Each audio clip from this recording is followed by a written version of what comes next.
interesting comment to Valentino Rossi as well. It's your last stint, go and enjoy yourself. Hey, what do you mean?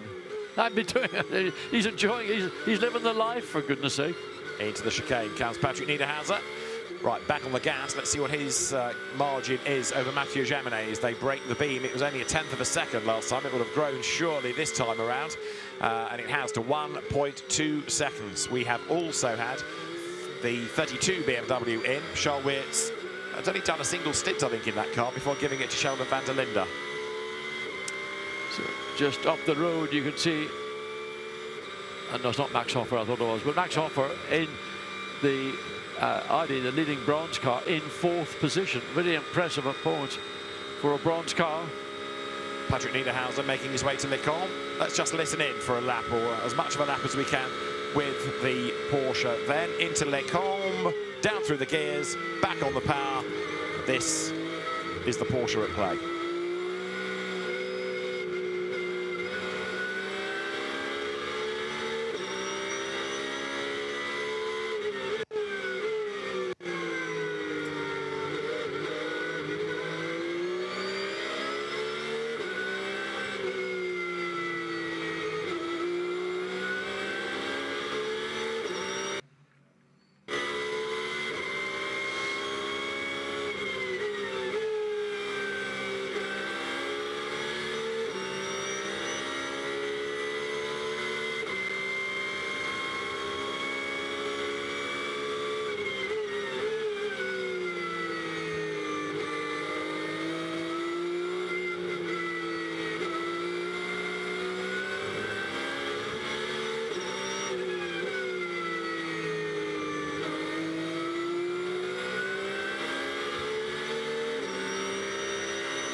And Patrick Niederhauser spoils our fun by bending for the pit lane. But great sight that from on board, and a great noise, John. Yeah, I'm just saying that flat 6 motor, 9,500 RPM, whatever it runs to these days. So Patrick Niederhauser actually coming up the hill. I noticed his hand went up, and he may have an air hose connected into his helmet to get some fresh air into the helmet, and that then was the indication to me that they would be coming in as we look further through the field. Did 48 minutes in that stint, which is a very short stint. I would have expected. But is that a sort of a correction for them to get back on? Well, I can't imagine it would be. So whatever the reasons are, they've decided to make that early pit stop. So whether there's anything as a problem or tyres have completely lost their edge, we'll try to find out. But in it has come. There is 66, Max Hoffer, who is the leading Bronze Cup driver at the minute, and Niederhauser staying in the car. They're going to give him some new tyres and send him back out again. Hoffer down towards Pouin. But this car from the Gold Cup, the Tresor Attempto car, has just gone like clockwork. Done a really impressive job, the best of the Audis as well. Yeah, I think it's particularly being a bronze entry, so it's not a full pro entry, and that's a pretty impressive deal altogether. And it's running currently, well, 22 seconds behind Rivera.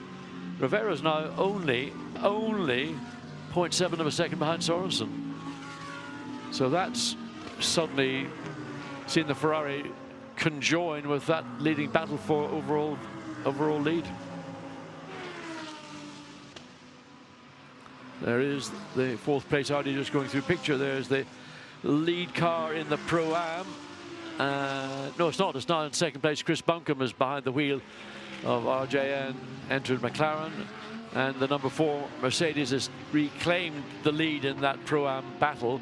And those two cars, teams, drivers have been pretty much locked in this battle all the way through since the flag and the lights went out just at 4:30 Saturday afternoon. Barwell chipping on. Matteo Michelotto second in the Bronze Cup in that car shared, I think we touched on this a little while ago, with Patrick Kuila, Casper Stevenson and Gabriel Rindoni. of all things, that got some damage on the way to the parade on Wednesday night. Gabriel Rendon was so excited by it, he took a video or a photograph or two, and he misjudged something in the road. So yeah, it was a substantial pole and did a bit of damage to the front, the splitter and bits of bodywork, so that didn't go down particularly well. There is the leader, by the way, the Mercedes just turning into Les Combes of the Pro-Am category, ahead of now Alex Buncombe, just, I think it was a McLaren, or maybe it was a Garage 59 McLaren. So that's been yeah, it is the Garage 59 McLaren. And as the cars come through, 163, still with the fastest lap of the race to its credit. The CrowdStrike fastest lap award heading from Pereira's way. The leading Gold Cup car, by the way, treble 7 is 6. Now this we haven't really talked about at all, but 52 Ferrari, remember very nearly 20 hours ago, it was delayed on the grid. It started last, and the 52 Ferrari of Louis Machiels, Jeff Machiels, Andrea Bertolini and Tommaso Mosca, and it's Mosca at the wheel, then got involved with 97 Porsche of Dustin Blattner, which put that out of the race. It got an early penalty for that contact. Well, it's now third within class, but also 16th overall, and that rather shows that if you just get on with the job and try to keep out of trouble and run to your program, places can be gained. Good effort. There are entries here which are here to finish, and there are entries who come, maybe one might say, for the glory of pole position or the glory of leading the race, but recognize maybe victory will not, but we want to get the best out of it we can. But this is an example of a car and a driver lineup in the Bronze Cup, and they are professional in the sense of what they do within the Bronze Cup category. In 10 seconds. 10 seconds coming. Now, we haven't seen instantly a reason for this, but another full course yellow countdown in the ears of drivers. 2, 1, full course yellow now. Ooh, so the McLaren had to dive very sharply out from behind the rear of the McLaren, or the Lamborghini, as it slowed down to the requisite speed. So something in that middle sector, we need to find out what that is. Haven't seen anything. No, we'll wait for the incident to be found, make sure the driver's okay if it's been any contact, and then we'll have a look. 11:30 in the morning here at Spa-Francorchamps, just 5 hours and counting of this centenary edition, the 76th running of the 24 Hours of Spa, the 24th for GT cars, the 14th for GT3, and there is 51. Procedure Ferrari. will be followed by wave by. Alain Adon saying that they'll be waved by. That puts the class positions on their class leaders lap, but not in pro, as we've seen him lose out if you're in pro because of that. So a little bit of assist and preparation there. You can see some of the connections on the top of the helmet. That might be a radio connection, I suspect. So just let the engineers take all the tire belts, get them ready for the pit stop. There it is. Oh my goodness, front damage there, heavy damage to the 74. That's the car that Ben Tuck was driving. John Hartshorn there, the British driver, very experienced driver getting out of the car. Looks as though that's been quite a whack. Yeah, coming out of Brussels down to Speaker's Corner. Yeah, liquid all over the road. So an odd place to find a car. That normally you find them either in the gravel at the top or the gravel at the bottom. Done a lot of damage to the front. Either it was another car assist, or arguably maybe caught the curb, and then that can sometimes snap a car into an oversteer, and it just would spear directly across the racetrack to the barriers on the outside. So only conjecture. Let's have a look, because as the car is going to be moved, you can see that it's out of the race with all that frontal damage. Let's try and have a look at what happened. It may have been a nudge from behind. It may have been John Hartshorn running wide. It may have been the curb. There he is. He comes out of the corner, and oh no, you can see the rubber. He was on the gas. Look at he had full throttle at that point, and it just broke traction at the rear. And then once it was gone, the effect just carried across. I mean, there was very little that was going to be recoverable from that. It all happened in the blink of an eye. But he lit up that rear tire.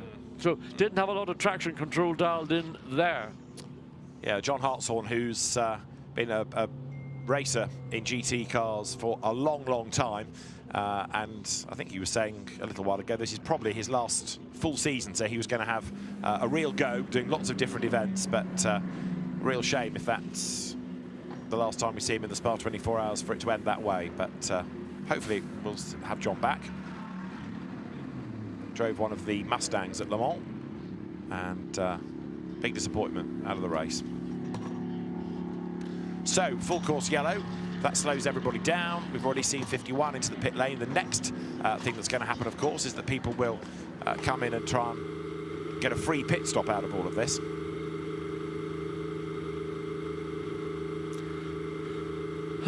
So obviously, Okay.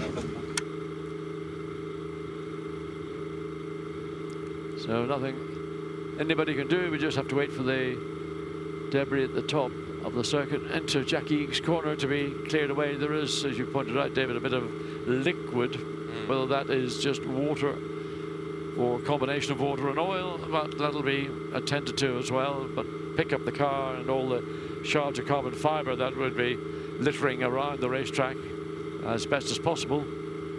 But it's an unusual place to see an incident for a car. You loses it like that. But I mean, you could see the rubber being laid down, so it was hard on the throttle when it began to break away. Yeah, John Hartshorne, just to make the point, has been racing since the early 1980s and now 67 years of age. But I do hope we haven't seen the last of him at Spa. It'd be great to have him back next year. And he's out of the car, as you saw. But real shame that takes the Kessel Racing Ferrari out of the race. We saw it earlier on with that 25 years of Kessel Racing celebration happening this year as well. So, yellows out once more. So, first and second come in. Davide Rigo is behind the wheel of the 51 Ferrari, so Eliseo Rivera handed that over. And then still the leading bronze Audi in fourth position. So, it'll be a battle of the pit stops between the Rover Racing BMW team and the Come To You Racing Aston Martin team. Down the pit lane comes the Aston. So BMW for Rover Racing, Aston Martin for Come To You, and Davide Rigon is then going to take potentially the lead of the race here because he had stopped earlier in 51, or the 51 car had stopped and he took it over. So Davide Rigon will potentially be the leader of the race. That brand battle with Jaminet and Niederhauser has been resolved because Niederhauser made that pit stop, so Jaminet in fifth place and Sven Muller has taken over the wheel of the 96. So there's the Aston. Oh, stretch me legs. And Marco Sorensen gets no chance to do that because he's going to be restrained in the car. Another stint, Marco, but we'll give you some new tyres by way of a compromise.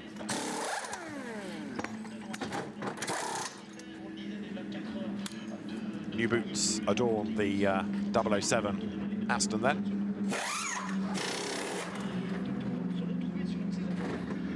You got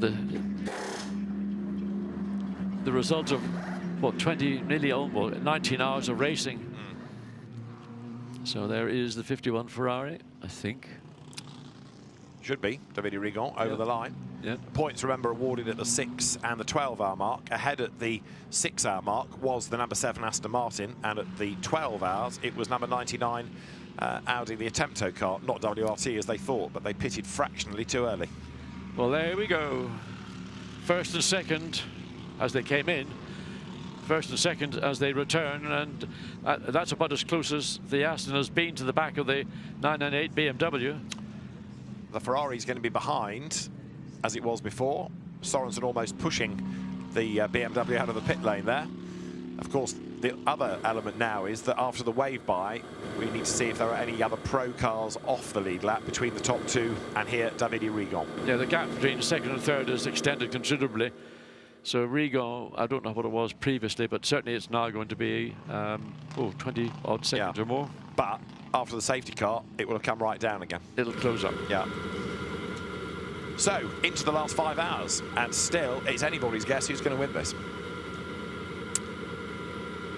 I don't know. I haven't got a clue. Oh, I just had a recovery vehicle in the form of a tractor make its way all the way down to La Source. I don't know where it's coming from or where it's going to. It's going quicker than some of the race cars. He's not under full course yellow conditions, is he? No. So we need everybody in a queue. First of all, the incident has to be attended to and cleared. Then we can get the safety car. Then we can have the wave by. So it will take a while, this one. Now, there's 51 Ferrari, and it is Alessio Rivera out of the car that is in the pit lane watching this in the company of Antonia. Let's hear from them both. Alessio, you've literally just come in and currently running in P5. You're doing really well so far.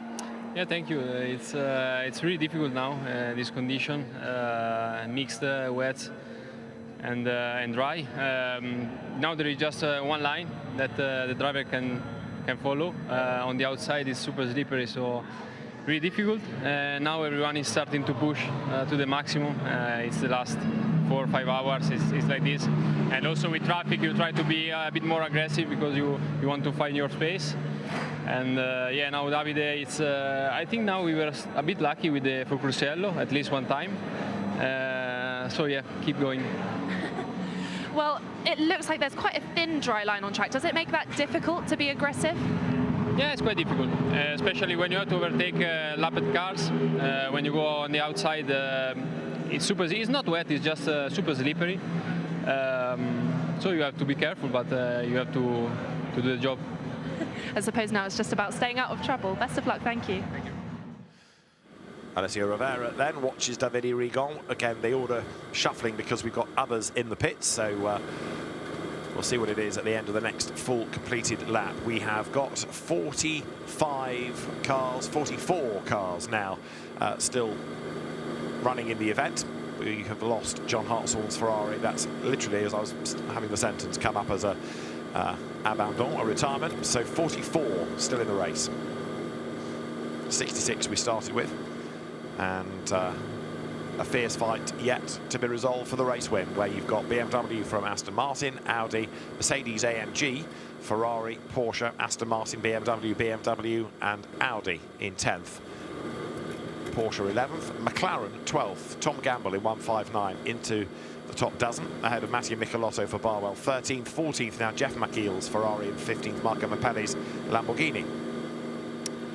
Well, they've got that Pro-Am battle still going on unabated, and it's now favouring Chris Buncombe, who is one position ahead of Nicky Katzberg. That's probably the consequence of Nicky Katzberg driver change, but so that is a tight battle, as it's been pretty much all the way through.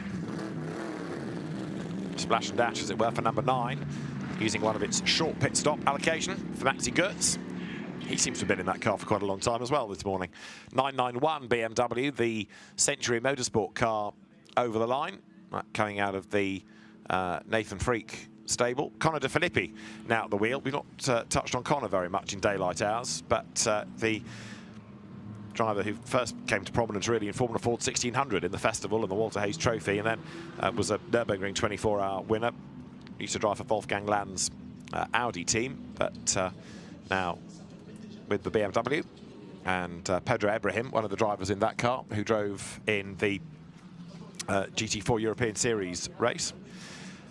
We have mentioned this a lot this morning, it feels, because of the weather conditions being against us, but it's still Franck Pereira with that CrowdStrike fastest lap of the race award to his name. And as he comes, or the car comes, Marco Mappelli at the wheel of it, through Eau Rouge, it is at a much reduced pace right now as he heads up the hill.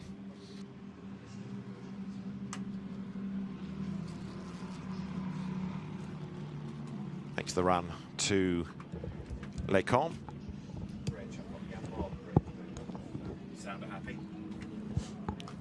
This is where we have number 163 in terms of where they are hour by hour. So it started on pole, it dipped all the way with its fuel rig problems, and has then been able to battle its way sort of back into contention. Marco Mappelli in 13th place at the moment, and you can contrast that with 52 Ferrari. I said that started at the very, very back. It was delayed, it was given a push by the marshals, and then got caught up in strife early doors.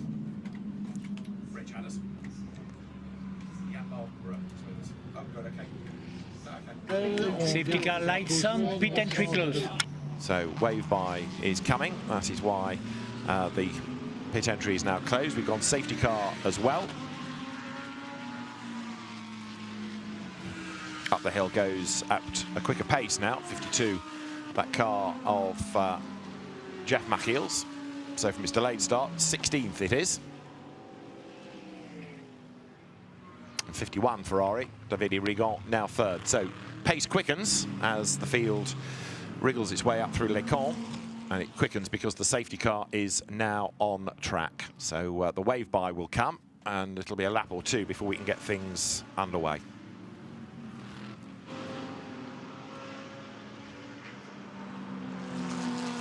number 100 is the now Chris Buncombe-driven McLaren, which is probably a good time, Watty, to mention that we've got Jan Mardenborough back in here with us after what's been a busy night for you. It has, yeah. It was. I was in at 3 o'clock in the morning when it was awful, actually. It was so much water. Couldn't see where you're going. It's like looking into a kettle when it was boiling. There was just nothing you could see. And you couldn't really do anything, because if you go offline, you just aquaplane. And you couldn't see if there was standing water, so you just had to stay behind the cars in front. But yeah, survived that. We made a bit of a wrong call. 3 cars did, where I got in the car and I was in wets, and then Alex said it was just good enough for slicks. Of course, I came out of the pits, thought okay, I was mint, and then coming into Pouon, started to rain. Right. So brilliant. We lost about a minute there, but other than that, we've had a pretty smooth run. We're cycling through drivers now. Chris is in the car. I've just done. We have our plan at the start of the race with drivers doing stint times. 2 hours, 2 stints here, 1 stint there. That's completely gone out the window. They said to me, "You won't be doing a triple. There's no way." I've just done a triple. It's fun. Track is very low grip. Okay. Actually, especially through. I call it Piff Paff after Pouon. We'll go with that. I think we still call it that as well. Yeah. Now we're behind the safety car. Chris Buncombe is behind the wheel. We're riding on board the 100 RJN McLaren, so Jan's car, and it's a sort of semi-quick pace, this, with the wave bike, Chris playing catch-up. But in terms of your class, of course, this is the leading car. It is, yeah. I don't know how far behind Nicky Katzberg is in number 4, but that's who we're fighting with right now. Not yet broken the timing beam at the end of his next lap, so keep an eye. But of course, the downside of the safety car is he'll claw back some of that time. Yeah, we've been pretty good on the pit stops. We've been, for the last 4 hours, pretty spot on. So just continue to do that. I think we're almost done with the bronze driving time now. So I think me and Alex will be doing a lot of running towards from now on. It's good to have you back, both in this championship and at Spa. Are you back, or is this just a guest appearance? Because we've not had enough of you on the grid in recent years. Yeah, I would love to come back. Yeah. It's my this is an opportunity to show my performance in this race, this amazing race, and until we finish, and who knows. But it's my ambition is to return back to top class racing in Europe. Whether that be GT3 in this championship or hypercar, my ambitions is to be at the best teams with the best drivers. Are you now in the same boat, though, as so many other drivers? You're trying to raise the sponsorship again. That Nissan honeymoon period, can I call it that, is sort of no more? Their activities have changed. Now it's down to you to find the drivers and the budget. It's easy to complain and say, why should a pro driver bring any sponsorship, blah, blah, blah. But it's part of what you have to bring to be appealing. So I'm working on that. I have good people around me.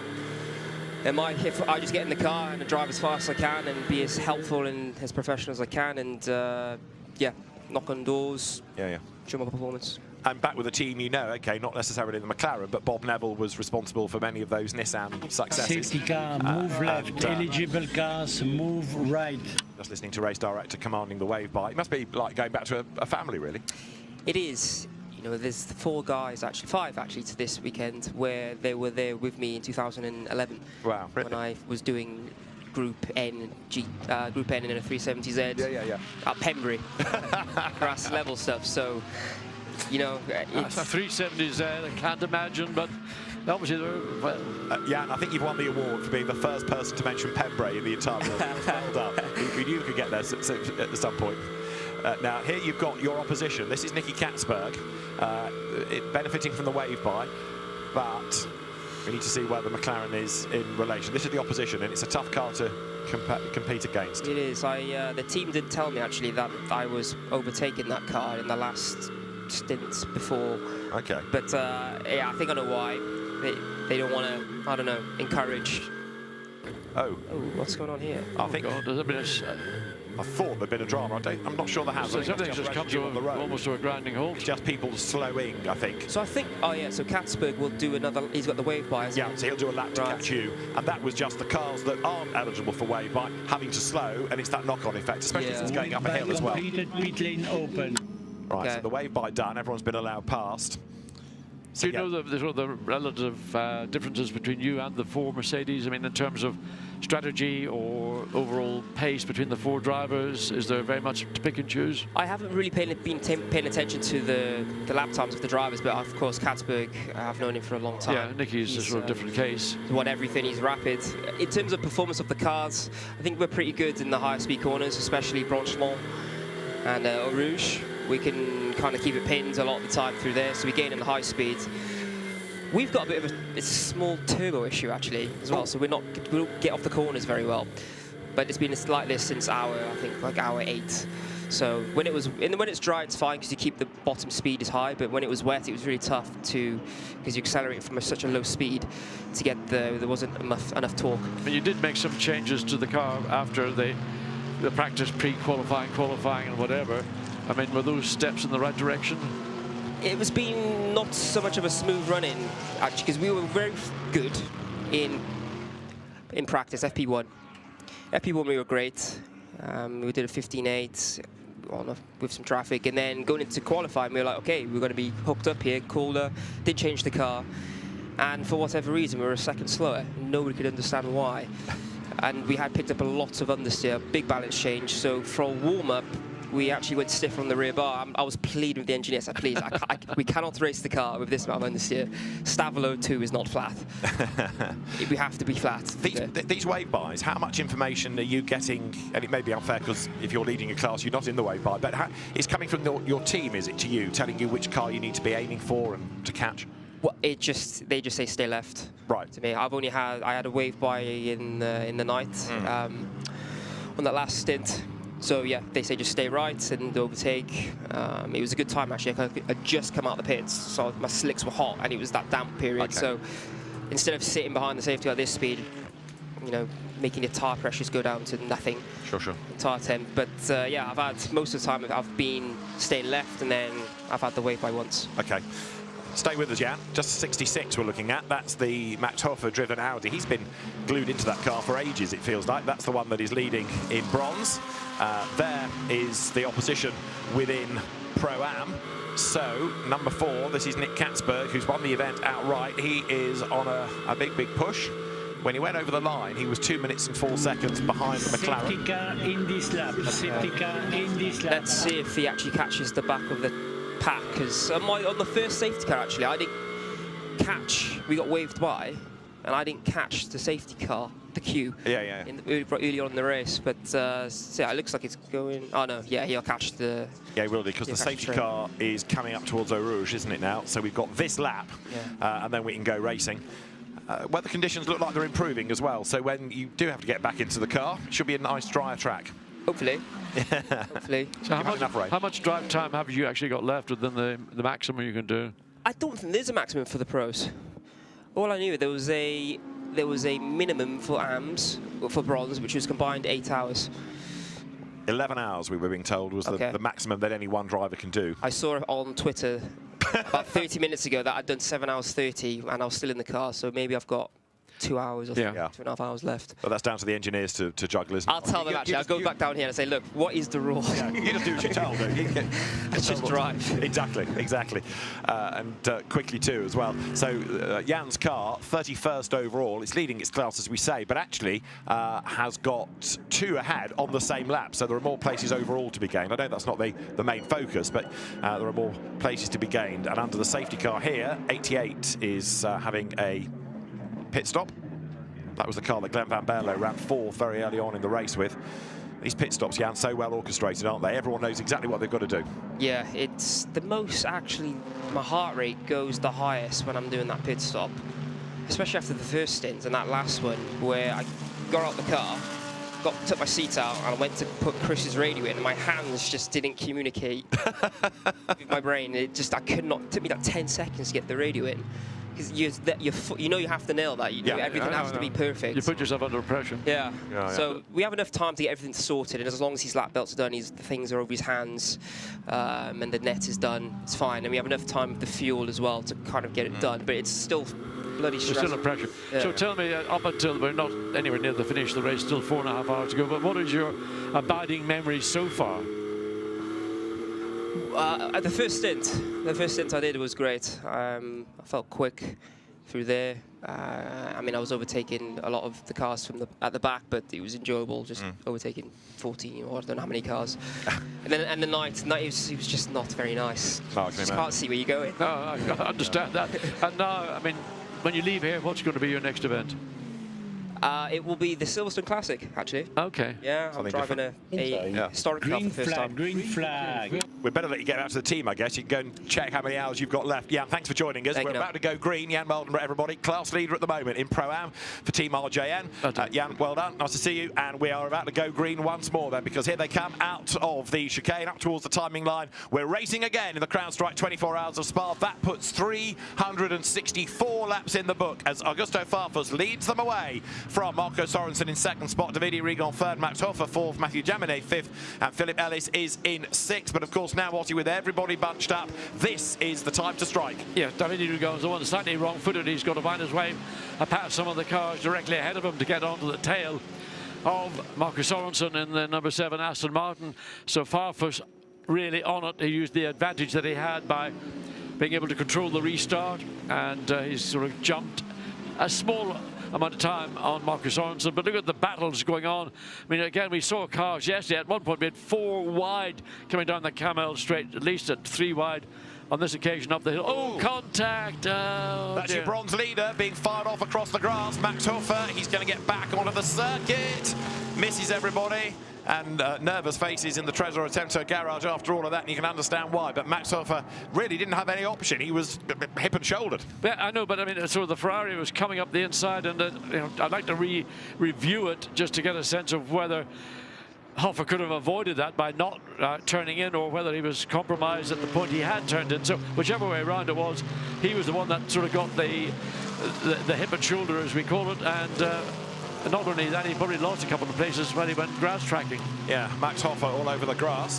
A grasshopper, possibly. Here's the replay. On the inside is the Ferrari. On the outside will be Max Hoffa's Audi. Look in the background, there they are. Jeff Machill's on the inside. I mean, in fairness, I think Hoffa should have conceded that. So whether that gets looked at, we'll find out. As there you see the car now calming itself, and Max Hoffa likewise, fourth at the start of the lap. Don't think he's picked up any damage. Tough cars, these Audis. Yeah, but again, I mean, look, it's the restart. Everybody's pumped up like you can't imagine, and 2 guys together. So he wasn't sufficiently ahead of the Ferrari to, I feel, claim that corner as his right. Indeed. Now we have the 66 Audi still leading its class. Alexei Nesov, one of the drivers, is with Antonia. Oh, Alexei, I'm so sorry. I feel like I've cursed you by being stood here. You were running so high up, although you've only missed 1 place. Yeah, the weekend is really going perfectly, the race. We didn't even expect that. Yeah, we managed to use our bronze time quite early, and now we are just pushing and getting quite lucky with the safety cars usually. This time wasn't so. We almost lapped the P2 guy, which would make our life so much easier. But yeah, it's quite risk-taking moments right now, and we hope we can finish it on the top. Well, given that it's unexpected, is that because of the pace of the car? Do you think the car will drop down over the next hour or so? No, I don't think so. We had a good, quite strong dry pace and the wet pace. Maybe not the strongest in the field, but quite solid, I would say. Yeah, we're doing a good job, not making mistakes, and well, at least trying to. Yeah, and I hope it will go the same way for the next 4 hours. Oh, well, it seems like there's every reason for the car to be up there then. Congratulations for now. Alexei Nesov then looking for a class win. Max Hoffa has dropped back behind Matt Jaminet and Philip Ellis, but that's overall, in terms of class, still leading. Yeah, Mathieu Jaminet is in 4th place. The 96 Porsche, which was... Oh, and a round up. That'll be another yellow. Number 8 Ferrari got turned around, got collected by the Aston Martin that had nowhere to go. It was absolutely blindsided. The Ferrari, during that spin, it just came across the track. The Aston was doing nothing wrong, just in the wrong place, wrong time. Nicola Rossi in the Ferrari. I'll try and identify the Aston in a moment, but that's brought out another yellow at the top of the hill. Safety cars breed safety cars and all that. And that means there's a yellow flag, and we are expecting, I fear, another interruption. And they're skipping off the circuit. Which of the... Oh, it's got damage from that incident. That's the Valentino Rossi car. So Valentino Rossi got embroiled in that. He was in that battle pack. and he's also got caught up slightly with that Ferrari coming across the racetrack, with the Aston Martin being drilled, and Valentino Rossi has picked up a little bit of damage in that. A lot of damage. That's going to be a pit stop, no question about it. So, well, you say safety cars beat safety cars, but that was an unexpected. And what looked like a simple spin from the Ferrari, but of course the car then started to roll backwards and the Aston was totally compromised. Nowhere to go. So the full course yellow is called, and heading for the pit lane. This kind of helps, doesn't it? If you're going to have a pit stop, do it under a full course yellow. So that at least makes life a little bit better for 46. They'll lose less time relative, and of course also the in-lap is going to be at a reduced pace as well. The number 100 McLaren heads towards us. Right, this is our 21st full course yellow that has been called, and this comes at 11:59. The last one was at 11:30, so really we'd only just released the cars, frustratingly. I don't even think we'd got to the timing line to do a full lap before that most recent interruption came. But Valentino Rossi will head for the pit lane, and relatively speaking, this is the right time to have an incident, because of course that will be able to be dealt with under this full course yellow period, which has slowed the cars right down. So not only pit stops for the teams, but for us as well. Rossi has gone for a splash and dash or something, and that means that after sterling work during the night producing, now to do some talking. Ben Constanduris rejoins the booth, and would you like a litre of espresso, or are you just about firing on most cylinders? I mean, it's typical, isn't it? You turn it into the box, and there is the safety car straight away. I have a magic button, do you not know? I got very excited because okay. I got very excited because we were about to go green. I thought, oh, great, some racing. But unfortunately, that is not to be the case. That was quite a nasty incident at the top of Le Combe. We hear that both drivers are okay. Haven't identified the Aston Martin. It's kind of off shot on the right-hand side there. There is the Ferrari. And it is the Ferrari of Rossi in the number 8. Yeah, that was the one that spun across the road. Nicola Rossi, but where the Aston Martin is, now we should be able to say which of the Aston Martins it is that's got caught. I think Rossi hit Rossi, didn't he? So Rossi hit Rossi, and then bang. Still trying to work out which Aston. It could have been the Romain Larue second place silver car. Blimey. Sven Muller was lucky, wasn't he, in 96 Porsche to avoid all of that. That was very close indeed. But Valentino Rossi got into the back of the Ferrari. That's why he's got damage. That turned Nicola Rossi around. And in turn, the Aston Martin, just wrong place, wrong time, totally. I'm afraid that might catch the attention of the stewards as well. So this car is going to be compromised from the damage that it's also had. But then I wonder whether the stewards will see there was a bit of foul play, and that it will have to then do a drive-through penalty or even a stop-go penalty, because the stewards have been strong in this race about misdemeanors.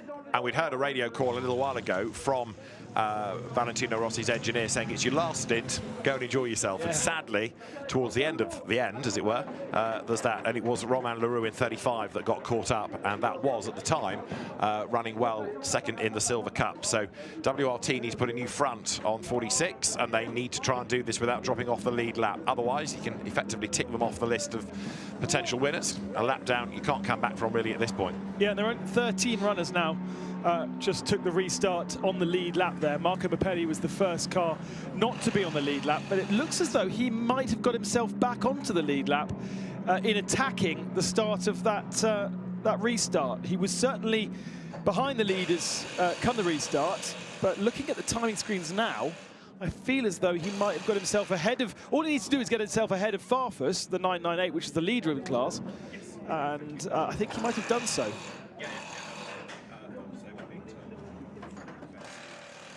There is the damage to the front end of the Larue Aston. That's the Valkenhorst run machine. Shared that with Lokan Hanifan and Maxime Robin. It's been at the sharp end of their class in silver for most of the race.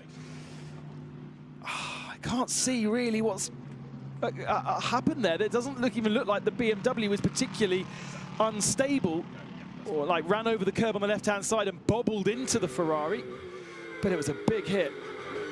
And everyone else behind have learnt their lessons from perhaps earlier in the race, just to back off and survive. There's still an element where you just need to survive this race. Such has been the war of attrition that we've seen. We're down to 44-ish. Yeah. We lost John Hartshorn's Ferrari, which was the cause of the previous one that we never really got going from. Valentino out of the car. Yeah, that's never a good sign, is it? And it might be that that's the end of his drive time now, because if they've got to lose 2 or 3 minutes of repair work, it could be that Valle says, OK, let's put the others in, Raffaele Marciello and Maxime Martin, for the end. So, Ben, I know you were doing much hard work during the night. Let me just explain a few things. This is a dry track. Yes, lovely. It's a beautiful second-hand car boot sale going on in Stavolo this morning as well. And the road's not completely bone-dry driving in. The edges of the road still a little bit damp, and surely the grass and the curbs with a little bit of moisture, because that rain overnight was so very strong. But as long as you stay on the racing line, looking at there, it does look like even the whole of the circuit is dry. And we have had more rain, you know, since 10 o'clock this morning. But yeah, that's now gone, and the cloud is breaking. It's getting bluer above. We've now done 367 laps of the race, and into the pit lane. Well, we've now had a driver ID flick away from Valentino Rossi to Maxime Martin, but the car is about to drop off that lead lap. Farfus is ahead of Sorensen. Davide Rigon is third. Mathieu Jaminet fourth. Now, bearing in mind how, what's the best word to use here? I don't know. Undercooked, really. The Porsches have looked all weekend. Suddenly, we've got one in fourth place, and with 4.5 hours just under to go, and a safety car bunching them up, could the Porsche be one of the big surprises of the race? 6 brands, however, in the top 6. Not bad, eh? And we started with 9 brands total. Or was it a bit less than that? Either way, it's very impressive to have BMW leading, Aston Martin, Ferrari, Porsche, Mercedes and Audi.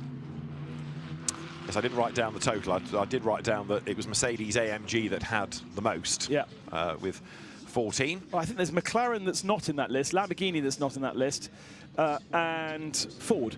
That's it, right? Yeah. So just 3 missing. There is 78, the slightly troubled Barwell Lamborghini, but it's got factory driver Sandy Mitchell back at the wheel of it now. Others in the pits. There's your drying tarmac look coming down the hill. And we are with the time of day having just ticked past midday, but it's one of those evil races, this. It tricks you because it starts at 4:30. So you get to 4 o'clock, you think, right, we're nearly there, another half an hour to go. And as we've seen in the past, so much can happen late race. A couple of years ago, this race started at 5:30, if you remember, and that really did make the second day long. Yes. Because it always feels as though once the sun comes up, you've got past the hardest moment of the race. But if the sun comes up at half past the race is 5:30, the sun comes up before halfway through the race. So a long second day always for the Spa 24 Hours. Now there, look, is Nicola Rossi. So that Ferrari that's just been turned around and involved in the incident has been able to get going again. Sean Balfe here has got a whole traffic jam of cars behind him. Sean Balfe put back into the McLaren, he says hesitantly, because as it comes up towards us, it's Sam Neary driving it, not Sean Balfe. So not all of these identities are correct, I'm afraid to say, but the majority are. That is number 100, which is Chris Buncombe. Not at this second, but probably will be soon leading their Pro-Am class, because the CrowdStrike by Riley car was leading pre-pit stop, but Nicky Katzberg is in the pits right now. So I see that changing around. That's just moments ago been the other way around, because we had Jan Mardenborough here watching what was going on in that class, and it was that the McLaren was ahead, Katzberg only was catching up through a wave-by. So let's just have a look at the highlights of the action thus far, with the race leaders having now done 367 laps. It all began with the cars lined up on a very busy grid, and Jackie Ickx waving them away onto the rolling start, from Pereira made the best getaway. He led the pack as they made the run uphill from Lucas Au's Mercedes in second place, and it wasn't long before the Mercedes was right on the tail of the Lamborghini. The car's up to Lecombe for the first time, and this 66-strong battle continued. Lucas Au made his move into the bus stop, went through on the inside and moved through into the lead. We had, though, got dramas out on track, and so that ultimately meant that we had a full course yellow. When the race went green once more, Audis were busy squabbling amongst themselves, and 25, which was Gilles Magnus Jim Pla's car, just being able to fend off 88. Then a puncture for 48 Lucas Au delayed that car. He was able to limp around to the pit lane, but lost the race lead as a consequence, and the car had to fight back as 1 and 2 had the wipers on early. There was rain in the air, and when we had a incident under the full course yellow, Ivan Klimenko's Audi off into the barriers. He wasn't the only one in strife. Till Batfelscheimer also off into the gravel. And then we had this drama when Christian Hook got turned around by Nicolas Bart, and as the car ended up on the road, Adrian De Silva's Porsche came hammering down the straight, but went the wrong way. Big impact between the two, and that put both of those cars out of the race on the spot, and it of course elongated our safety car period. A brake problem for 188 McLaren. Valentino Rossi got into the side of Davide Rigon and turned him around going down into the chicane, and then we had the fans turning their attention to other matters like the fireworks, like the concerts, but the rain as well, rather took up attention. Lots of spray being generated, lightning in the air. Carol Bash from Mad Panda Motorsport had a troubled night, but did keep the car at least in the race, and the mechanics just had to try to snatch some shut-eye whenever they could. Then Lilo Adu got harpooned by Thomas Neubauer. That turned around the Sky Tempesta Racing Ferrari, and we lost Max Janssen as well with a big impact at the top of Eau Rouge. The driver distraught that he put the Valkenhorst Motorsport Aston out of the race. Daylight broke. We managed to get more battles, more shuffles, as working its way towards the lead of the race, 9-11, with Klaus Bachler at the wheel. Then we had a tyre come off the rim of one of the Garage 59 McLarens, but this impact took Joel Sturm out of the race. A mighty off going through Blanchimont. Another interruption. We got the race back underway, and Augusto Farfus, Dan Harper, Max Hesse put number 998 BMW into the lead. We had a great Porsche battle between Mathieu Jaminet and nearest to the camera here, Patrick Niederhauser. Jaminet looked like he got the move done going downhill, but it was not to be. Patrick Niederhauser back round the outside. Brave, brave stuff. John Holtzall, the most recent victim of a drama as around he went and put the Ferrari into the barriers up at the top of the circuit. So that was another interruption. Shuffle of the order once more. And then just after that happened, Max Hofer on the restart got elbowed out, and Nicola Rossi, hit by Valentino Rossi, took Romain Leroux with him for good company.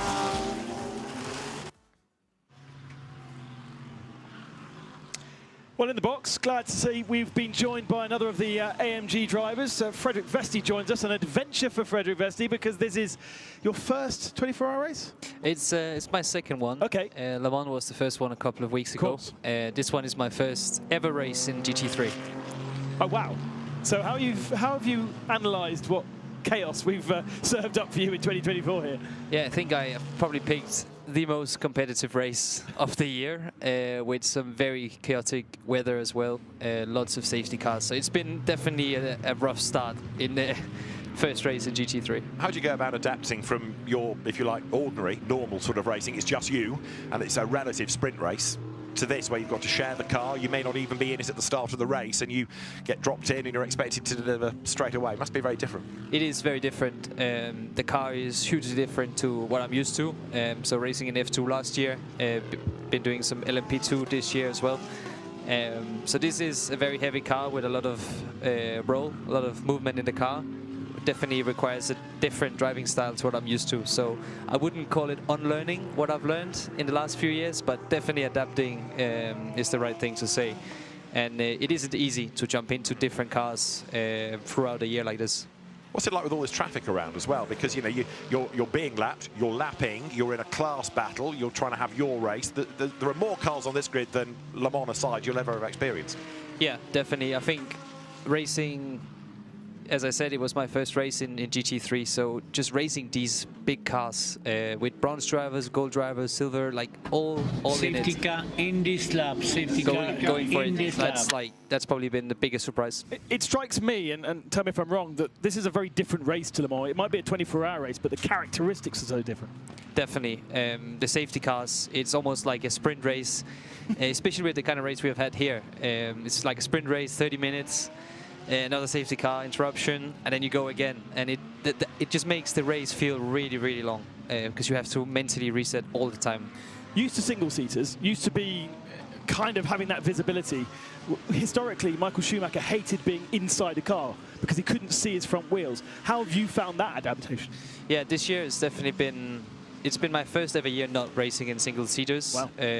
Ever. So it's been a lot of adaptation and a lot of new things to learn. Even this week, it was my 5th ever day in the car, so starting this race. So I have really not a lot of experience. The pace is there. I'm right on the pace with the other drivers in the pro category, but I think small mistakes here and there due to a lack of experience in these kind of race cars. How does it feel being inside the car with a roof and actually not even being central to the car?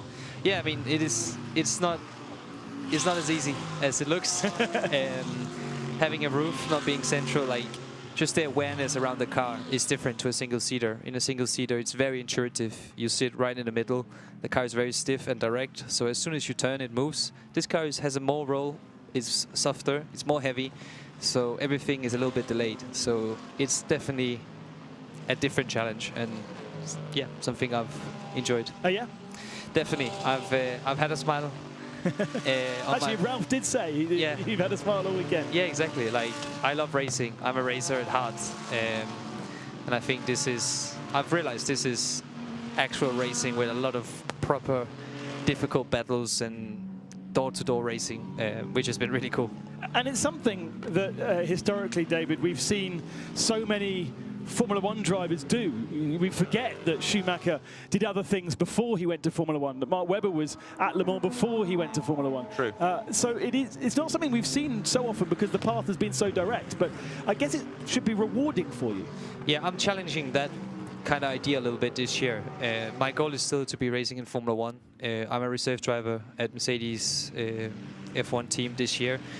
I have quite a good experience around Formula One. But at the same time, I'm not racing in Formula One this year, and therefore I need to be racing something else. And that's why I've been challenging myself. I've done a Formula E test. I've been racing in ELMS at Le Mans as well, in an LMP2 car, doing a GT3 race with AMG, which makes sense because I'm a part of the AMG family since many years. So yeah, I'm really trying to push myself. Let's go green then. Stay with us, Fred, for a moment as the green flag waves. We go back racing once more. Let's, fingers crossed, get round this lap safely. Farfus leads Sorensen, leads Rigon up towards La Source. That is the top 3 then. After that, you need to factor in back markers. So it's a 3-way fight for the race lead. 4th is Jaminet, but he's a long, long way back in the queue. And bear in mind that 46 BMW that has been taken back into the race by Maxime Martin has now dropped off the lead lap. So there, third, the Ferrari. Davide Rigon climbs uphill. The BMW has got a good restart. Frederick Vesti, these restarts, a lot of pressure on you because, yes, you've got to make places, but you can't make a mistake. You've got to be aware of cars lapping, your battle. There's a lot to take in. Yeah, I think one thing is good to mention is that being actually at the front of the queue is a huge advantage. You have so much more risk when you're mid-pack. The risk of someone making a mistake, an unexpected move or something like that. When you are in the top 5, it's quite intuitive and straightforward. But as soon as you are more in the back part of the pack, it's really tricky. You better just explain as well, your race hasn't been the perfect one, has it? Your car retired. Yeah, we had an amazing first part of the race. We started P51, went actually to the top 3, and we're doing a great job. Strategy-wise, the pace in the car was really strong. Then we had some front splitter damage due to a bump on track, off track. Which unfortunately damaged the car enough to make us retire early morning. But you'd come back? You'd come back and do this race again? Yeah, definitely. Excellent. I think that's the conclusion after after this week. It's Fantastic. a cool event, and it's tough competition. Excellent. Good to see you. I better let you go and talk to the other nationalities along the corridor. Frederick Vesti, thank you very much. It's a great shame that Fred's not in the race, but good to have him up here and his thoughts on the CrowdStrike 24 Hours of Spa. And so, as we've got racing back underway, Augusto Farfus, don't want to call him one of the sort of old stagers of GT racing, because Augusto Farfus has been around for a long, long time, hasn't he? Whether it's been in touring cars or GT cars or the World Endurance Championship, you know, if there's a BMW seat going, Augusto has filled it, and there he is in the lead of the race. The former Works Alfa Romeo driver, I hasten to add, comes across the line, and he's got Marco Sorensen chasing after him. And at the end of 371 laps, Ben, 0.6 of a second is your margin. Yeah, and 13 cars now on the lead lap, so we actually got one extra onto the lead lap with in comparison to that previous yellow flag, because Marco Mappelli has managed to get the Lamborghini onto the lead lap, although the 46 dropped off the lead lap. Yes. We also must have had a second one added. That Ford, unfortunately, was looking like it was going to be on the lead lap. Certainly when I went to sleep at 8 in the morning it was. But again, now a lap down. But pushing to try and get up to the head of the field, much like we saw Maxime Martin doing. Because if we do go safety car again, then they have the opportunity to do what Marco Mappelli did last time. So Farfus, Sorensen, Rigon up front. And they are 42 minutes into their stint here. So they can get to 62 as the maximum if it's all green, 67 minutes if there has been an interruption. And this was the part of the racetrack where John Hartshorn crashed, but it's getting drier almost every lap now. The colour of the tarmac changes to that grey from black. The road is drier, the road is faster. I wonder how often somebody's had a fully green stint. In comparison to the full course yellows being thrown, because we really have had so many. Yes, we're up to 21 full course yellows and 17 safety cars. Of course, obviously, many of those full course yellows have gone into safety car period. It's not that they're two separate columns. We don't get the amount of time that equates to, do we? Or do we? Don't think so, no. No. I think Martin said in the middle of the night that he found a page that did, but... Okay. I'll hunt. It's going to be competing with Le Mans, I think, this year. Yes, it is, but we have the race still going. We haven't had a red flag this year. And look at this, it's going to be dry and sunny to the end, I reckon, as Maxime Martin presses on, and 14th, that car doing green sectors now. The other thing to keep an eye on is whether or not now in these remaining 4 hours, 10 minutes, we can have anybody do a new fastest lap of the race. The answer, we can. Marco Mappelli, same car, different driver. Franck Pereira lap 3, Marco Mappelli lap 3.65 has gone quicker to do the CrowdStrike fastest lap of the race, a 2:16.105. And that must have been the lap that put him back onto the lead lap, because we didn't have many laps between lap 360 and lap 370 that we were on now that were green. So Marco Mappelli doing it when it really, really counted. And, you know, that suddenly opens up the opportunity for a victory, or certainly for a podium. The gap's quite large because of the field spread that we had after that previous full course yellow. So you've got to go down 28 seconds between Farfus, who leads, and Mappelli, who is in 12th position. He's just got past Casper Stevenson for that 12th spot. But 30 seconds separate all the cars on the lead lap after what? Just one or maybe two racing laps after the safety car's gone in. Now, there is Maxime Martin. He's 4th on the road, but 14th place. Ideally, he wants to try to unlap himself, if at all possible. Now, that's not going to be easy, but the pace is good. More fun and games up at Les Combes this time around. Ooh. It's the Optima McLaren. We'd got Sam Neary in that car, hadn't we? And spins out of 26th place. Sam has been here a number of times for British GT, but never raced, either because the car was out early on, or one year he had food poisoning and couldn't race, or the car was out of the race before he got into it. So in all of the visits, this is the first time he's ever been in a race rather than a qualifying session at Spa. And he was very kind there, because he could have easily run a little bit wide and knocked into the car on his outside, spinning that car, but instead tightened the line, and that sent himself into a spin, avoided contact, but lost a little bit of time. We really do want to see. There is our leader, Augusto Farfus. There is Maxime Martin.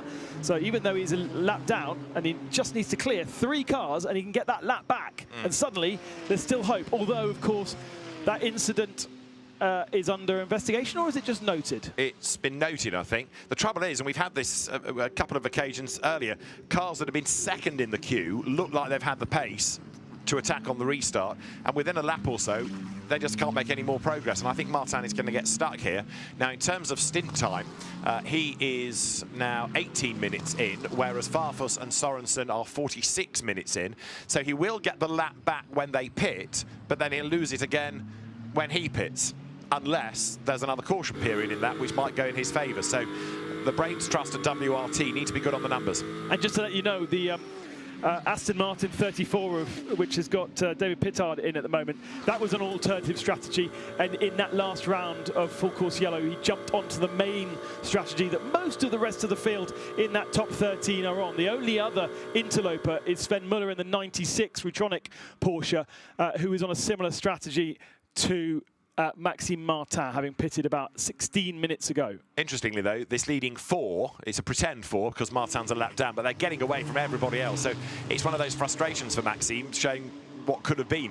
Yeah, already 10 seconds, the gap between Davide Rigon there in the Ferrari and Mathieu Jaminet in the 92 Porsche behind. And there's a lot of cars behind Jaminet. And that kind of answers my question about can the Porsche be a surprise late race? No, because it hasn't got the pace to get through the traffic and get after this car. Rigon and Rivera and Pierre Guidi, who will no doubt bring it to the end, have been there or thereabouts race long.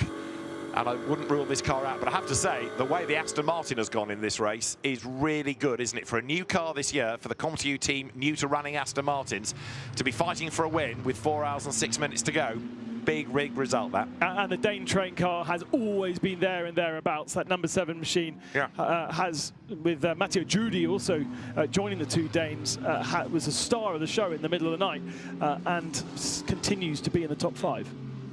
Yes, we need to make him an honorary Dane, don't we? Who was the honorary Dane before? Can't remember. The third driver in that car when it was racing at Le Mans was not Danish. Wasn't Johnny Adam, was it? I don't think so. I will do some research. A green shirt from Aston Martin will burst through the door in a moment. Yes, come and tell us. Come and tell us, the honorary Dane. I don't know if we've had any shots of Nicky Thiem over this race, as in his face, but he is looking particularly Danish this year. He's got a wonderful beard and very long hair and 2 very distinct colours as well. Oh, great, right. And then not a lot on the sides, which is kind of interesting. But Nicky, who did a lot of sim racing before he had a child, and much like me, hasn't done much since.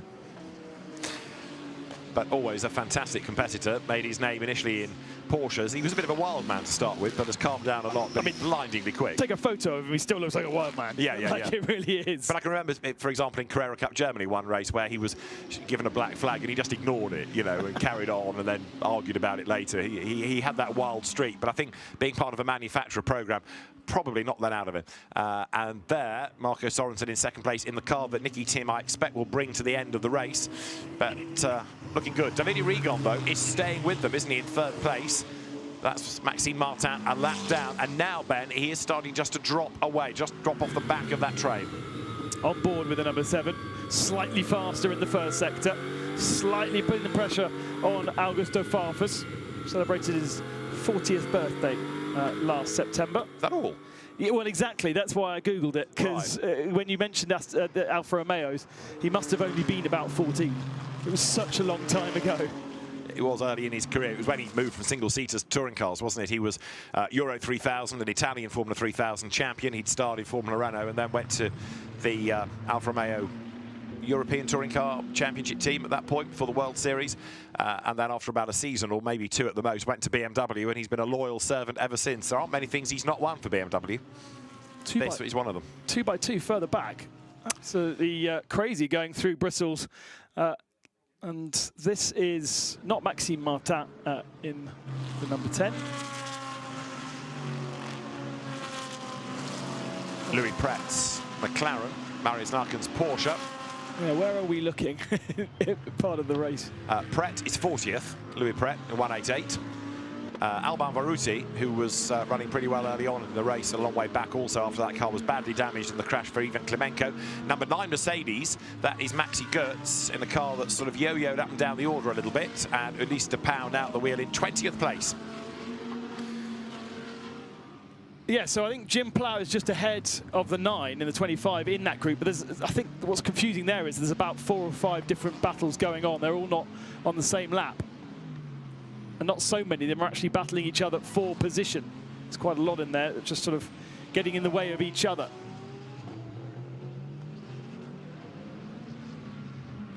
Alessio Picariello's Porsche, which was damaged when Antares Al had an off earlier on in the race, goes by. There is 11.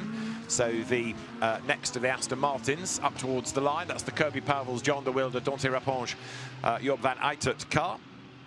And that is, what, 25th overall as you look at the car now that has that fastest lap of the race. Marco Mappelli's time from lap 365, as I mentioned a couple of laps ago, 2:16.1 being the best lap now that Marco Mappelli has done. So it might not have had a lot of luck, but it's always had speed. Fastest lap on lap 3, fastest lap on lap 365. And pole position. Yeah, indeed. A long, long time ago. Pole position and fastest in qualifying, if you wanted to make 2 separate elements out of that. Yeah, there was qualifying and super pole. So I'm trying to be positive about the car here. The more things it's achieved in terms of its pace. The Grasser racing team. Good that Grasser have come back as well at the sort of forefront of Lamborghini efforts, because obviously the FFF racing team did for a bit, then I'm linked, but Gottfried Grasser has always been there in the background, toiling away. Yeah, and VSR as well is another car, but we expect to see the Lamborghinis being green, so it's slightly difficult to see the blue on that car, but just having a look around that car as we were following it nice and close, doesn't look like it's got too many scratches on it. It's been kept out of trouble, and that's seemingly a very, very important strategy for this Spa 24 Hours. Through there goes 51 Ferrari, Davide Rigon, still pushing, still pushing, still pushing, and as he does so, the gap is 0.7 of a second back from this car, which in turn is half a second back from the BMW up the road. So they are not far off the end of this stint, are they? Round about 7-8 minutes now before they head back toward the pit lane. And their Farfus just seems to be a little bit slow out of the second part of the chicane. Does that give a chance to Marco Sorensen now as they come across the line? Down they head towards the braking zone, into the hairpin. No way through there, but as they accelerate out the other side, that Aston Martin hanging on a second spot, and 0.4 of a second was the margin. That was all. Now Marco Sorensen runs second, and let's just listen into the radio traffic. I have Nicky here. Anything to add on your feedback from earlier? You said about the braking zones and not over pushing them. Anything else? No, there's nothing else. The BMWs are pulling quite a bit out of the corner, so it's very hard to get close to them, and when you get close you get the aero wash. So I don't know if we have to think of another idea or something, but obviously I'm going to give it a go, but they are quite quick. Copy.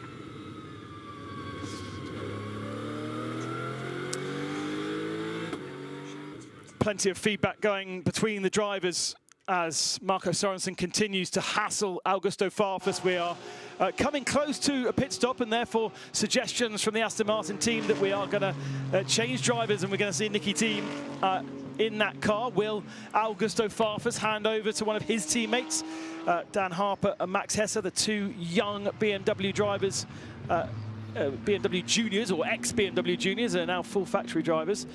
And we could well see even just a change in position in pit stop time, such as the tightness between those two, just half a second separating them right now. Davide Rigon is less than a second behind Sorensen. And we've been getting excited about not only the number 7 Aston Martin, but also 34 David Pittard is at the wheel of the car at the moment. It is in 8th place, and Enrique Chavez has been doing wonderful things in that over the course of the race.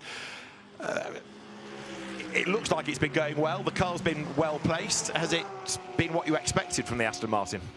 Yeah, I mean, the car has been doing well. We have a few setbacks during the night. We got hit twice. Oh, okay. I was hit once, and Ross was hit the second time. It damaged a little bit the rear diffuser, but in the technical pit stop we managed to fix all the problems in the car, and now we are running up front and fighting for the win. That's the target. You've been playing a bit with the strategy. You know, you were out of kilter with the others. Now I think you're coming maybe back more to what everybody else is doing. So now we have a fair fight. Yeah, now I think it's be like door to door. Strategy-wise, I think it will be quite difficult to outsmart the other teams. But yeah, we need to do it on track, and that's why we're here. Absolutely, and it's been a really hard race. I mean, trying to second guess the weather. Do we go wets? Do we go for slicks? And the dark, the traffic, so many interruptions with full course yellows and safety cars. Must be really hard to get in a rhythm. Yeah, it's really hard. I mean, yeah, we messed up once. We went on slicks and then it started pouring down rain, so it was really tricky. But I mean, it's spite its best, I would say, and it's one race to remember for sure. But yeah, I mean, still 4 hours to go. I think that the most important part of the race is now, and we are in the lead, and I think in the front pack. So. Yeah. That's where we want to keep it. Are you done now, or do you get back in the car? I don't know yet. So I could be in, but I could be done for the day. I don't know, to be honest. It's been a really busy race, though, hasn't it? Because so many cars in Pro, so many cars still on the lead lap. You know, it really has been one of the most open races. Yeah, and also there's a few other categories in between the Pro class. So although they are not fighting in our class, but for sure they want to keep a good place in overall. So it's going to be a plus in the difficulty to overtake. But I mean, it's everyone fighting for the same, I guess. Sure. Valkenhorst new to Aston Martin this year. You moved from a different team to Valkenhorst and from a different brand to Aston Martin. There's been a lot to learn. Has it all fitted together well? Yeah, I think I've had a good run driving the Aston. I've drove already the last couple of years, but yeah, I mean, I'm getting more used to the car, and I think we can see that on track. So I'm just getting more feeling of the car, and the more feeling I have, the quicker I will go. For sure. Aston Martin introducing this new Evo package for the start of this year. How different is it to what you were used to? It's a very big improvement. Drivability is better. It's a lot easier to manage everything in the car, and I think was a very good step. And hopefully today could be the first win of the 24 hours of Spa for the new Vantage. You said it now. That would be quite a thing, though, wouldn't it, for one of the great sports car brands? We better let you go back to the team. They might need your services before the end of the race. Enrique Chaves, thank you very much. Good to see you. Thank you so much. Good luck for the rest of the race. Well done to Valkenhorst as well for producing a demon car while we've been doing all of that. Into the pits, seemingly again, Davide Rigon. This is the 27th pit stop for that car. And this is on schedule because he's gone an hour and 2 minutes. So Rigon comes in, and we'd expect Mathieu Jaminet from 4th position to come in very, very shortly. And I would have thought the next lap we'll have our front two. So Farfus and Sorensen. There is Arjun Maini from 9th position, 2nd in class. And whilst we were listening to Henri, we had a very interesting battle for 5th position, as it was back then, with Philippe Ellis, Van der Linde, Feller, Pittard, all following each other. That's how long they've been in the pits for. 53 minutes for the 998 BMW. But look, 2 minutes or 1.5 minutes less for the 7 Aston Martin. If we scroll through different pages of that, you'll see quite big differentials between teams where they've had to do drive-through penalties, where they've had to do stop-go penalties in some instance, or just more pit stops. What's been fascinating about this, Ben, is for the last 2 hours, really, it feels like, Aston has chased BMW. They have been separated by tenths, barely more than a second. They've been in the pits together at the same time. They've driven down the pit lane with the Aston almost pushing the BMW. The gap's never stretched massively, but never has Sorensen been able to get close enough to have a proper go. It's so cat and mouse between those two, and you start to wonder now what, if anything, the Aston can do to force the issue against that BMW. I was talking to a sponsor a few moments ago, and they were so amazed by the 13 cars together on the lead lap after so many hours of worth of racing. And they were saying it must be very difficult for the teams to understand the race, because really it's anybody's possibility in the top 13. But as long as you're there and thereabouts in the last couple of stops, and we're getting to that stage now, 3 hours and 53 minutes remaining, suddenly this is where teams now will evaluate, work towards the end and go, okay, now how do we win this? They weren't thinking about how do we win this this morning at 8 o'clock in the morning. They were thinking, how do we survive this? But now I think Farfus and Sorensen will start to turn the wick up a little bit. The pace to 17.2, but 2:17.1. You know, Farfus and Sorensen are only a couple of tenths off their ultimate fastest lap time. So they are really, really pushing. But I think they're also slightly managing it and not risking too much at this stage. Let's also not forget that those two brands really didn't feature when it came to our Super Pole and our qualifying sessions. I just wonder how much teams have set their cars up for the expected rain that we had, and we had a lot of it in the middle of the night, but it hasn't. I think the forecast that we looked at on Friday had this extending all the way through to the end of the race. Yeah. It hasn't. It's dry now. So if you've focused your car on a dry setup, that will be reaping rewards now, whereas perhaps other teams have tried to have a softer, more forgiving setup for wetter conditions as they come to the end of the race. So those are the things we don't really know. Exactly, and this car owes us a pit stop urgently, because Mathieu Daminet has now done 65 minutes. Now 67 is the absolute maximum when we've had a caution period. He's got to be in this time, otherwise the water in which he sits is very, very hot and a penalty would come. Alex Arca got a penalty early on for exceeding his driver's stint time. Jaminet does not want to do the same thing here. For the sake of a few seconds, you don't want that drive-through, because the drive-through is hugely costly given the length of the pit lane. I wonder whether he's trying to get onto the same lap as Farfus and Sorensen, who are only a couple 16 seconds up the road. So Farfus and Sorensen are potentially coming in this lap, although that sounded like two cars out of our window coming across the pit lane to start another lap. Yeah, I think they can probably carry on, because they've got 62. Oh, there we go. Now. Yeah. And the Porsche should be as well. Oh, Mathieu Jaminet not. Okay, so curious. He goes through. Now, unless there's a glitch in the system, he's done 66 minutes, but he's going to be out of time by the end of this lap. Is it Retronic Racing running that car? No, it's not, is it? It's Herbert. Yeah. Who know their strategy. They know their rules and regulations. Could there be a radio issue? Because based on what you say, and I don't disagree at all, they do know the rules and regulations. Not to bring that car in would suggest that there is a reason, like Jaminet might not be able to hear them. So that stint is now 66 minutes. And by the time he gets to the line, he'll be out of time. Definitely. Oh dear. That car was 4th position pre this round of pit stops. So out of the Lecombe comes 92, Mathieu Jaminet, and they will be an alert, of course, from that stint time that will go to the race control team. They'll have a look at it. It may well end up to the stewards, but what did Alex Arca get by way of a penalty? It was a drive-through for a driving stint violation. So like I said, a lap or so ago, it's hugely costly if you do go the wrong way over the line. There is 007. That is Nicky Team taking over the car now. Had that information from Sorensen on the radio that we heard. Getting a new set of Pirelli boots and a full tank of fuel. They are right down the bottom of the endurance pit, Come To You Racing. A Belgian team. Not actually that old, maybe 7 or 8 years old now. And it was really touring cars in which they made their name, wasn't it? Well, Fun Cup, really. Right, yeah. Initially Fun Cup, then touring cars. Then came in when son Nicolas Bart wanted to race an Audi in GTs. Because they were Audi touring cars, and look how close the two of them are. Once again, battle resumed, this time Dan Harper versus Nicky Team. Okay, so this, under green flags, is going to be Nicky Team's opportunity to make a move against Dan Harper, who's on the gas straight away in the car, hopping and skipping, even in the pit lane. Harper lost the rear end in the narrow pit lane there, was able to gather it up. Here comes the Ferrari. Is that the Ferrari 51? No, it's not. It's 12th position. It is 51, but it's in 12th place. No, or was, and Pierre Guidi goes round the outside then, so that is going to give him the lead, isn't it? Yeah, I think it is.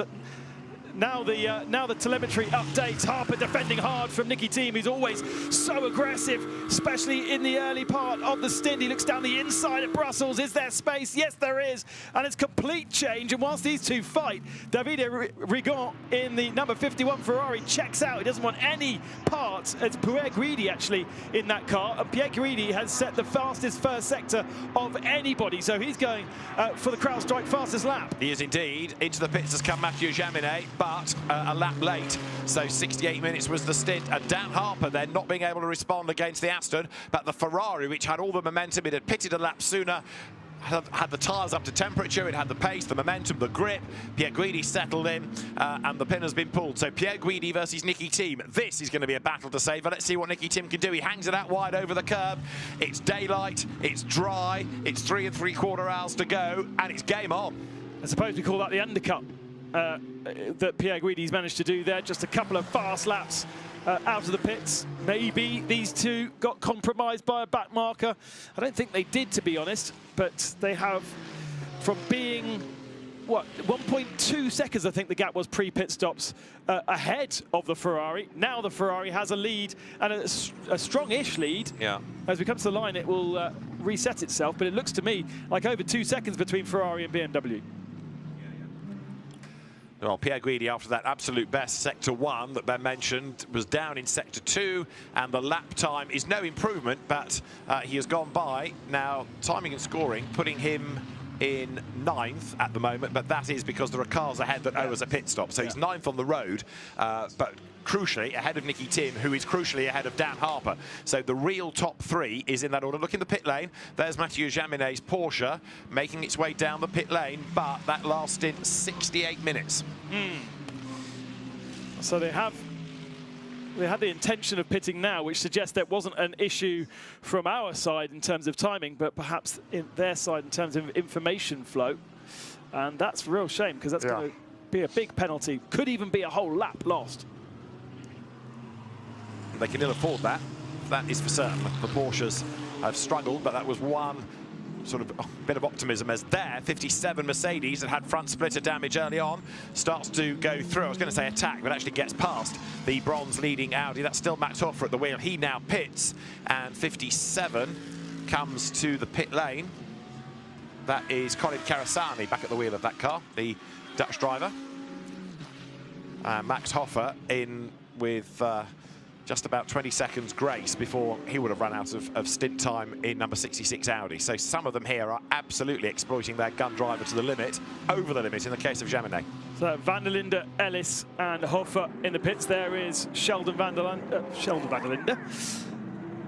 And he gets himself another set of boots as well. Doesn't look as though there was a driver change. He seems to be pretty well settled in there. So he'll go out and attack. And he was in the battle pack for behind Mathieu Jaminet for 4th position. I think he might even inherit 4th position once the stewards look into the pit stop. If we are correct in thinking that Jaminet had overdone his driver time by a single lap. Also in there is the Mercedes that Philip Ellis has got to the lead of gold. Now, what do we think about Dan Harper? He was in the lead, or the car was. It's dropped down to effectively 3rd. Let's just listen in for a moment. The Aston Martin fully headed to the side of me. 38. Copy, we've seen this. Find your rhythm, find your pace. Try to get close to the other cars in front and stay with them. Yeah, I think that's a sensible bit of information there for Dan Harper. Just stick with him. And let's just have a look at the replay here of how Nicky Thiem was on the aggressive style going into Bruxelles, dived up the inside, bit of a lean on the BMW, bit of a rub, but that's just hard racing between 2 pro drivers, isn't it? That's Nicky Thiem knowing exactly what he needed to do. Yeah. Shock and awe tactics from Thiem to make sure he gets ahead. Dan Harper had done enough to defend through Lecombe, but actually took too much curb on that right-hand side there. That allowed the overlap. And on board with Nicky Thiem, you can see from that point of view then, yeah, I wonder whether there was a little bit of contact. He had to take a lot of curb on the inside of Bruxelles, but that's because Max had squeezed him. Yeah. No physical evidence that there was contact between the two, but it felt as though certainly when we're riding on board that there was a bit of lean. Right, Pierre Guidi to Thiem in the first sector. There's barely anything to choose between them. This is going to be, I said it was cat and mouse between BMW and Aston, but all of a sudden the Aston jumps the BMW, Ferrari jumps both, and the Aston Martin is still having to chase, but a different brand now. Thiem matches Pierre Guidi in the first sector. And actually, Dan Harper's slightly faster than the 2 in front of them. It's equidistant, look. And now Nicky Thiem doesn't have to worry about fighting. David Pittard there, not fully up on the jacks. There's hydraulic rods that come out of the bottom of the car to jack the car up are not fully functioning there. So what do they do about the front tyres? They can do the rears. Now, you can't do the tyres anyway until the refueling is done, so they're going to have to spend a little bit of time either with a manual jack or trying to do something with the hydraulics. Or send it out again. Well, yeah, exactly. Drop it down. Hope it works out next time. Now, I wonder whether it was always the intention to stay on that set of tyres or they had to do that by necessity, and they can go away now and try and work out what they do next time if they need to change tyres. So have they been forced to keep it on that set and double stint them? You wouldn't normally do that. Okay, you'd save some time, but you've got enough tyres in your armoury not to need to do that. So it could be that the air jack itself has not the pressure to force those 2 rods or 3 rods from under the car down onto the ground. So it's not a fault of the car, but it's actually a fault of the pressured system, which adds pressure to the car, because the jacks are actually underneath the car rather than NASCAR style pump, pump, pump, get them up. Or you could just aid the jacks by lifting it up. The Ferrari then up front comes towards Lecombe. Alessandro Pierguidi has done 383 laps and he's 11/10 of a second to the good over Nicky Team. Dan Harper is third. Matt Campbell, by the way, has got on board number 92. And then behind that, you've got Christopher Hauser in the Audi, number 99. Now, they in turn are 17 seconds, make 23 seconds in the case of Porsche, then Audi behind. So they've dropped away after that most recent safety car period. So we do have lots on the lead lap, but not all in a line. And is the Porsche of Matt Campbell A, going to be able to catch? Don't think so at the moment. And B, is there a penalty looming? Yeah. Possibly is the answer. So the Audi for 4th place is the one to look at, number 99, Christopher Hauser. Won the event before, could win it again. I didn't think we saw a driver change, but it says on timing that David Pittard got out and Ross Gunn got aboard the 34. Yeah, I thought we just caught the end of the driver change bit, but then we were looking at the air jacks, weren't we? Sort of David was walking away, closing the door. But yeah, I think Ross Gunn has been loaded into the car. Marco Mappelli is still the fastest man from the race. He's not gone quicker again, but he's his Sunday afternoon lap time is good enough for that CrowdStrike fastest lap award. And the pole position car in this really difficult race, as so often we seem to say for Lamborghini, is currently in the lead. Now that is because of where it stands on pit stops and stints. It's about 4 minutes away from coming in. So again, it's one of those phony leads. But for the moment, on track, P1 for number 163. And then the lead will be the 96 Porsches of Sven Müller. He will lead for a couple of laps because he's also off sequence, as we covered. And then we go to the more conventional order that we would expect. Pierguidi in the Ferrari, Nicky Team in the Aston Martin, Dan Harper in the BMW. And then a gap to Matt Campbell, Hauser, and somewhere there, Ross Gunn will slot in. Well, indeed. And here, Marco Mappelli, you can see how hard they're trying now because there's more movement in the cars. Early on in the day, there was movement because it was wet dry. Now it's movement because they're absolutely on the limit. Here, for Barwell, plunging downhill is the bronze leader. So that car, as you might expect from Barwell, just got on with the job. And Casper Stevenson now takes the lead of the class. But again, he's not far off coming into the pits for the next stop due to that car. Yeah, and Alexei Nesov in the 66 is on the lead lap. So I imagine that 72 car is going to lose the leading class to Nesov once they give us a pit stop. It's very nice when they all pit on the same lap under safety car because it complicates things less. Once you start getting differences in strategy, then you have these periods, 3 or 4 laps worth, where we don't really have an established order. Stop and go 10 seconds to car 46 for unsafe rejoin. That's the Valentino Rossi BMW, an unsafe rejoin. Now that might well be from an incident we didn't see, as in going off the road and getting back on again. But anyway, a penalty comes.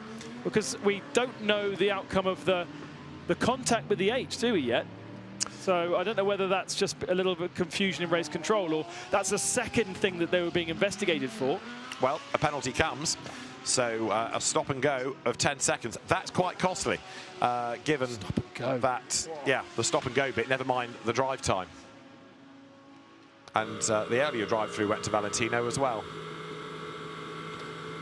Yeah, I suspect that is to do with that accident. It may just be phrased wrongly, but either way, it's a big, big penalty, isn't it? Now here, Nick Katzberg is in the lead now of Pro-Am as Alex Bunkum's number 100 McLaren from RJN's stable is in its pit box. Yet another of those little, I think they are sealants for the bonnet. Okay, that's been flapping all day. Yes, but a lot of, if you remember, it's for years, the Mercedes have had that same kind of what looks to be a wiper, but it's in the wrong place. Yes. And we had another car overnight that had a similar issue. And I think it is just a seal that goes around the bonnet, because obviously front engine car, and suddenly works itself loose, the glue works itself loose, and you end up with this weird flappy tail, which is a bit annoying for the eye line. Is indeed. Right, so there we have the car in the garage. That's the 100, wasn't it? Yeah, the Alex Bunkum car. Yes, that's why we've got a change in Pro-Am, because Bunkum is not in the pits, he's in the garage, and he's been in the garage for 3.5 minutes. His technical pit stop, his 5-minute technical pit stop. You can do it before the end of the 22nd hour. So they've got time to do it. Could be being done now. It's quite late to do it, though, isn't it? It is. It is. But that's my best option as a theory. The officials there from SRO checking on the tapes, the tape fix on that car, making sure everything is sealed down correctly. There are scrutineers throughout this 24-hour race that wander around the pits and make sure everything is in order. It's not a case of starting the race and at the end you get scrutineered. There are expert eyes prowling the pits, making sure these cars are conforming at every given moment. And that was, we could just see the jacketed gentleman with attention on the stickiness of the black tape. Bearing in mind that a proportion of my family are scrutineers, they don't wander, they trudge. Do they? Scrutineers have their own very distinctive walk. It comes to spending all day at a race circuit on your feet or lying under a car, but it's more of a trudge than a wander. I suppose you want to be invisible as well as a scrutineer, because you're kind of the police. It's true, but it's amazing how quickly, if you walk down towards a car, so my brother-in-law and my father-in-law tell me, people suddenly start to look attentive and do things and worry about things. And if you stop and stare at something and furrow your brow, it doesn't half worry them. Now, you're on board 96 Porsche here as they come out of Bruxelles. The last time we looked, it was Sven Muller at the wheel, and he owes us a pit stop, as does Marco Mappelli. Marco Mappelli in the lead is on 61 minutes of a stint. Sven Muller is on 48, so he's about to think about coming in. And there's 46 rejoining, but this car's chances are now starting to evaporate. More penalties and not being on the lead lap. It's all adding up, but sadly in the wrong column. It was Sven Muller, wasn't it, that eliminated the 22 of Lauren Heinrich before the end of yesterday? Was involved with. Yes. Dived down the inside yes. and yes. yeah. Made contact with. Yeah, somebody on Twitter actually sent me the onboard, because that onboard runs as a separate feed online, so you can follow the whole race inside that car. And he had alarms on his dashboard that came up as he came out of the chicane. He then was complaining, almost like he was complaining on the radio, saying something was wrong with the car. He got distracted from his braking point into La Source. That's why he ran deep. Right. And effectively, Lauren Heinrich was giving him space going around the outside, but didn't expect him to run deep as well, and that's where the contact occurred. He did get penalised for that, but it was such a long time ago that Sven Muller stays on the lead lap and will inherit the lead in a second, because Marco Mappelli has brought the Lamborghini in. Finally. This is really our battle. It's not our battle for the lead now, is it? It's our battle for second, because the Ferrari is a little bit further up the road. Not much, but a little bit as Pierre Guidi extends. That Ferrari, yeah, I mean, it's been omnipresent, and now is not only in the mix, but it leads, and as you say, is edging away. So from being third and looking like it was struggling, it's won on that last pit stop, and there it is now, up ahead. The last pit time for the Ferrari was 2 minutes and 1. It was 2 minutes 0 for the Aston. 2 minutes 1 for the BMW. So it's not like it was a mega quick stop, but I think the combination of the timing and the caution period all played into the hands of the Ferrari. Filthy, that number 7 Aston Martin. And if it does have a successful result and needs to be sent to a museum somewhere, then they will seal that filth with a kind of a glue, which means it will never be able to be cleaned again. It's a wonderful thing that happens to many an endurance race car. And all of the rubber marks, and particularly on that car, the mud down the left and the right sides, in a way that we haven't really seen on other cars. It really does look, it gives it an extra sense of shadow around the rear arches and even more presence. But that's all fine, you know, this protecting the grimy livery until it ends up in private hands and somebody wants to go racing with it in another 35 years. You know, when we're here 35 years hence for the next Endurance Legends historic race, and I'll wheel you in. Please do, with the rug for my knees, or my unrack for my knees, and my program in my clipboard. You know, you'll want that car looking spick and span, not with 35-year-old grime. I don't know. If it's a winner, no. I wouldn't. Yeah.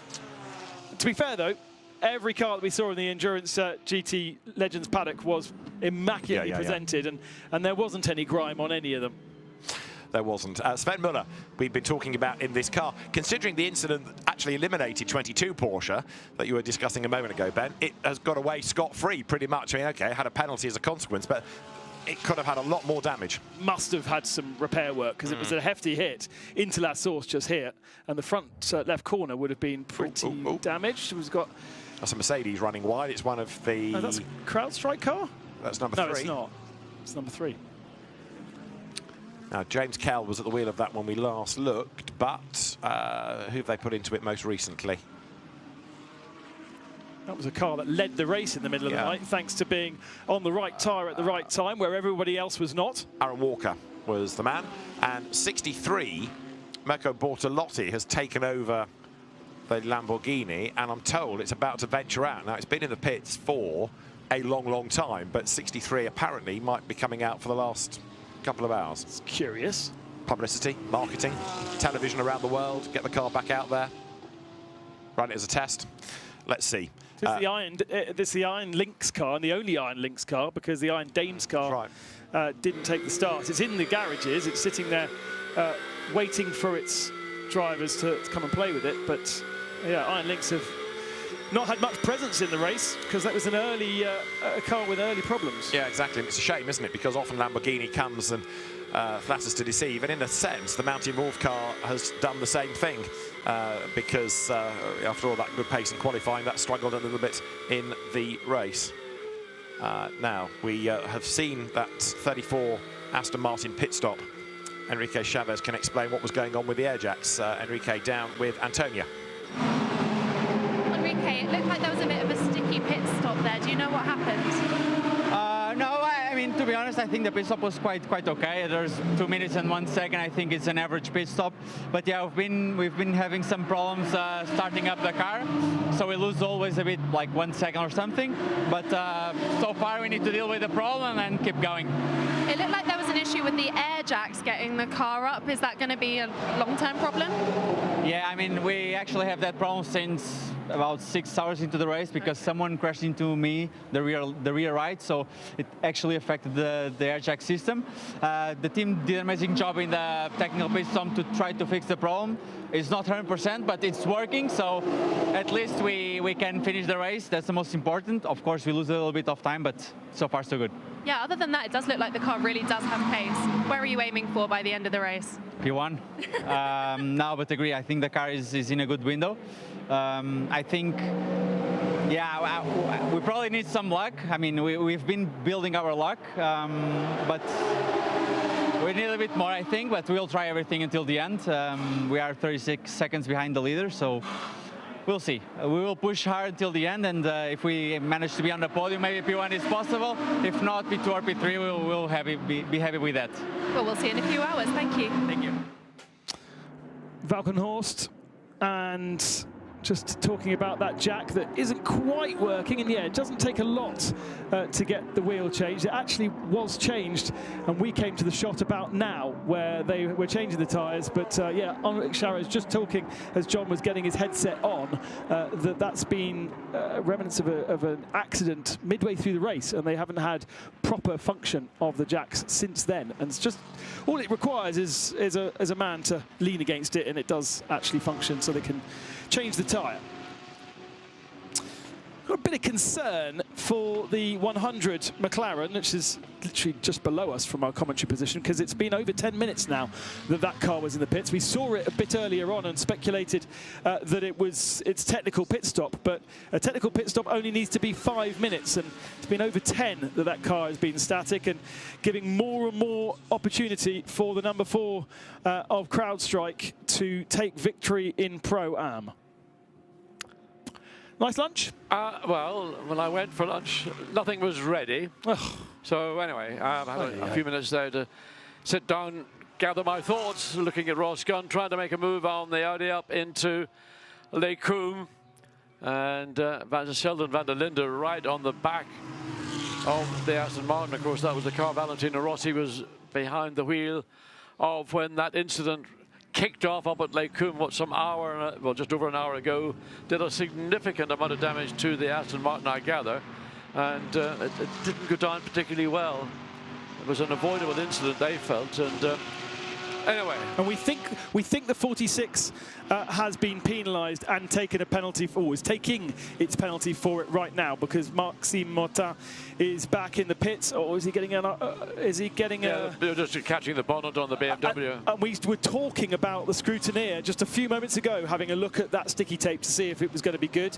I don't know whether he's come in to fix that issue or whether he's come in to serve his drive-through penalty that we seem to have got for the contact that Valentino had on that Aston Martin. But either way, now at least a lap down and probably even 2 laps down off the lead, having had to sort that. It's all kind of unfoiled for them. But the sister car, Sheldon van der Linde at the wheel, we just saw in the wheel tracks of Ross Gunn, 8th and 9th, that battle, and they are behind Hasser in the 99. So it's actually a battle for 7th spot. So that notionally is the leader, Sven Muller. On the 46 BMW, whatever the tape they're using, it doesn't seem to be able to keep the bonnet in place. There are other brands available, apparently, but they probably don't have them available to the team right now. So on board the 96 Porsche, Sven Muller, Casper Stevenson in the 72 Lamborghini behind him, but the actual race leader in real terms is Alessandro Pierguidi. I didn't see any of this when that all kicked off, because when Nicky Team and the Aston Martin and the BMW made their pit stops, they were 1 lap behind the Ferrari, I get it. And then as they both filtered out of the pit lane, that was the Aston Martin and the BMW, they were just nailed by Pierguidi up into Lake Coombe. So there we are, Ferrari leading here at Spa. It was a really, really good outlap. Pierguidi was, or that 51 car was about 1.8 seconds off the lead of the race pre-pit stops.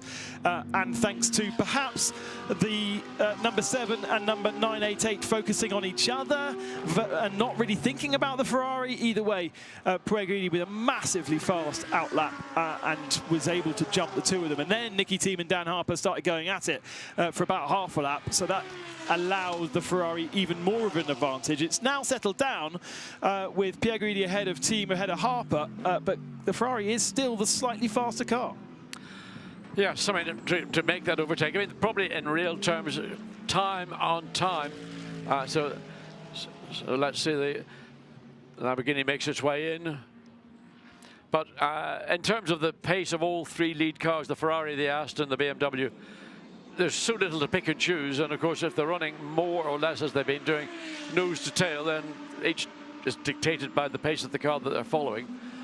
But I mean, I did catch the Nicky Team overtaking Dan Harper, and I thought, well, that's the reason he's called a Viking, because he did not take a prisoner in that one, and Dan Harper wisely left sufficient space to ensure that there wasn't any contact between the BM and the Aston Martin, and Harper has managed to stay glued to the tail of the number 7 Aston Martin.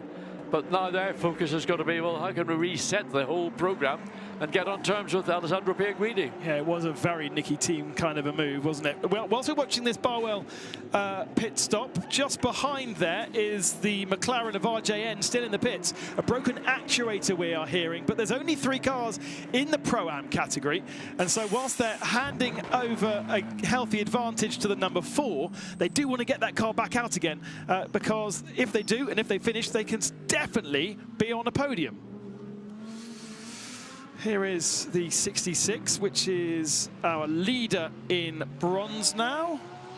Oh, no, sorry. Second in bronze because Kasper Stevenson was leading, but they are now in the pits, the 72.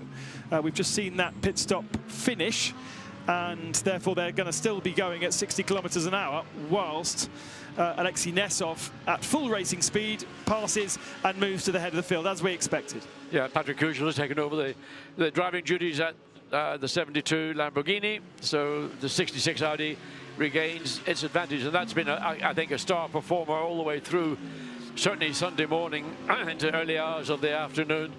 I mean, in effect, out of position in relative terms to all the other bronze cars, but also to some of the pro cars that have tripped and stumbled their way through the 20 so hours we've been racing. Looking down the inside, no space to make a move. The field really spaced out now across these 7 kilometers of Spa, as we've got a decent amount of green flag running for the moment, which is lovely to see. We are expecting Sven Muller into the pits this time, and then we'll have about 20 minutes where our leading contenders won't be owing us pit stops, and it might be quite quiet down in pit lane.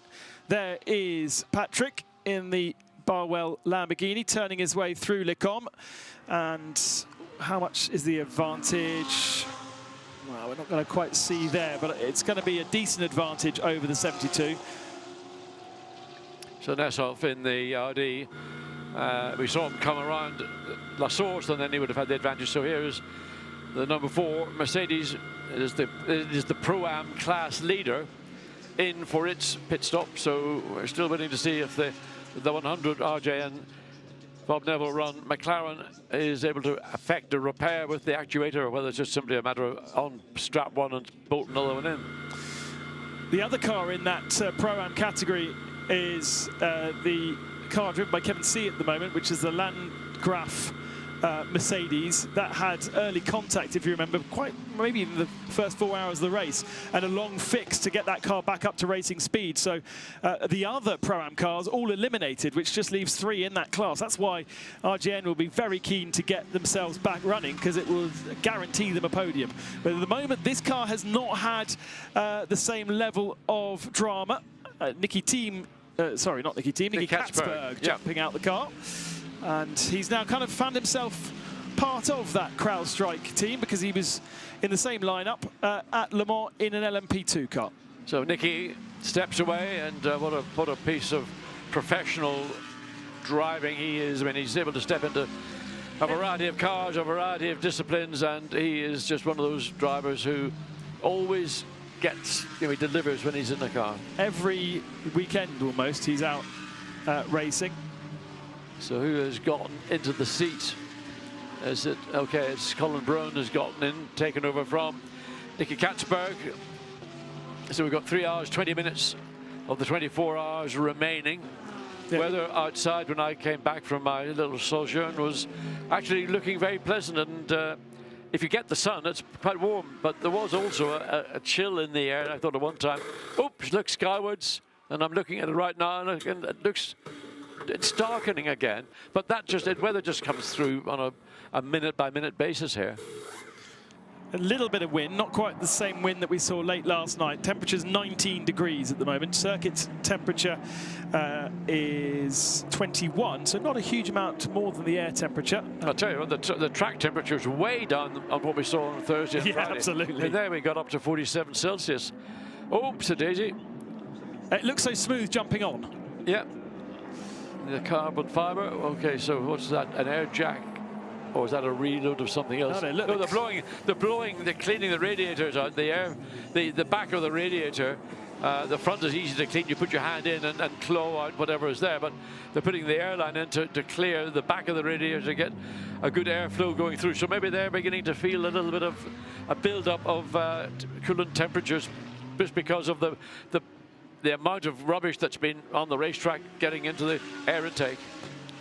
So interesting to see where that 96 it's coming out of there falls into the battle for 4th position. No investigation at the moment for the 92. We really thought that they had exceeded their drive time, but it was a good half an hour ago that happened, and we haven't seen race control investigate it. So it does mean that 92 stays in 4th position and with an 11-second advantage over the 99. I was expecting this 96 Porsche to fall somewhere in between those two cars. So down it comes, and having cleared out the air, not the restrictor, probably it was a restrictor getting into the radiators, but now clearing it all out. And other than maybe they didn't have a trip across the grass at any time. That's the other danger when you go off track, is that you go over a piece of grass and then it's the best lawnmower you can buy. Yeah, so there is the battle then for 6th position. The 99 of Christopher Haase, then Ross Gunn in the number 34 and Sheldon van der Linde in the 32. They were locked together last stint, and they are once again. They're about 11 seconds off Matt Campbell, who is 17 seconds off our front 3 that are all equidistant to each other. And it looks as though the 96 has come out behind the Lamborghini, so down in 12th or 13th position.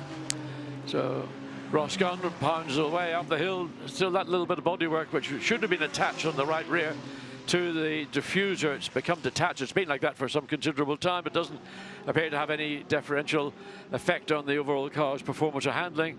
Sheldon van der Linde looking and hoping and wishing and whatever else to try and get on terms with the Aston. He's close here, coming out of the exit of the chicane, but it's the usual story.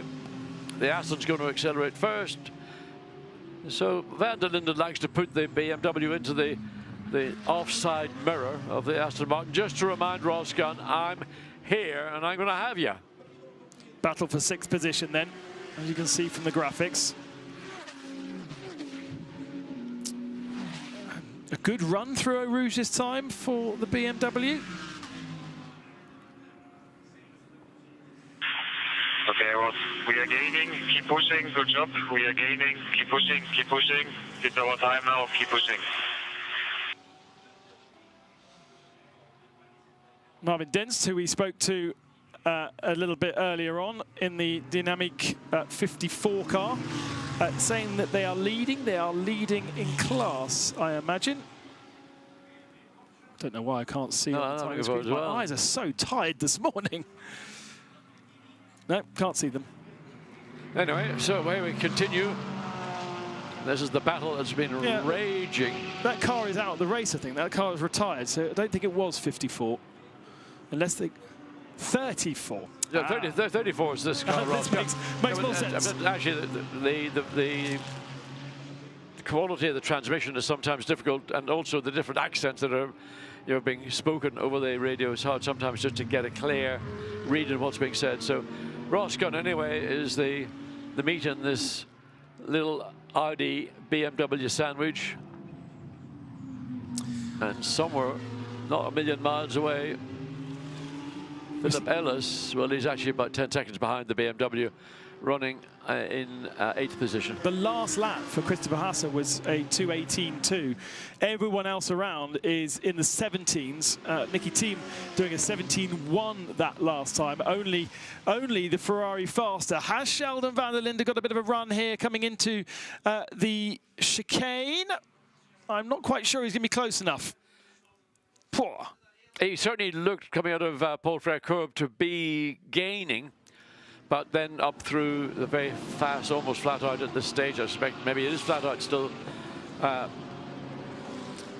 Blanchimont corner, he wasn't able to maintain that gap. You can see the gap there. It's what, a car length or half a car length, but he couldn't maintain it. So accelerating down the hill, and it's this seesaw effect that you get all around a lap. Catch and lose and catch and lose. And it's also affected by how the cars have been BOP'd, because some cars are stronger down the Kemmel Straight or through Blanchimont, stronger through the faster corners but weaker through the slower corners. We saw it more compounded in the GT2 race, where the Mercedes was losing huge amounts of times in the middle sector, but very, very fast in the first and second sectors. BOP and GTP3 much less obvious, but certainly there will be strengths and weaknesses to every single car out there. Yeah, and you saw that graphic just a second ago that Sheldon van der Linde has taken literally thousands of seconds on sequential laps over the Aston Martin. but you're talking about, what, 2 feet probably in real terms each time, and it's not meaningful. But if Sheldon Van Linden can put all those little gains into one lap, then maybe he'll have something meaningful to give a challenge to Ross Gunn in the 34 Aston Martin. Nibbling away right now, but really there's not much space to nibble. I started the nibbling over the weekend. Now You've started nibbling at the weekend? No, I said nibble, nibble, nibble. Okay. And now it's the sort of the catchword of the... No, not quite. Anyway, Philip Ellis doing a great job, and I think actually that bronze colour suits the car extremely well. And that is the car that is leading in... Yeah, by 8 seconds. Yeah. In the gold category. Gold category, not bronze, gold, yes. And Al-Zubair Al-Fazil, the team owner of the Al-Manar Dubai entry. Michael Grenier and Dominic Baumann also part of that team, and they are 8 seconds ahead of the number 77, which is the Haupt Racing Mercedes of Arjun Maini, Youssef Owega and Michele Beretta. Is the track getting... So is there an empty field, or is it just getting the sort of the way you get in a lot of racetracks? You get a lot of group of cars. Right now we've got a group of cars all making their way up into La Source. And there's a bit of congestion down at the bottom of the circuit, down at Campus. We've got 40 cars on the track at the moment. We've still got Alex Buncombe in the number 100 in the pits, but not an official retirement as yet. The last we heard, they were still working on the car. So we've got 41 cars that should be still running, but 40 on track. Yeah. But okay, so we're missing 26 from the start of the race. They're all just really well spaced out, which is unlike the race that we've had so far, because there's been so many times where they've been bunched together again. Well, they get bunched together, obviously, under a full course yellow, then a safety car. That's one sort of, you might call, unnatural phenomenon.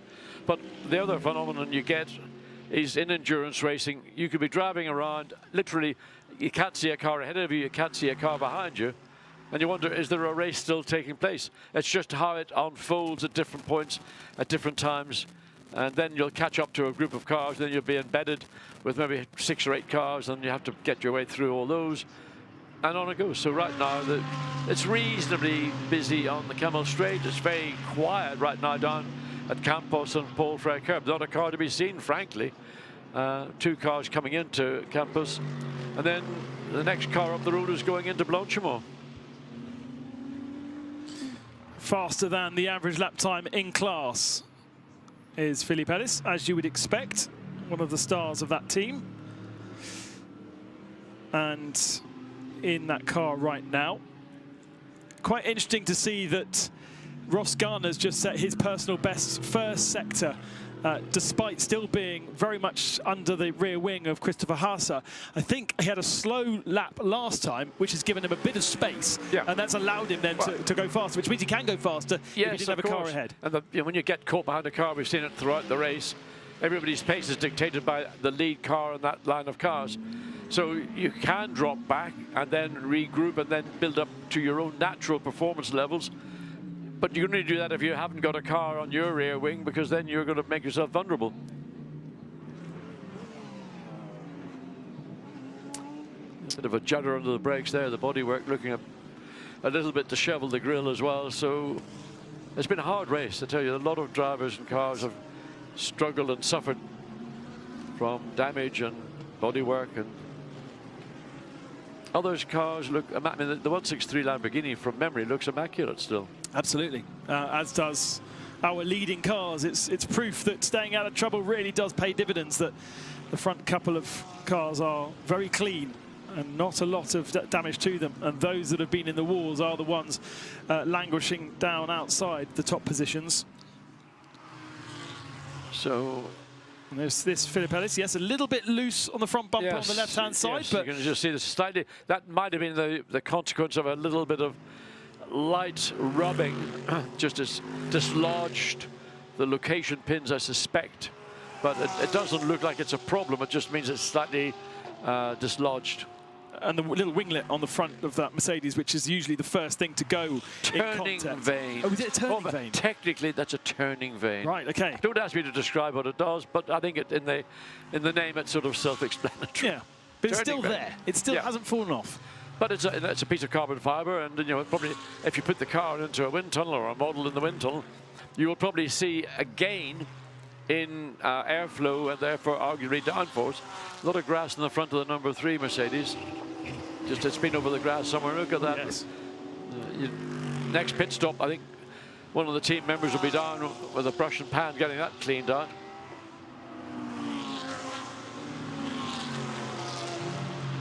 So Dan Harper, fellow countryman of mine, is now, well, he's 3.9 seconds behind. He stepped back.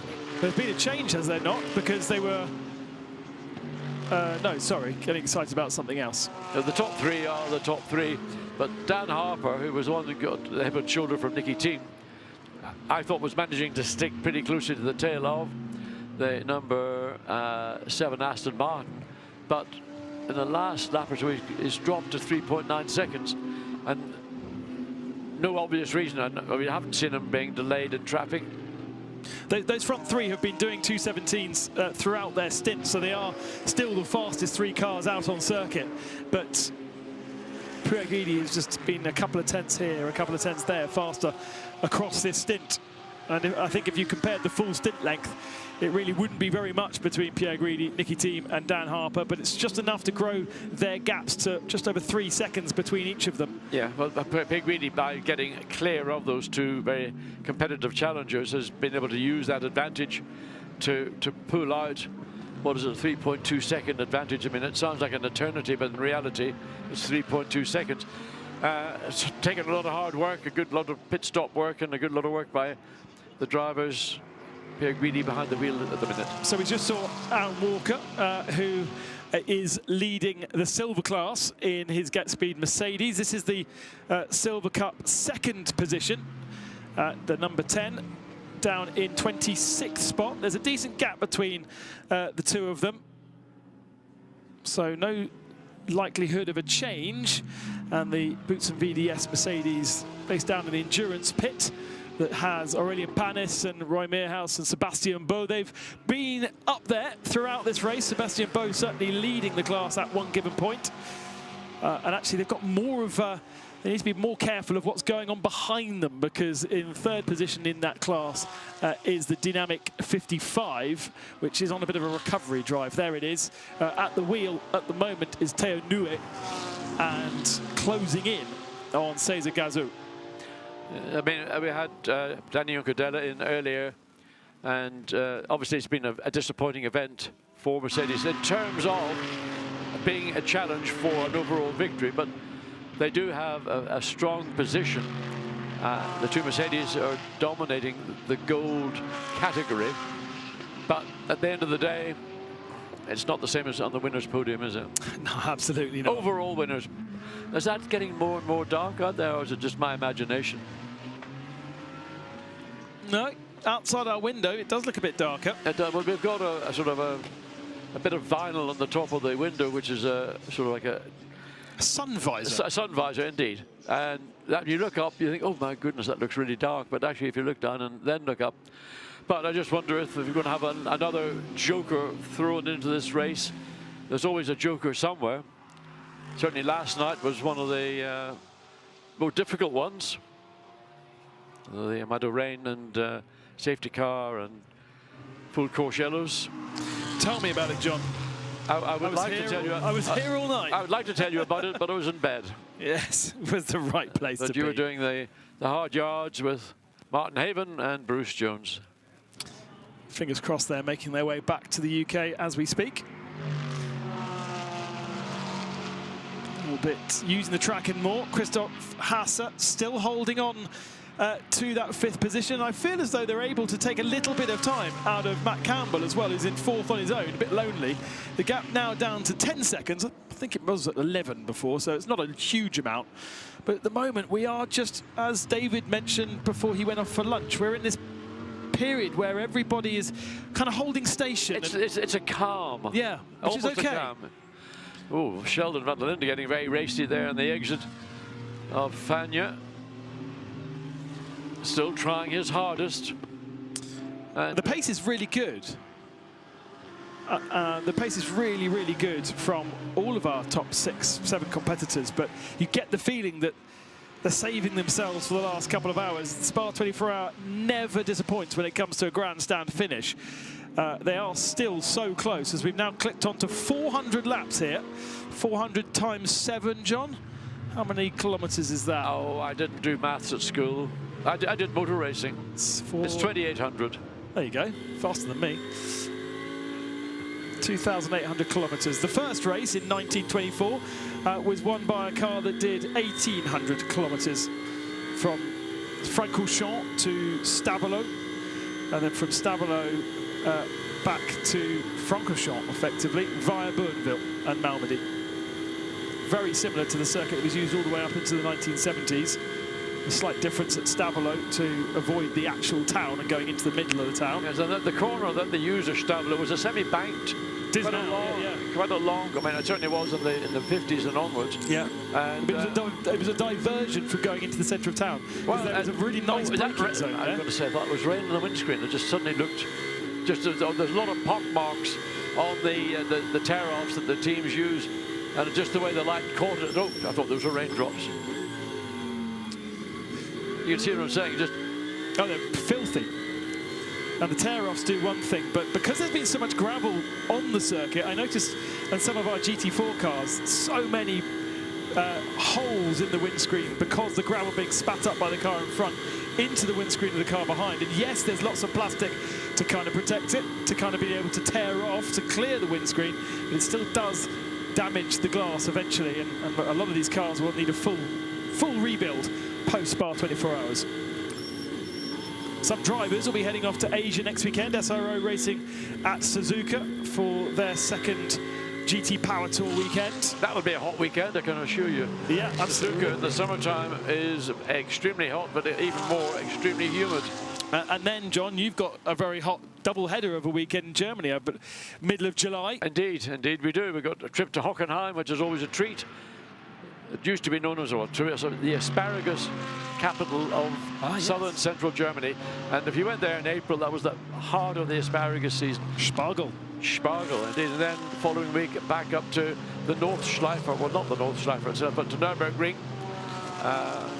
for that event. And that will form the third weekend of the Endurance Cup. This is only the second weekend. Usually we have Paul Ricard and Monza before Spa 24 hours, but because of the resurfacing of the Monza circuit for the Grand Prix in September, we were not able to go to Monza, and we went to Paul Ricard a little bit later instead, leaving no space for a second Endurance Cup race. And of course, we've got Jeddah to finish off the year in November as a 6-hour race. And so it feels a bit strange to come to Spa as only the second weekend of the Endurance Cup. I think the competitors probably feel likewise, and especially because Paul Ricard this year was a 3-hour race, not a 6-hour race.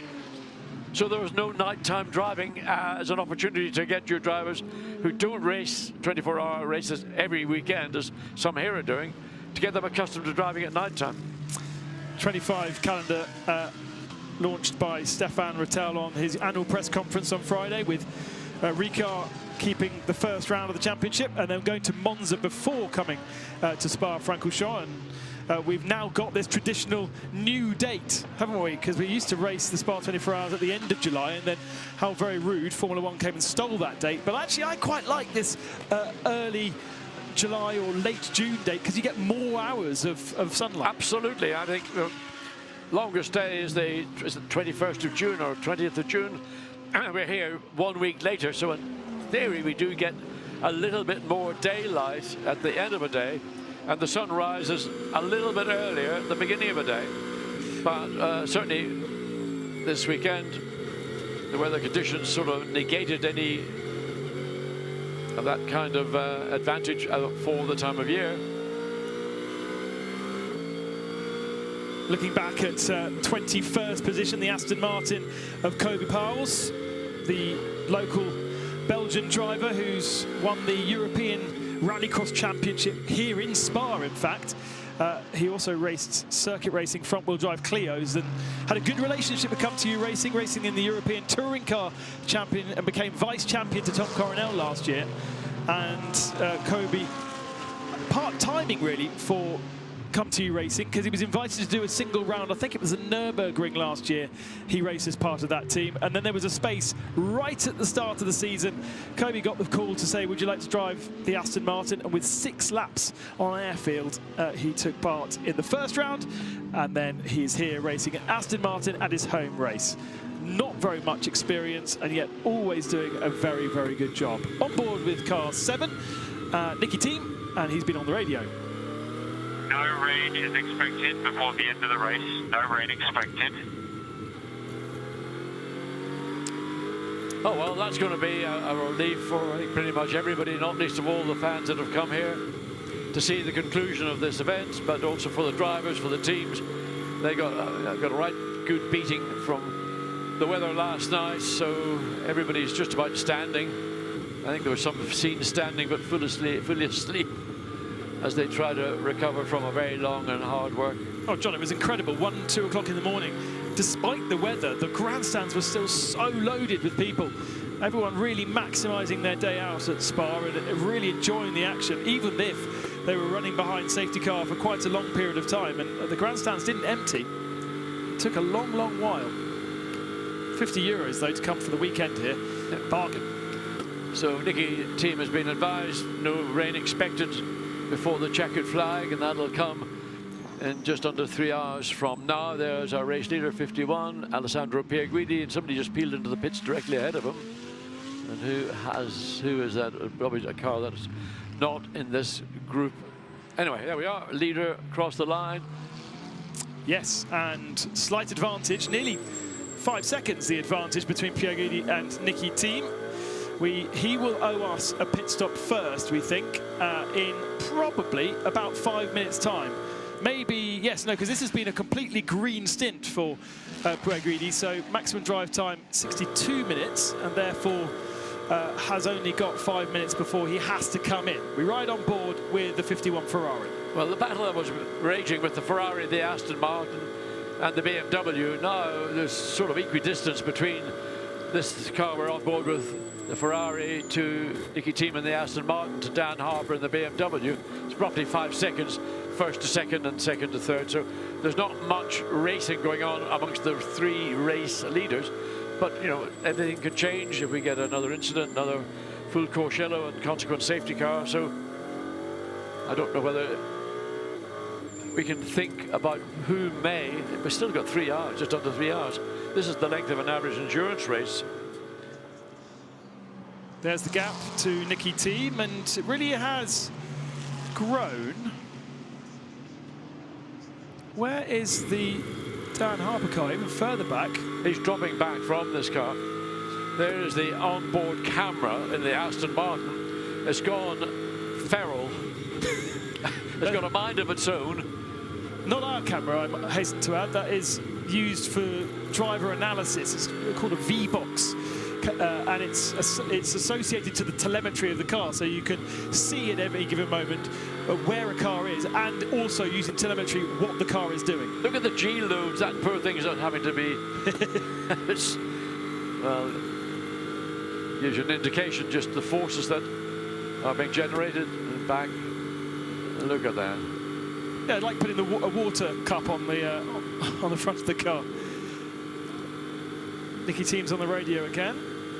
Where are you getting the locking? And the braking is always. So he's got TC switched off. He's just flicked it to off, but yeah. ABS suggests an ABS issue suggests locking, and those lights on the left and the right hand side of the dashboard are his indications of locking. Yes, you feel it under the pedal, don't you, John? But these days you actually get a light to show you that you're locking a tyre. Not on my day. No. Not on my day. We didn't have ABS, and when I have driven cars with ABS, I always felt that it was taking control away from the driver, and you're trusting in technology. Obviously today it's a different world, different experience. So I always like to trust what my foot told me, and if I made a mistake, then that was down to me. I didn't want to rely on power brakes, power steering, and all those. Need power steering today. These cars are so heavy to steer. Much like power steering in these cars, the ABS is designed as an inherent part of this car. So you can't turn the ABS. You can turn it off. You turn it down. Yeah, but it won't be as effective, and it would be difficult to drive if you completely turned it off. If a car had ABS failure, it would almost be impossible to drive. So you have to use a little bit. Yeah, but again, everybody runs power steering, and there have been issues with power steering here for some teams over the weekend. And you become so dependent, reliant upon it, that when you go into a corner where there's a high G load or high physical load, and all of a sudden this wheel effectively locks because the power steering pump has failed. Not very nice either. Alessio Rivera in the 51 now. Trundles down pit lane, a tear off of the windscreen, so he's got a nice clear view ahead of him. He's got the Ford Mustang ahead of him as well, with Fred Vervisch aboard that car, as we've said across our 24-hour coverage. Wonderful to have another brand here, wonderful to see and hear that Ford Mustang, a fan favourite. The GTD version is in the paddock this weekend, and we've seen quite a few GT4 versions in our GT4 support series as well. Rivera out, and let's see, he needs to really push, but not quite as desperately as Pierre Guidi had to on the last stint, because he does, or did, have a nice little cushion over Nicky Team pre-pit stops. We haven't got Team or Harper in to service their cars yet. We would expect them in the next lap or two. So Nicky Team takes over the control of the lead, and Dan Harper will follow along in second place, but his gap now is increasing up to 6 seconds. So it doesn't look as if the 998 BMW has got much remaining as a challenge to the lead Aston Martin and formerly to what was the leading Ferrari. So that's again disappointment for BMW, and the next best placed BMW is in 7th for Sheldon van der Linde, and he's really struggling to find a way past Ross Gunn and his Aston Martin. Well, let's not forget that 998 in the hands of Augusto Farfus was leading the race, and comfortable doing so, when Farfus was driving. And there are differences. These guys are not robots. These drivers do have slight differences between their talents. Team doesn't necessarily match Sorensen. Harper certainly didn't and hasn't matched Farfus in this stint. And now we've got Rivera in the Ferrari. What kind of performance can he do in relation to his teammates? Is he faster? Is he slower? Because that will really have an effect as we come across the last 3 hours of the race. We assume and commentate so often on drivers as though they are performing at 100%, but they are never at 100%. No, and I mean, within a team, you've got three pro drivers, and I mean, what you might ideally want them to do is all drive at an equal time. So each does a 1 minute 20 or whatever it happens to be, 2 minutes 20. But it doesn't work like that. And of course, you get into a battle, there are some who are maybe more inherently natural overtakers or racers, and others who are good in clear air where they can do everything with the precision that they like to do to give them that little bit of comfort. Here is Nicky Team in the Come To You Racing Aston Martin. We do have Ross Gunn in a Valkenhorst Aston Martin. They're all the new car. Then one of the newest GT3 cars out there, save the Ford Mustang. It's an evolution package, so if you had the old one, you can bolt the new parts onto the new one, but it's quite a different car, as we've heard from some of our interviewees. It's great to have so many guests in the commentary box. I don't think we've ever had so many guests, and a big, big thank you to all of the support from Mercedes, from Aston Martin, and all the other teams that have brought their drivers up to speak to us in the commentary box, to the media in the media centre. It's been an added value. Yeah. Well, also just the fact that they can explain to us what it was like through those very wet, dark hours. You were in the commentary, you were in the pit lane doing reporting from there, but for me or for David, we were only getting it secondhand. But to have them tell us precisely how it was and what their emotions and experiences were all about, that is a great asset to the commentary. Yeah, the Twitterati were quite critical of the length of the safety car last night, but to speak to any driver, and they were barely able to hold onto their car when we were 80 kilometers behind the safety car at 80 kilometers an hour, and then the safety car eventually tried 120, and that's when we went back to racing, because they tried to go a bit faster. But it was hard for our TV team, our day team, to get back to the hotel. So well, when I left the circuit, it was hammering down so hard, it was like somebody beating on the roof of the car. And you had a combination of the tarmac was still quite warm, and then you had the cold rain hitting it, and you're getting a little sort of haze mist. Yeah, it was stunning on the cameras. 3 feet above the ground. and you have the rain's coming down, and it's hitting the windscreen, hitting the roof. And it was actually, as a number of people amongst us have found, it took a lot of concentration, where normally you just put it in overdrive and just sail back. So if it was doing 50 or 60 kilometers per hour, you're having to focus. Imagine what it was like when you're doing 4 times that speed. We did have some beautiful, beautiful camera images of exactly what John is describing there. The steam coming off the circuit as being caught by the lights of the race cars in certain parts. Nicky Thiem surely is in the pits this time, as will Dan Harper. We ride on board with the Dane. Hooks to the right-hand side and comes to the pits. Now, how quick can they service this car and get him out and try and compete with the 51? The 51 of Alessio Rivera, wow, did a 2:16.4 the last lap, so naughty, very naughty. Fast, and the pit stop was fast as well. Yeah, I mean, that's what you need to get laps like that in clear air. Use the best of your tyre and do it when you're not involved with traffic. So he didn't have to try hard to do that. That was his own natural pace and that of the car.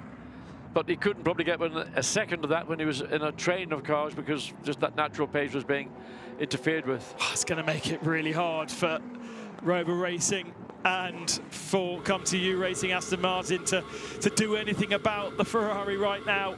A pit stop that was just about 2 minutes long, and then incredibly fast outlap. They're changing around the drivers at Rover. Yeah, I think it's Max Hasser's gotten back in behind the wheel. So doing single stints only. Yeah, it's strange they're doing that. I mean, they're maybe just cycling the drivers through to make sure there's nobody is seen to do too much. I don't know which driver in this car will finish. We've got 2 3/4 hours to go, so it'll be an hour stint for whoever goes into the car now. Or will this driver now, if he's got time, will he do it effectively a 2 3/4 hour stint to the flag?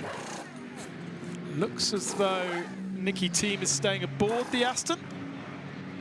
No change of driver there. They're fiddling around with that camera that we saw flapping around. Here is the Ferrari. And that is what the mechanics are doing on the left side. And that Ferrari is going to be easily in the lead. Comes to the F1 start grid. The Aston Martin doesn't have a lot of time to go from its pit box to full speed pit out, because it's so close to the end of pit lane, as you can see there. BMW coming down in the fast lane of pit lane to look further right, and we will see the Ferrari. There is the Ferrari. Now look, they look like they're going to be ahead, but the Ferrari is travelling double the speed. Yes. And that is going to be an easy lead. But there's a bigger gap between Aston Martin and BMW. Yes, there's double the gap. I mean, the BMW has been losing ground to the Aston Martin over the last 10 or 12 laps. And there's a very clear illustration of that as the BMW makes its way back out onto the racetrack. Remember, this car in the middle morning of this morning was comfortably leading Augusto Farfus behind the wheel. So just building up speed and having Porsche comes roaring by. So I'm assuming it is Max Hesse indeed.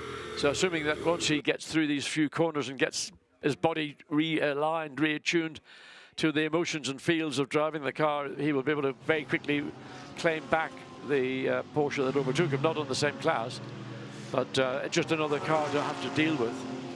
Now, about an hour ago, John, we got quite concerned, myself and David Addison, regarding the drive time of the 92 car. Mathieu Jeminet, we were watching, miss the pit entry and do a drive time of 68 minutes rather than what he was allowed to do, which was 67. We thought that it had been ignored. It hasn't. Race Control have issued a drive-through penalty to 92, and that means that it is going to drop out of that lonely 4th position that it was occupying and hand over that to the 99. Was any explanation given as to why Jaminet would have missed pit lane? Was he compromised by another car, or was it just a very late call? It was very much on his own. And strange. The clock ticks down. 66 was his first opportunity to come into the pits, or actually even before, of course. But he just went 1 lap longer. We speculated perhaps a communication issue with that team, because there's no real reason to stretch it that tight. where is the BMW? There it is. Yes, a long It's gap. dropped back a significant amount. Now, and got traffic as well. And that was the Porsche that overtook him when he came out of the pit lane. So he's got to find a way around that. As we look at the 32. Yeah, so the 998 gave away... Not given away 10, 12 seconds, I would say. Yes, but where did he lose it? Because the pit stop itself was a similar time to Nicky Team, so it must have been on its in-lap that he was just a lot slower. And he's going to be slower on this out-lap with the traffic that he has to get round versus the clean track that Nicky Team enjoys. So just again, checking around the air intakes to make sure there's nothing getting in the way of airflow into the radiators, coolers, whatever. Michael Grenier is going to be getting aboard that car by the looks of things. So that's their fast driver in that gold car. We have so rock and roll, we get her on our way. Again, the benefit of being on the heritage pits near to the exit of the pit lane, hopefully giving some advantage to the Mercedes.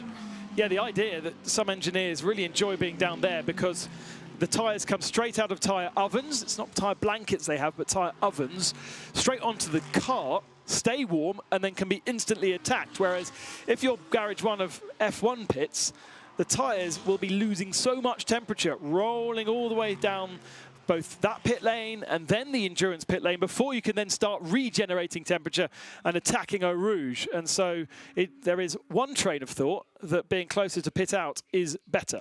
I think that's a fair comment, and I would concur with that. I mean, I think the Formula 1 pits might be considered slightly more appealing. Luxurious, yes, space-wise. But, you know, down to the old pits, the heritage of the Spa racetrack is founded on those pits. I mean, okay, they've been modernized and expanded, but if you think back to all the historic races that have taken place here in the post-war years, and certainly for me, the hedonistic days of the 50s, you know, sports car racing, Formula 1 at Spa, it is that pit block that is fundamentally the pit block that was here in those days. So drive-through just being confirmed. We think he might have actually served that penalty, the 92. So this is his outlap from that with Matt Campbell. And yes, it looks like by the look of his pit stop time he has, but it's going to have dropped him behind Hasser. Or is it just going to drop him into the clutches of Hasser and 34 Ross Gunn, which was that little battle for fifth, but will be the battle for fourth. Nicky Team has some clear track ahead of him, doesn't he? Can get his head down. Yep, all the way up into Lecombe. He's got a bit of traffic behind him, but it's more important to what is directly ahead of him. That's going to have a telling result. 5 seconds is the gap between the Ferrari 51 of Rivera and the 7 of Nicky Team. Max Hesse is 9 seconds back now from Team, so that really hasn't worked out for BMW on that latest round of pit stops. Bit of traffic, though, for the Ferrari to contend with. Looked like 3 or 4 cars for it to clear. Let's go down to pit lane with Antonia. And she has gone down to Come To You Racing to chat to one of our quick Danes. Marco Sorensen is with her now. Marco, I know you're cautious of not celebrating too early, but it is looking good. Yeah, it's looking very good. I think all the cars that are kind of left to be in this race it's very tight between all the cars at the moment. So I think it's going to come down to a little bit of strategy in the end, or a good overtake. Rudy will be taking the car over the line. So yeah, we're just hoping at the moment, so we'll see. Okay, and without giving it away to your competitors, what will the strategy kind of be? Well, it's just about if we have another full course yellow and all this, how we can play it out. But obviously you are a little bit limited in this championship with what you can do with strategy, so we'll have to find something, right? We want to win, so. Of course, and I'm sure you'll be fine. Now go sit down and relax. Thank you. Marco, part of that Dane train that for so many years had Darren Turner as their third wheel, obviously non-Danish, but initially Christopher Nygaard, a Danish racer, as part of the Dane train Aston Martin Le Mans competition, and for many years Marco Sorensen and Nicky Team as partners to each other. Well, that piece of equipment still bobbling around, not quite as obviously, but once you start to focus on it, you can't take your eyes off it. Anyway, that's not of any importance. And Nicky Team still roaring up the Camel Straight. Now, Rivera did an 18.5 on that last lap, and Team did a 17.0, so 1.5 seconds gained, not because Rivera was slow, but he had a lot of traffic, as we saw, as Ross Gunn now brings the Valkenhorst Aston Martin with a brand new blackened nose to that car, a replacement from damage earlier on. And Ross Gunn's getting out. So much like we've seen from all the other drivers, just single stinting the cars. I'm completely wrong. Sorry, this is the 21. Yeah, Charles Clark, yeah. He just brought the car in. So the Valkenhorst team pits down the other side. Oh, to remember to take your seat with you. That's it, seat inserts. A lot of these would have been made probably quite recently, because quite frequently the driver lineup in some of the categories outside of the pro categories are fluid. So they get out the old expanding foam, bit of a bin bag, put the foam into the bin bag, put you in a shape of a seat, and then that forms around you, and that then becomes your sort of seat insert for the weekend. 6th in class is that 21 Silver Cup Come To You Racing Aston Martin. And it is now Charles Clark who's jumped aboard that car. I think they've got all their cars running, bar the 12, which Nicolas Bart got removed from the circuit as we went into the night. A complete innocent party of a rather nasty accident. His bit was actually okay, just got squeezed into the wall, didn't he? And was on course. That car, that lineup really was a favourite. They were on the podium last year, but sadly had to park the car up. But every other car in that Come To You Racing stable, the 3 others, still all going well. 6th for this 21 car. So sort out your earpiece, your radio earplugs. There's a little speaker within the foam rubber part of the earplug. As the 991. BMW makes its way around that Century Motorsports entry. Still running. Further down the field, down in 33rd position, Darren Long behind the wheel. And there we are. Mark Lemmer's team, Barwell Motorsport, 72 Lamborghini. I think they've had that number pretty much every time I've been to Spa 24 Hours. They seem to have a 72 number in one of their Lamborghinis. Mark was driving in the touring cars heritage race, so I had an opportunity to get out on circuit as well as manage his team both last weekend in British GT and this weekend in the full 24 hours. But a part-time racer, done some 24-hour races himself, including here, I think, in touring cars, but he was invited to drive one of the historics and absolutely loving it. I think alongside Mark Sumter. Well, that's a good partner to be with. Mark is an excellent Porsche racer. And there's not very much he can't help you with when it comes to getting behind the wheel of anything that would have been sort of late 80s, early 90s, 993s in particular. There's Max Hesse with a little bit of traffic. He might find it difficult to get past Patrick Kujala. Yeah. Because Patrick ain't any slouch. And, you know, Max Hesse doesn't want to throw it all away by doing something a bit rash. And Patrick Kujala is under no obligation to step aside to let the BMW through. And he's still not due to come into the pits for another 10 minutes either. So the question is, if he's not holding him up, then it's not really a problem, is it? But well, he is holding him up indirectly. Yeah. But there's always the argument, if you're quick enough, then you'll find a way past. But the problem, as we've seen throughout this race, has been the BOP is so even amongst the cars. There is no significant advantage. There's no DRS available to GT cars, and hopefully it never will become available to GT racing. But there's nothing currently. The success of BOP is so much that it's brought the field close together that it is now maybe mitigating overtaking.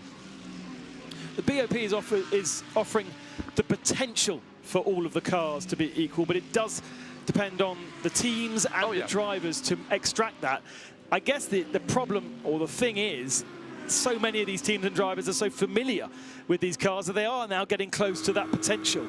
And that's why we find when pro drivers jump aboard these GT3 cars, it's very, very difficult mark to mark to see overtaking. And you do have to be aggressive, like we saw from Nicky Team. Team is closing in on Alessio Rivera.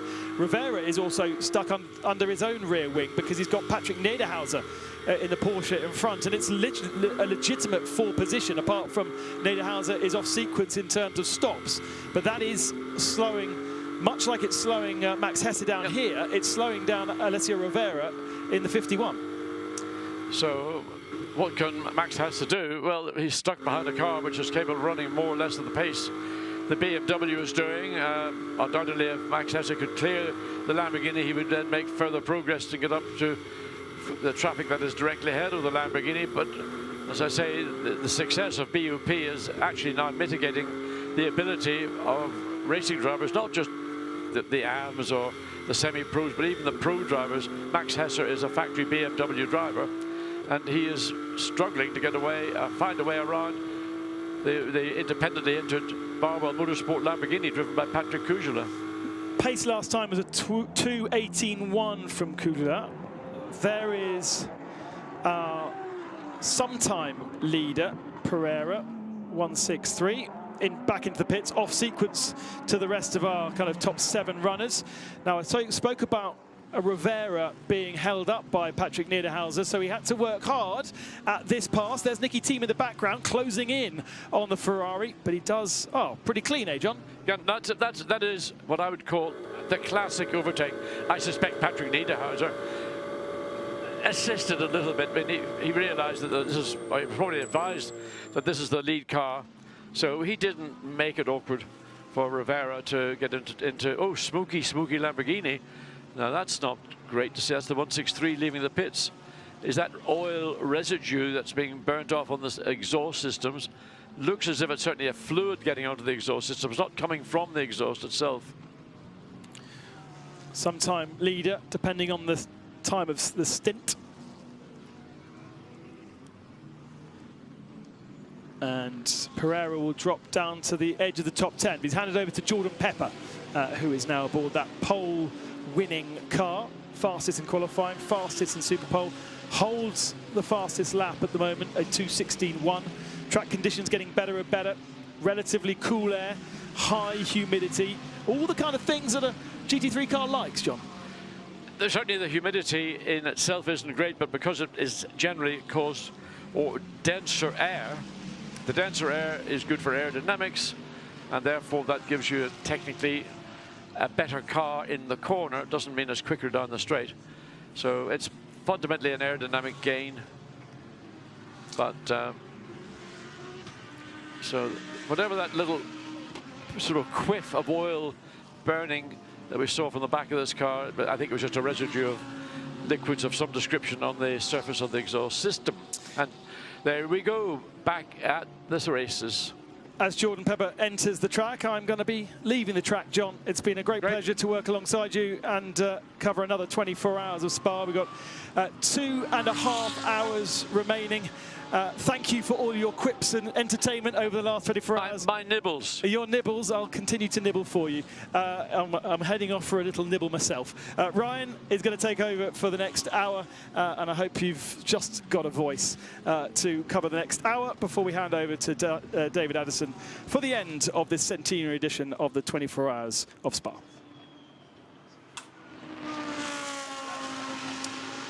So we're watching the Lamborghini. Oops, there's a little bit of an accident here in the commentary booth, but we don't need a full course yellow or a safety car deployment to affect getting everything back in control. So Jordan Pepper, South African driver, outstanding performer. Give him a race car, he'll give you value for your investment. So down, coming through Campos, then up through the exit of Paul Frere. Just a lovely, lovely, very gradual performance. Oh, so as I'm speaking, we've just got a guest coming in to join us. Ryan Marine's taking over from Ben Constantiouros. And our guest is a driver from the 998 Rover Racing BMW team. An Ulsterman, just like me. Dan Harper, well done, congratulations, great drive. Thank you very much, thank you. Yeah, well, firstly, great to be here, and yeah, good to join you guys. So tell us what is going on, because your car began to gradually drop back. Was that just circumstance, or is there an issue evolving, or no, just I mean, maybe tires?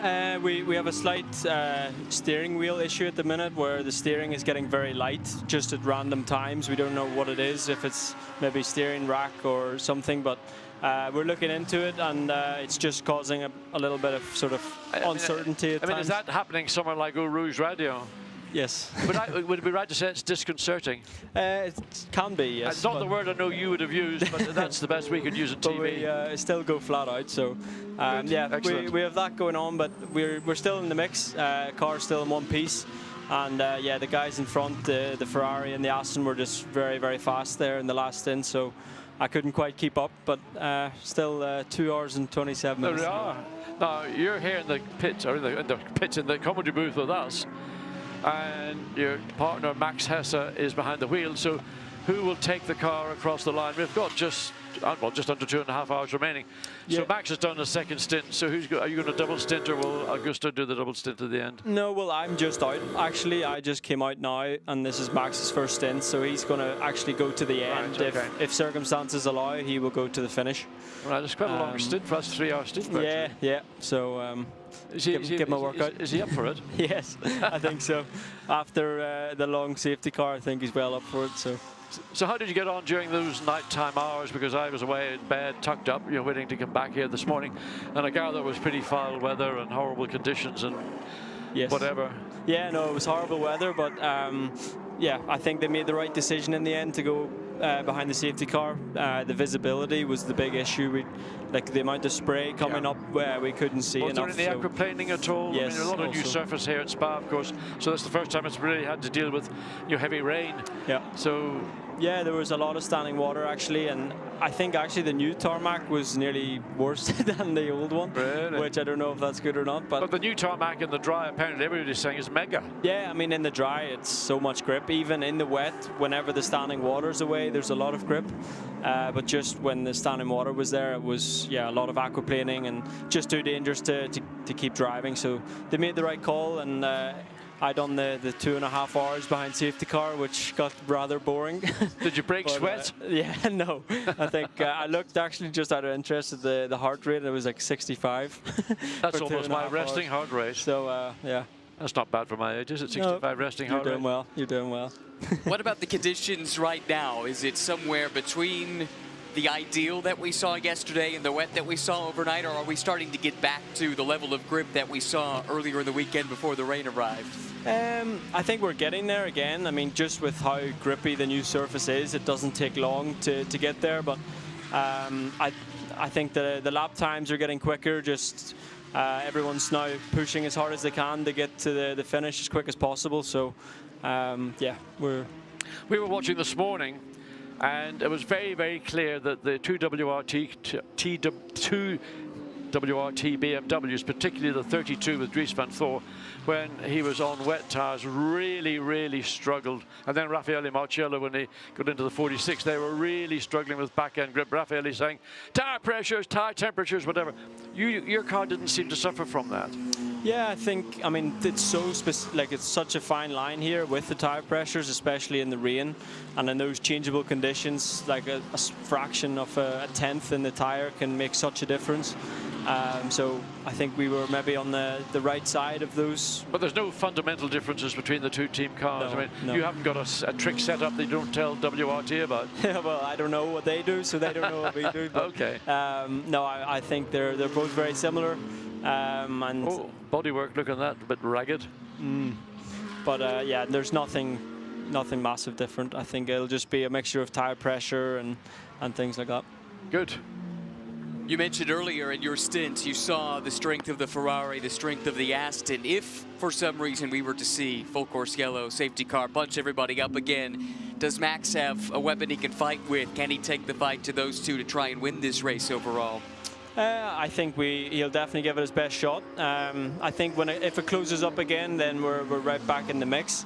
But I think as soon as we got that little bit of a gap, and then the problem is when you get then the traffic and say the Aston gets past, then if you just catch him at the wrong point, you already start just losing a second at a time, and it just adds up too quickly. So I think if there's another safety car, we'll be in the fight. Yeah. But have you been talking about how the BOP has been so successful in bringing virtually every manufacturer's car performance to a similar level? And in that, it's creating a secondary problem, and that is making it extremely difficult to overtake cars. Have you guys got solutions, you drivers got solutions as to what would you like to see maybe to make overtaking fundamentally easier, yet at the same time keep the balance of performance where it is? Well, that's a very good question. I haven't quite got the ability to think that hard yet, but yeah, I mean, the BOP, in my opinion, does a great job to equal so many different cars. You see now the size difference even from the BMW to the Lambo there, and making those two cars equal on pace is not easy. No, I mean, it's fantastic what the BOP has done. Yep. But what you're ending up is having, as you find out, you get into a line of cars and you lose your momentum when you get behind a car. You could technically be half a second a lap quicker, but you haven't got the momentum to find a way around it unless something external or some other factor comes into play. Yeah, I think, I mean, every car has its strength and weakness, so I think that's down to the driver then to use their car's strength to make it work. So whether it's sometimes the BMW is very strong in high-speed corners, so we would try to make sure we're close enough to get a run through a high-speed corner like a Rouge and take that advantage, whereas breaking into the last chicane, maybe an Audi or a Lamborghini will stop a bit better than us. So it's just playing into your strength is the big one. A moment ago, we saw a picture of Darren Leung, your co-driver of British GT a year ago. You guys won a championship together. Kind of strange being in different cars. You still checking in with him, seeing how things are going? Yeah, of course. He's in the garage next to us, and he's got his family and his little baby Ella here. So keeping a good eye. And I think, unfortunately, early on they had some issues with the car. But Darren said he's just buzzing to get back in for a triple stint to the end, bring it home, and yeah, then he can fly home a happy man, I think. So what's next for you, Dan? Snetterton, British GT is next on the list. Still questionable if it's going ahead, but I really hope so. I love racing in my local championship, let's say. Oh, indeed, yes. And local tracks, so. But Snetterton, your local track? Well. Oh, relative. Yes, yeah. it's not quite Kirkuson, but I don't know if a GT. Nothing much. A GT3 race at Kirkuson might be a bit of a problem. I tell you what.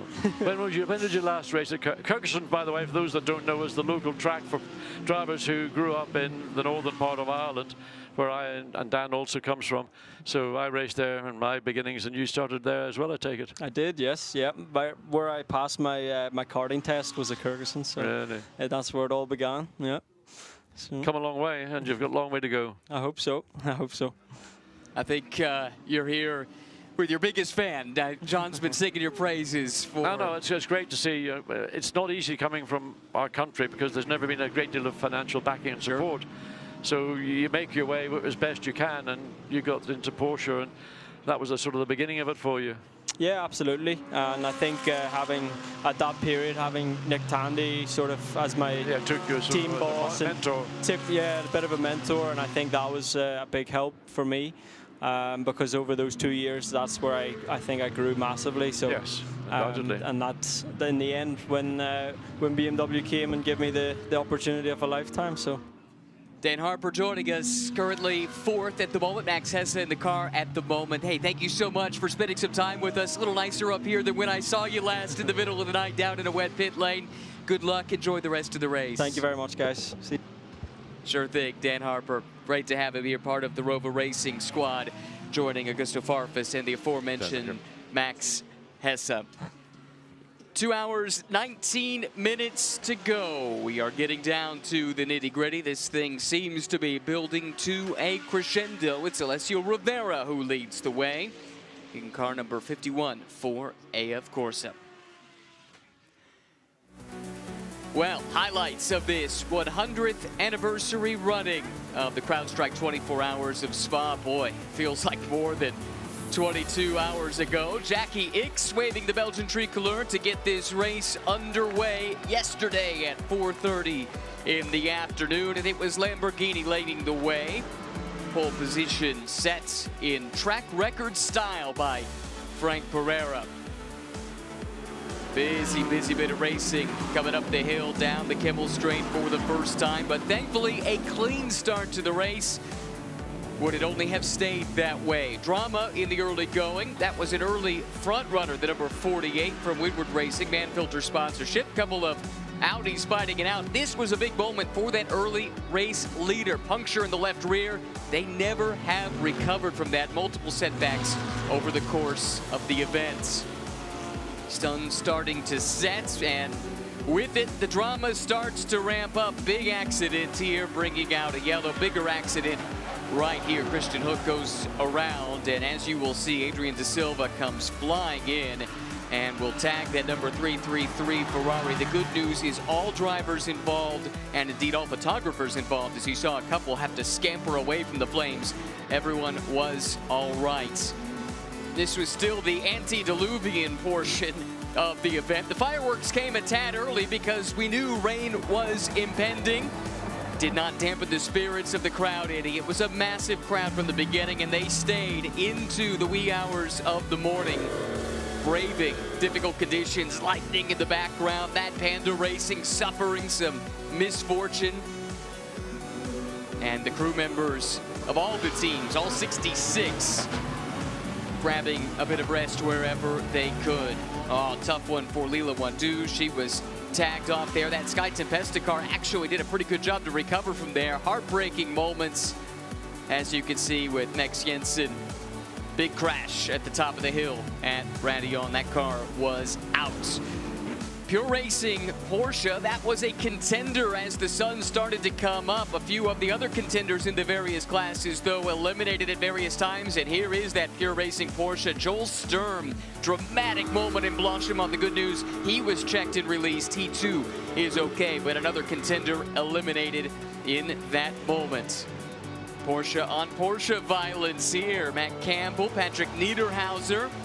And this was really awesome stuff. You don't see at that stage in the race too often going side by side into Eau Rouge. The two did manage to sort it out okay. John Hartshorn with the spin and heavy wall contact that eliminated one of the two Kessel cars. In fact, both of those cars have hit misfortune. Big time misfortune here. Contact, and boy, two cars eliminated in one fell swoop. Big moment in the race in the last couple of hours. The undercut strategy for A, of course, that put the number 51 out in front. That was Alessandro Pierre Guidi, who had a massive outlap on his first time in the car. That took him to the lead. This was the fight then behind for the second spot. And it went the way of Nicky Tim, who has been chasing now that number 51 for the past couple of hours, but has been steadily losing ground. We thought perhaps this traffic could undo the advantage for Alessio Rovera, who took over for Alessandro Pierre Guidi. That was not the case. He was able to clear the traffic and continues to show the way. The gap now 7.3 seconds over the chasing Nicky Tim. Max Hesse now has jumped up back into the third spot as Julian Andlauer has made his scheduled call to the pit lane. And here we go with 2 hours, 15 minutes, 20 seconds to go. This is the race leader, Alessio Rovera. AF Corsa looking to add another notch on the belt for Ferrari in what has already been a remarkable 2024 of sports car racing. It's been a very tough race from beginning to end. I haven't reached the end yet. And the way the field is unfolding, you have to think, other than something, an act of God or something that's unpredictable, that the top three positions aren't likely in reality to change. We've got equidistance between Rovera and team. Max Hesse is the one that has dropped back. He's now 27 seconds, and we didn't really quite see where all that lost time came from. It appeared to come at the very early part of Hesse's stint. So that's a big drop in time differential, and then a further 28 seconds or 26 seconds behind Max Hesse becomes the first of the WRT entered BMWs, the number 32 car driven by Dries van Thor, Sheldon van der Linde, and Charles Weerts. I get the sense, John, and feel free to contradict me if you disagree, but perhaps the wet weather overnight flattered that BMW slightly, because in the dry, in the build-up to the race, the BMW's never totally featured at the front, and certainly as this track has dried out, we've seen other brands come to the fore in recent hours. Well, I think BMW were maybe unhappy with how they had qualified. But it is a long race, and while you might be unhappy about it, there's a lot of opportunity in the following 24 hours to make your progress, and a lot of it comes down to the team strategy, the pit work, the ability to get cars turned around, and also mitigating errors. If you can mitigate pit lane errors, speeding the pit lane, a wheel being dropped, or whatever it might be, that's really where success is going to come.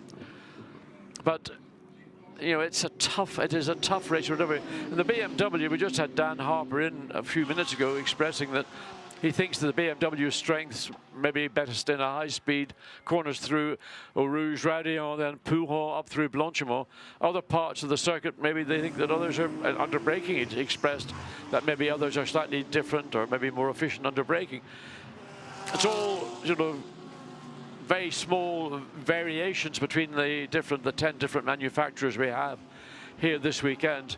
So, as I say, I've got a feeling now the top three look, and I shouldn't maybe say this, look pretty stable.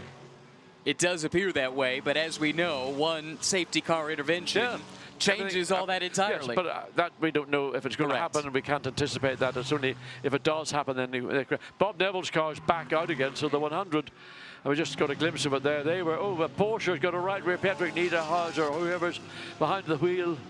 I think that's Joel Eriksson. Yeah. That actually, if that did just happen, that was pretty good timing. So this is the 23, not the 96. So that's a right rear tire cut down, and again you can see the plastic inner guard. So fortunately for the team, it happened very early, or not, it happened on the approach to the chicane. So he's got to make his way down. The pit lane is, they're in the top pit lane, so that's good. So any potential damage from the consequence of that tire being cut down is going to be minimized. That car was 27th overall, looked like 14th in the pro class. I think we saw in the background a driver scrambling to get his gloves on as Joel Eriksson brought that car in for what is effectively an emergency pit stop here with that puncture. That's Phantom Global Racing, by the way, a team that announced that it's going to be at the final round of this year's Intercontinental GT Challenge at the Indianapolis Motor Speedway, my home track, the Indianapolis 8-hour come October. So great to have the addition of a stalwart team from the Asian Championship coming here first to Spa, but also set to contest the race at the Indianapolis Motor Speedway. Owned by the captain. Your former boss. Indeed. My current boss and another guy's. Yeah. So Roger Penske is the owner of Indianapolis Speedway. He owns Indy Racing in North America, and of course he owns the Le Mans, or the hybrid Le Mans cars. I don't know what the total description is these days. The factory Porsches in effect. So Roger is a remarkable man, and his achievements in motorsport are just, well, I wouldn't even know where to begin. A deputation from the Speedway was here. Track president Doug Bowles, I saw him on the grid just before the start of this race. And he answers directly to Roger. And you know of what you speak. You drove for Roger Penske in Formula One. Do I have this right? You scored his first Formula One Grand Prix win. His only. And only. Yes. Yes. Point of pride for you? Absolutely. Anytime you achieve a first, and I can go through a litany of things for the first time, but I'll keep it clean as a family show. No, winning your first Grand Prix is winning any important event, let alone a Grand Prix. It raises you above your contemporaries, or those that have yet to win or haven't won. And it was a very special day, and it was a very emotional day, because it was a year previous that the catalyst of the Penske racing team, Mark Donoghue, tragically lost his life. 1972 Indy 500 winner Mark Donohue, known for the unfair advantage, came from a mechanical engineering background at Brown University. But we digress. We've been checking in here on screen with a number of the class leaders a moment ago. That was James Kell that we saw in that Get Speed performance with the Bartone Brothers Racing livery Mercedes. James Kell, Anthony Bartone, Yannick Mettler, and Aaron Walker leading in the silver class. This is the car that's chasing at the moment. Yeah, Cesar Gazou in the Butchen VDS. Mercedes second in the Silver Cup. So these are the categories that Mercedes are getting some success in, as opposed to winning the Pro category, which is, of course, what their principal focus will have been on prior to getting underway some 22 hours ago. They look like they're in good shape to pick up a win in the Gold Class. Top two Gold Class cars are Mercedes-AMG GT3 Evos, and this fight for the lead is a real one in the Silver Cup. Gazzo still on the same lap as Kell. Because everyone focuses, it's natural to focus on who are the leaders overall, and it's sometimes overlooked that within the 4 or so different categories that we're having or running here in this event, there's Pro-Am, Silver, Gold, and then of course you've got the Pro category itself. And the battles are no less intense. In here, there is a Pro-Am car. There were 6 entered, I think there's only 3 running.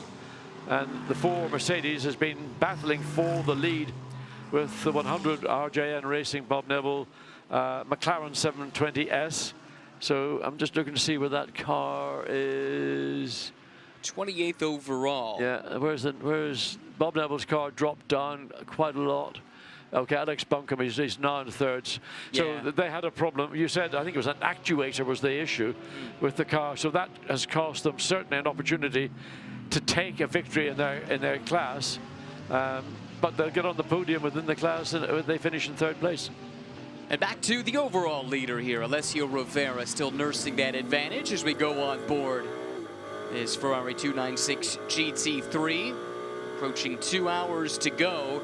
Of course, Ferrari famously getting the overall win at the 24 Hours of Le Mans just a few weeks ago. But lest we forget, Ferrari also scored a GTD Pro win at the 24 Hours of Daytona at the start of the season. So this could potentially be another 24-hour race win for this GT3 Ferrari in this 2024 campaign. I mean, Ferrari have phenomenal success in, let's put it in broad terms, sports car GT racing. There's a division within that company who would just love to enjoy that degree of success. They have won victory this year, obviously at Monte Carlo was a very emotional win, but the guys running the prototype team, the guys who are responsible, of course, in part for these GT3 cars, success, success, success. It's a well-built car. It's been super well received by every driver I've talked to that's had the privilege of driving it. Oddly enough, Orica, the French manufacturer, best known for making prototypes in recent years, the Vipers, if you go back a couple of decades, they're the firm behind the building of this car. And it is a strange thing to think about, a Ferrari with French DNA. Well, look, you've got Porsche Le Mans cars being built in Canada by Multimatic. True. So it's an industry which is a very broad base. What I love about this car, look at the rear. Look at the rear of that car. Does that remind you of any racing car? Oh, you're putting me on the spot here, John. Why don't you just tell me? Well, the 250 LM or the 275 LM, depending.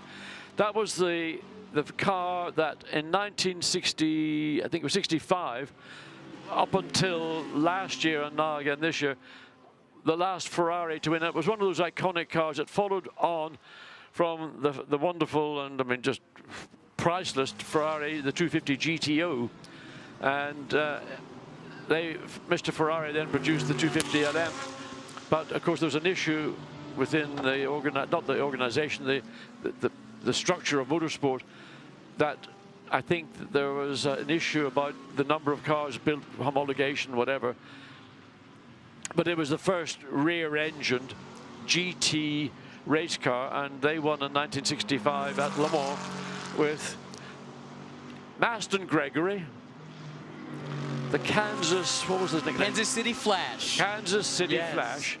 I was hoping you'd tee me up for that one. A world champion of unbelievable man, and I'm talking about not as a racing driver, a very special guy called Jochen Rindt. And Jochen, I think, approached Le Mans in 1965 as let's just burn the car up and go home and have a nice dinner in Paris and whatever. And the thing kept running and running, and they won the race. Taking a peek in here at a battle that is not for class position, but it is for overall position. Right now, the leader in the gold class, Michael Grenier, the Canadian behind the wheel. That's that Mercedes coming through the shot, and he's got Jordan Pepper breathing down his neck, one of the pro class entries. You saw that graph a moment ago, the ups and the downs of this race, and both of these cars at times have featured very prominently at the front of their respective classes and overall, but also at times they've been well down the order. Yes, I mean, the 163 was, I mean, just running away at one point in the early hour. Fuel rig issues, I believe, is what set them back initially. Yes, they had 2 short fills, and they had to find a fix for the rig. One of the other Lamborghini teams, I understand, assisted with that, had some spares, and I think they got the situation under control.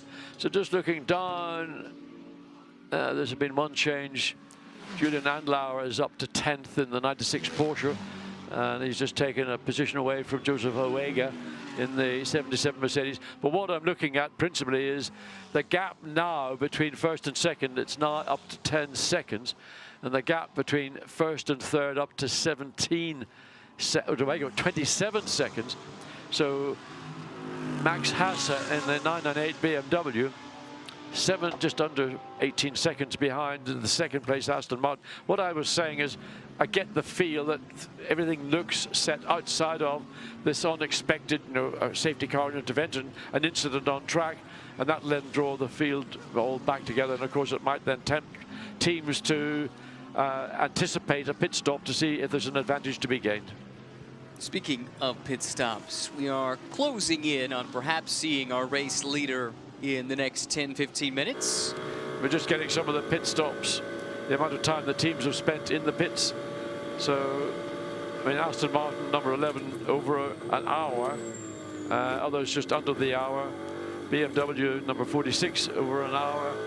Porsche 9, number 80, the 911, just fractionally over the hour. So, we know, we keep saying it, it's like a mantra every time we come and do this race. Mitigate mistakes in the pit lane, no speeding, no unforced errors, no errors that were unnecessary. And I don't know how much the Ferrari would dovetail into all those kind of qualities, but certainly they're doing, the of course entry is doing now a really excellent job. So Nicky Team running in second place, 10.2 seconds behind. Max Hesse 17 seconds into third place behind Nicky Team. Dries van Voor in the first of the WRT BMWs. It's fought its way up. It's been a tough race. We saw how difficult it was in those wet mixed conditions that the WRT BMW seemed to struggle more with than the Rover Racing ones did. And it was really, I mean, it was great to watch, but I felt really sorry for Dries van Voor because he knew he was banged to rights. He could do nothing whatsoever to get more grip into the rear of his number 32 BMW. So the lead car catching up to a group of cars, so he needs to thread his way through these with circumspection.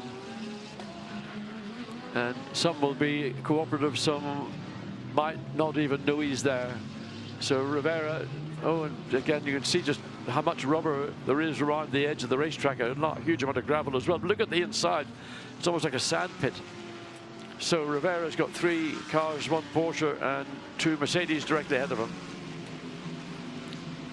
So we've got apparently got a flappy bonnet. A flappy bonnet on the 46, and you can see it there on the left side as he goes down the straight. It's starting to, well, we got a glimpse of it raising up. Marcello behind the wheel. Oh, so certainly the tape is on the right side. That's what's flapping.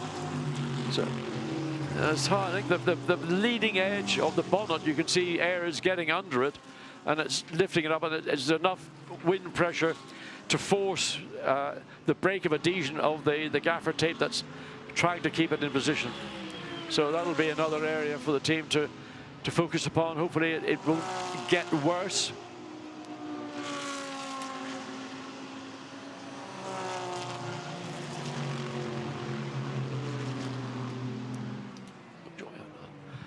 So there you've got the 51 Ferrari. We'll let John have a quick splash and dash before we get into the final part of the race. And there, the Ferrari just working its way through the traffic. And that on now lap 4:28. All looking good. So that car, which has been sort of hovering around, if you like, on the fringes of the top three earlier on in the morning, has now most definitely put itself into a very good position, and it's up to everybody else for their efforts to try and catch back up before the end of the race. The Mustang, we have always enjoyed this car, and we can wallow in it for a little bit.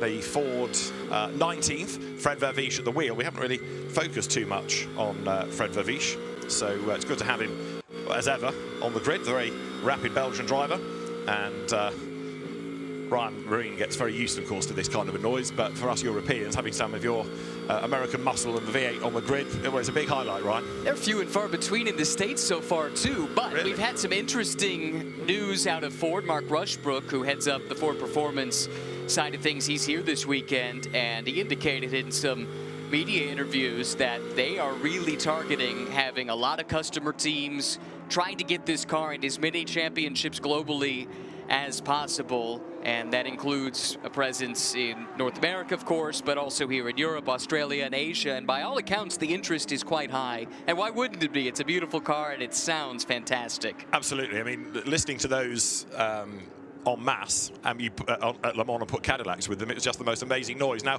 why is 46 coming back into the pit so regularly? We know there's damage on the front. They've had to sort out the bonnet. The penalties have been flying as well. It's started to unravel a bit for this car, hasn't it, in the last couple of hours? It has. I'd say it really started with the contact that Valentino had during his stint. I don't know, what was that, 2 hours or so ago, 3 hours now? Yeah. And that caused them to have some penalties. You could see the replacement bodywork. This car has clearly been through the wars, and I suspect if you want a second-hand BMW, Vincent Voss might have a deal for you when we're done here in 2 hours. So that's a proper Spa 24 car, isn't it? One that has to keep sort of grinding on. Whatever the bonnet issue is, I think partly it's just not seating properly, is it? So the clips aren't, because of the earlier damage, it's not 100%. It's a bit of a bodge job. Got to get it to the end. You think about how much work the teams put into these cars ahead of this event, massaging everything, making sure all the body fit is as smooth as possible, knowing there are a lot of high-speed sections on this track, and there they are just shoving the thing into place. Whatever they got to do to get the car home at this stage. I think early on when they put some tape over the front of it, and there was a shot of the mechanic with his face sort of banging the bodywork down, trying to make it BMW shaped again. At this point, just get to the end. It might not look pretty, but you finish. Some BMW design engineer somewhere, though, is having a conniption. This is absolutely not what they like to see. Reaching for the tablets. Don't do that. There we go, exactly. But again, the most important thing in your toolkit is gaffer tape. And look how much you need to try to get this car to the end. Trouble is, they're hemorrhaging more time, and they can't really afford to do that. They dropped off the lead lap anyway, and Marciello now 22nd. And this is such a soul-destroying point for a team, isn't it? You've come this far, but you're now fighting for nothing. Yeah, this is a team, too, that I think, maybe 6 or 7 hours ago, it looked like they might be in for something special. I know I talked to Chris Froggatt. It was the last interview I did in the pits, and he was lamenting maybe that they gave up a little bit of ground with some wave buys and things like that relative to their opposition. But it looks like that's Lila Wadu getting in the car here, and they've just been waylaid over the past few hours. It looks like a podium almost by default at this point if they can keep the car running, but not the ultimate result that they were looking for.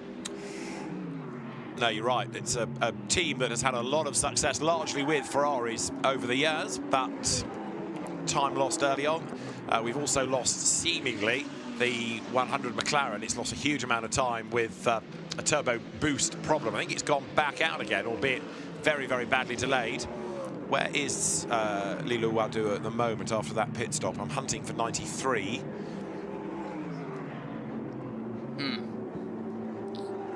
I thought I could help you, but now I too am struggling. Oh, there we go. 16th overall. Okay, higher up than I was looking, that's why, yeah. That's still not bad, though. True. And what, 4th in bronze. So there's the possibility of an improvement maybe by the end. Lilo Wadu, new to the team for this weekend, so she's fitted in well and she's gone rapidly. It's been a good run for Lilo Wadu. Al-Fazal Al-Zubair out of his Mercedes, there it is, looking as though a gold win might be on the cards. Let's hear from him with Antonia. Al-Fazal, you did say there's still 2 hours to go, but your car's leading the class. Yeah, so far so good. A crazy and hectic race with the weather conditions, a few wrong choices on tires, but I guess everyone did the same. And yeah, so far so good, but as we said, 2 hours to go. Anything can happen here. The weather's not looking too sunny either, so we're not sure how everything is, but hopefully a clean ending to the race and we bring it back home. What's it like watching your teammate out there, knowing that you can't really do anything to influence the result? It must be quite nerve-wracking. Yeah, I don't know. I think it's nerve-wracking both ways, going into the car or watching your teammates. I think the last few hours are definitely the toughest hours. But yeah, I guess we're all feeling the same right now and just hoping for the best. Well, I'm sure it will all turn out great for you guys. Best of luck. Not entirely sure if Al-Fazal Al-Zubair is very laid back or just absolutely cream crackered, because it's been quite a long race, but he is talking about these last couple of hours and we're nearly there, nearly at the end now, nearly there. Yeah, but man, that night stint, let me tell you, down in the pits, you looked around and there wasn't much energy to be found. It was a slog to get through. We had a couple hours roughly behind a safety car and then stop and start with more safety car interventions with all the rain that came in, and I think it took a toll on everyone. It certainly did on me, trying to traipse around the different pit lanes here at Spa, but... You did both, yeah? I did. Good man, good man. A couple times in both, I think. Excellent. Well, next time you come, you can run a lap. That's the next thing on the to-do list.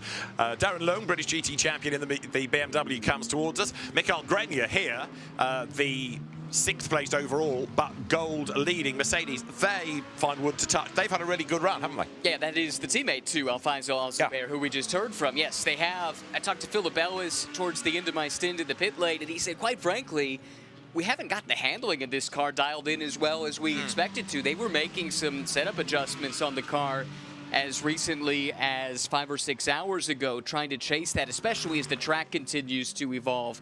But that's a great driver lineup alongside Al-Fazal. They've got Dominic Baumann, Nick Grenier in the car here, and then Phil Ellis, who won at the 24 Hours of Daytona and the 12 Hours of Sebring already this year. What if he could add another class win, this time here at Spa? That'd be a good story, wouldn't it? The British, Swiss, German, but schooled in Mallorca driver who was winning in single-seaters in 2011, and then last year when he raced in British GT at Donington with a furrowed brow, I said, have you raced in the UK before? No, he said never, never, in his entire career. You think, wow.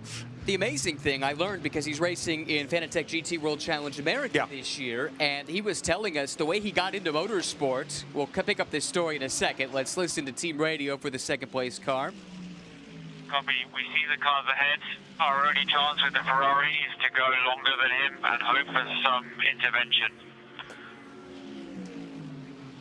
Okay, so that's talking about how they can jump this car, race leader, into the pits. And a tacit admission, too, that the pace isn't there to fight with the Ferrari if you're in the Aston camp. But quickly back to the Philip Ellis story.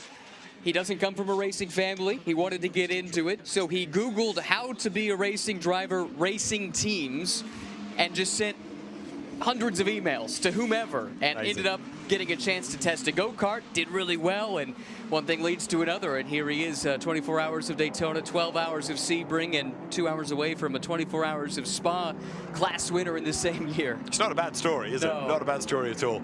Alessio Rivera then trying to hang on to the lead, but as you've just heard from the Aston crew, they want to try to run longer, jump ahead if they can, and see if there's a safety car intervention. There's meant to be more rain on the way, is there not? It's getting a little bit more overcast. We've heard different things from different teams, various team radio from time to time. Some have said we don't expect any more rain. I've also heard it could come in the final hour. Quite frankly, your guess is as good as mine, and my guess isn't very good. Well, depends who you talk to. Find a forecast you like, really. Right. Our Italian colleagues along the corridor are positively buzzing with excitement that there's more rain forecast, but not quite sure how they're going to orchestrate it coming over here now.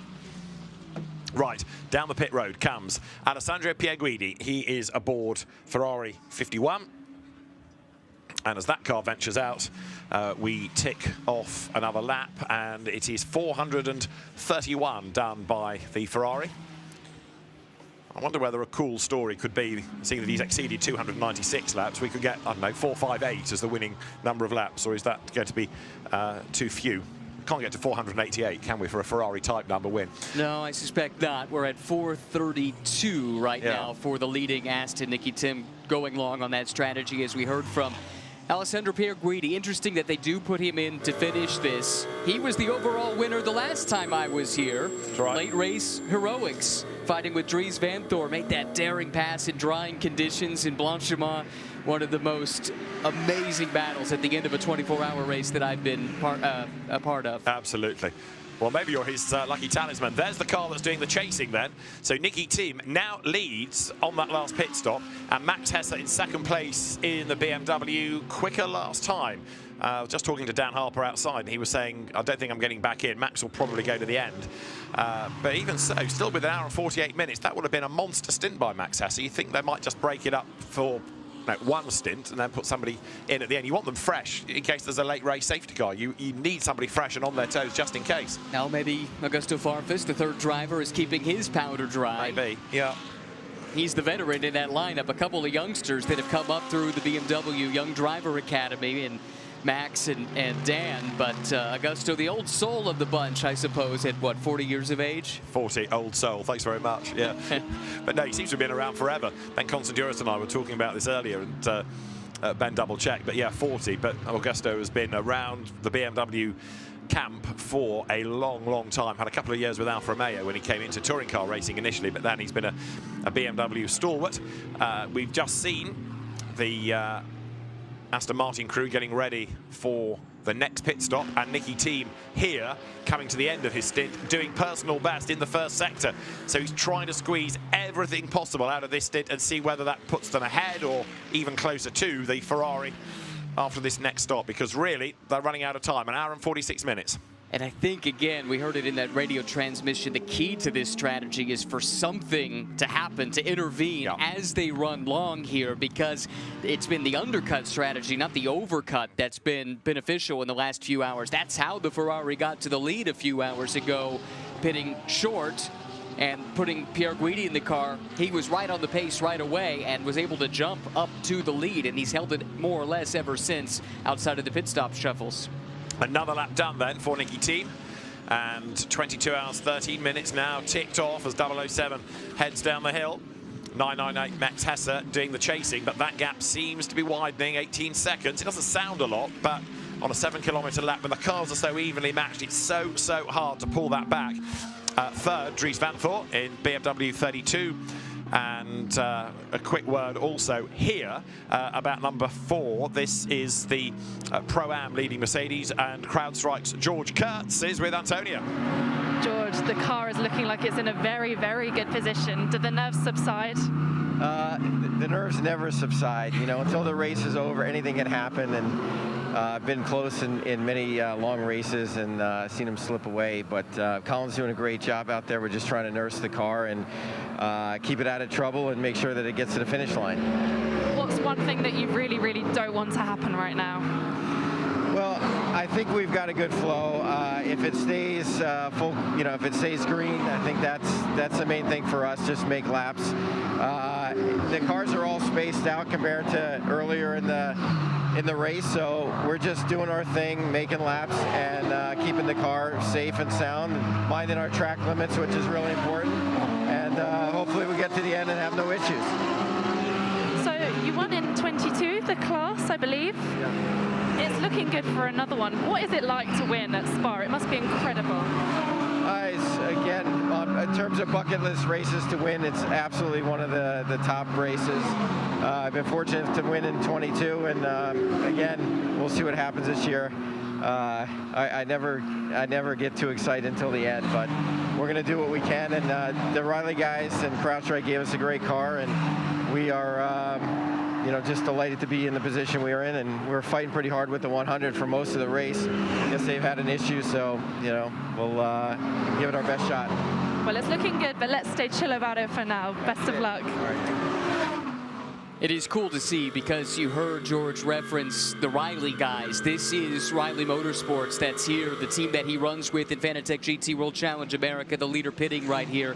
But to put a bow on that, I walked through their paddock area, and it is the same faces that I saw the last time I was at one of the Fanatec GT World Challenge America races earlier this year. Little help from SPS Automotive Performance on logistics especially. It's a team they've run with in the past, but it is primarily that same American crew that they've taken over here to Belgium and doing a really nice job. Fantastic, and a class win beckons. As you say, the leader is in, so is second, Max Hesse. BMW are stopping in the top pits. There it is. Max Hesse arrives, and they're going to keep him in the car. There's one more stop after this, isn't there? So, an hour and 43. There'll be one last round of pit stops. So there's this and one more stop to do. So new tyres for Max Hesse. 96 Julian Andlau's Porsche is teasing us a little bit, because that has been trying to do something clever on pit stops over the last few hours. Matthew Drudi to take over 007. Is he going to take it to the end? He's the regular in that car. New member of the Aston Martin factory driver lineup, Mattia Drudi. Many years with Audi. Slotted in, though, with this Belgian team, Come To You Racing. We've talked about them a little bit throughout the course of the show. Several years with Audi and GTs. A lot of experience with Audi and touring cars before that. And as I learned listening to you guys earlier this morning, Fun Cup is where it all started for them. And now at the biggest stage in GT racing.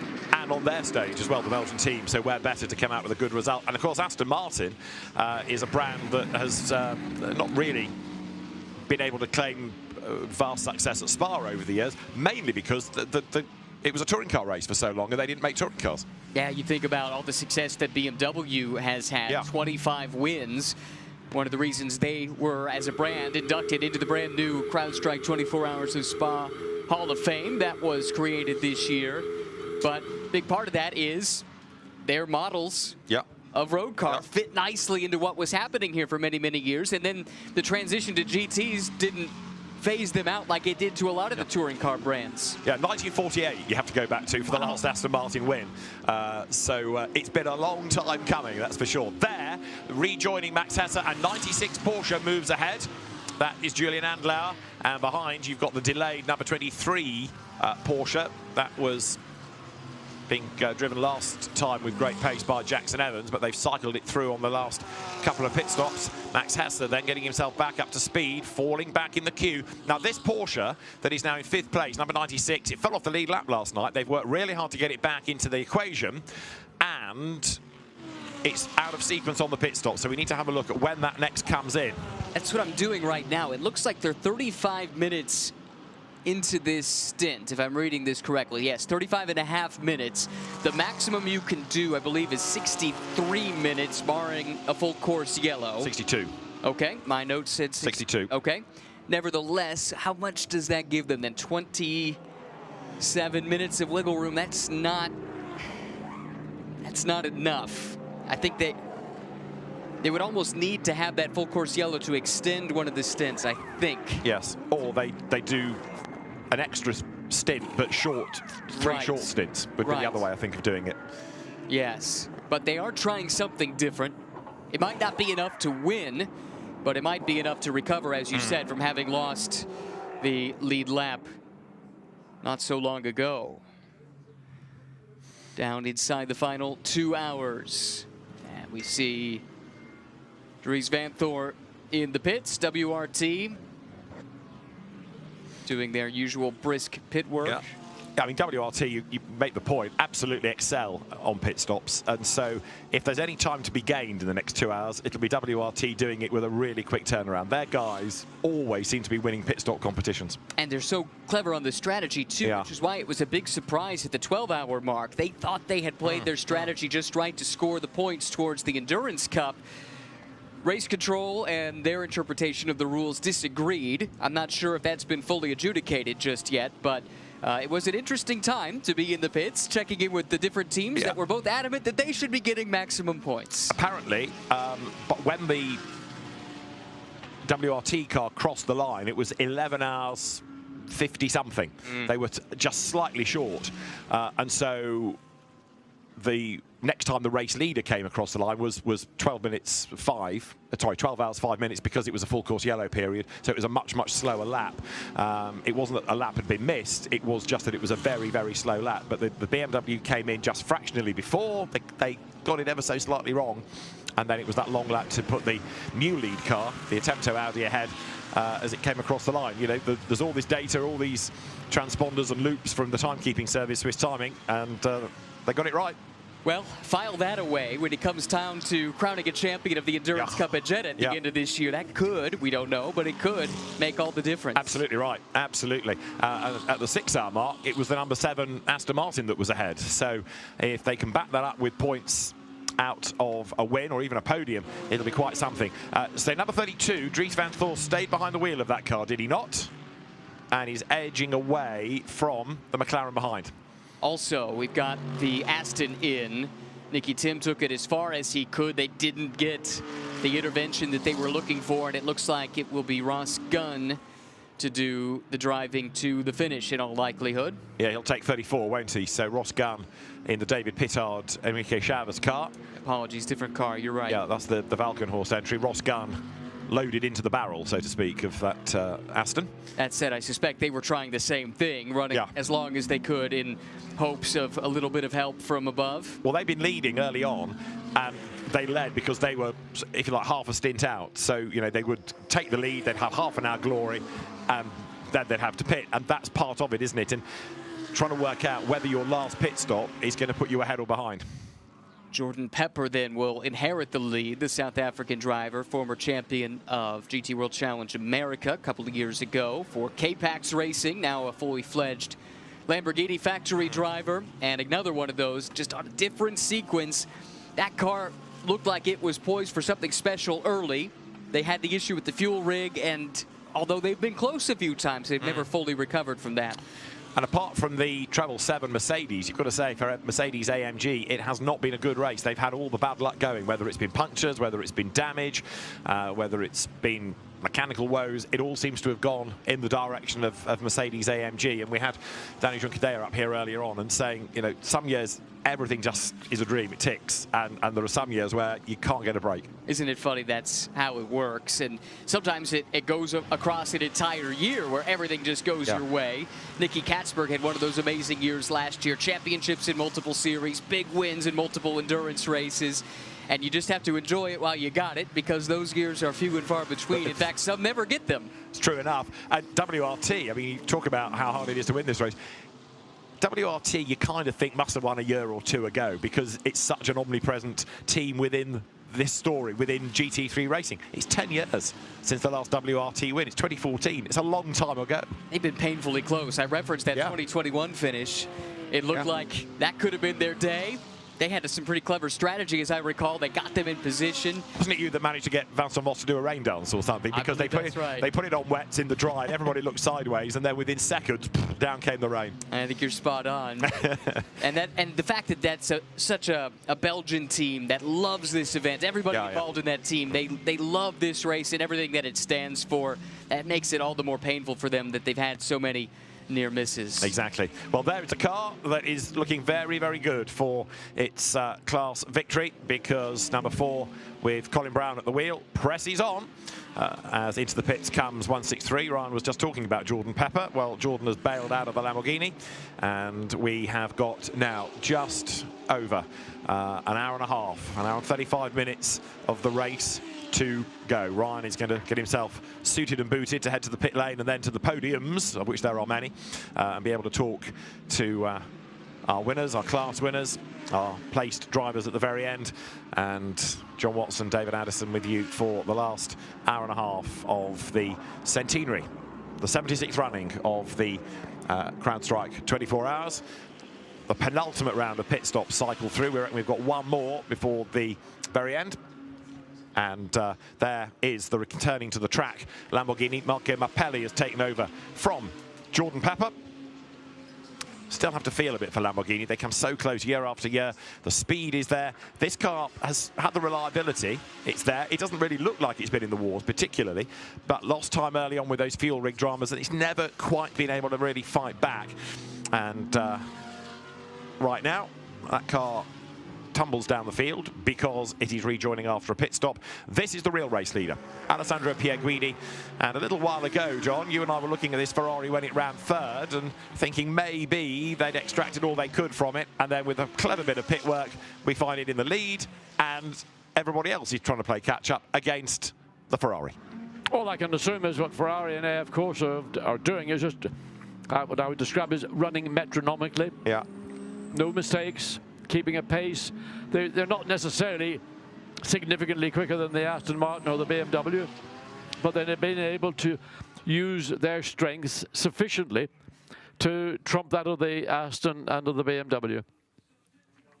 So it's been a very, very good performance indeed from the 51AF Corse Ferrari and the three drivers. We see it running down past the old pit complex, down into the compression at Eau Rouge, and the commitment. And honestly, at that point there, you cannot see this point of the racetrack. It is such a steep incline. So on to the Camel Straight, and well, just coming up to an hour and a half, 90 minutes or so of this race remaining. Everything looks now to be fairly sort of set, but we do know that things can change, and literally only takes one incident, a full course yellow, a safety car intervention, and that would draw then the Aston Martin and in fact the Porsche now in third place, Max Hesse in fourth. So the BMW, the 998 BMW, has fallen back considerably. I know we had Dan Harper in earlier, and he was saying that they have got some issues, one of which was a weird sense or feel from the steering that at different points the steering would go really light, and it can be a bit disconcerting. I think that's probably the understatement of the day today. You just don't want anything that is outside of the norm of a racing car. Rivera hustling on. He's getting the rear wheel over the curb, going through Fagna. They've got the RJN McLaren back out. I'm pleased to see it gone, because they had an actuator problem or something, I gather. Yeah, turbo boost, somebody had said to me, but yes, lack of power. And they've lost a lot of laps. They've lost the chance of winning their class in the race, but they want to get it to the end. And they will be on the podium. Yeah. Yeah, because the class has the number of cars in it to allow them to be there. Max Hesse working his way up through traffic. And also, where did 96 fall to? It's just fallen back behind the BMW. Julian Andlauer losing position then. So Max Hesse goes third. Julian Andlauer in that Rutronic Porsche runs fourth. Is the 998 BMW in fourth place because it lost on pace to Andlauer's Porsche, or is it because the Porsche is out of sync on stops? It's now moved ahead of the Porsche to go third, but it was behind it initially because it's out of sync.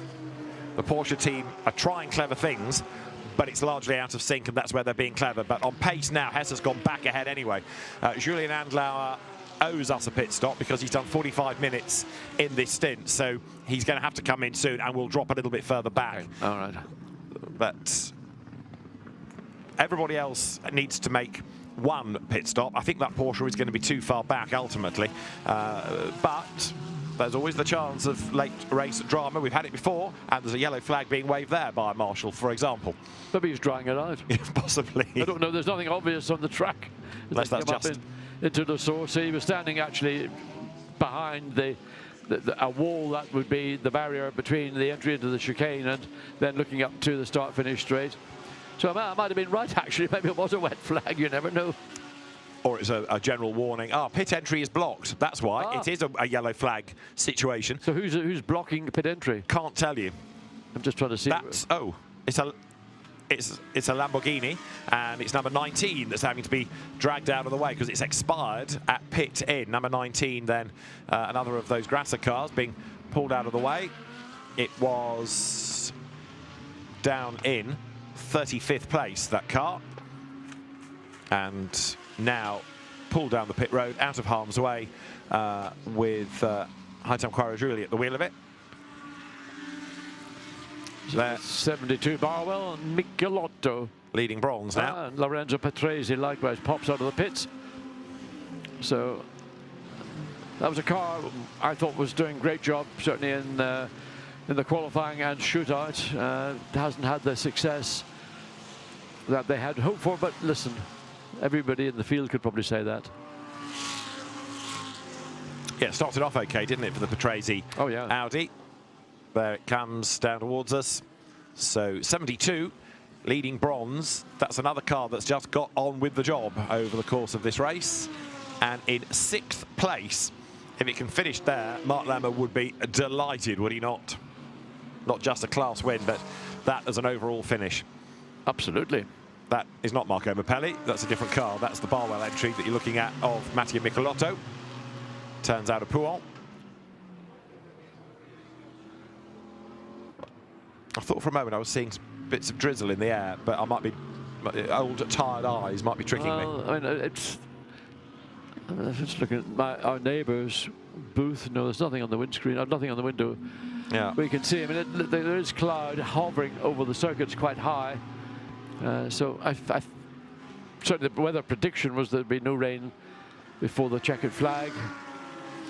But you know, if that did happen, that would throw another spanner in the works, and we could end up having a repeat of the result we saw, what was 3-4 years ago. Yeah, exactly. Pierluigi beat the 32 Audi of Dries van Thor, and the rain dance that was mentioned in commentary with Ryan Marine. I'd like to have seen that. It was quite a spectacle, I'm sure. Yannick Mettler leading the Silver Cup at the moment, ahead of number 10 of Aurelien Panis. But they're not together on the road. That gives Yannick Mettler some breathing space. An hour and 27 minutes to go then. So one more pit stop for most, and we are expecting 2 more from Julian Andlauer. Or can he really stretch this? If he went to 65 minutes on this, no, he's still he's still going to do 2 more, Andlauer.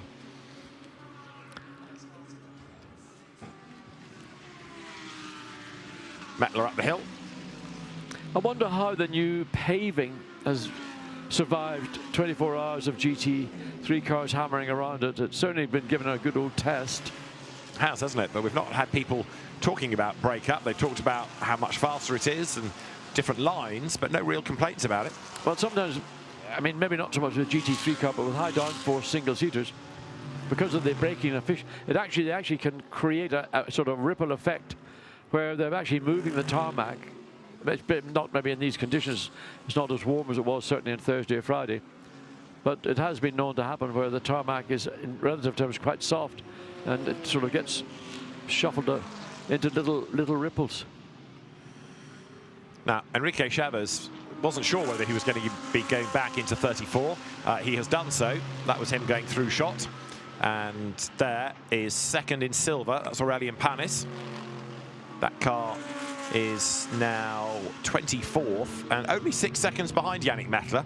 Last lap, it was fractionally quicker. So Panis hunting down that number 3 red class-leading Mercedes.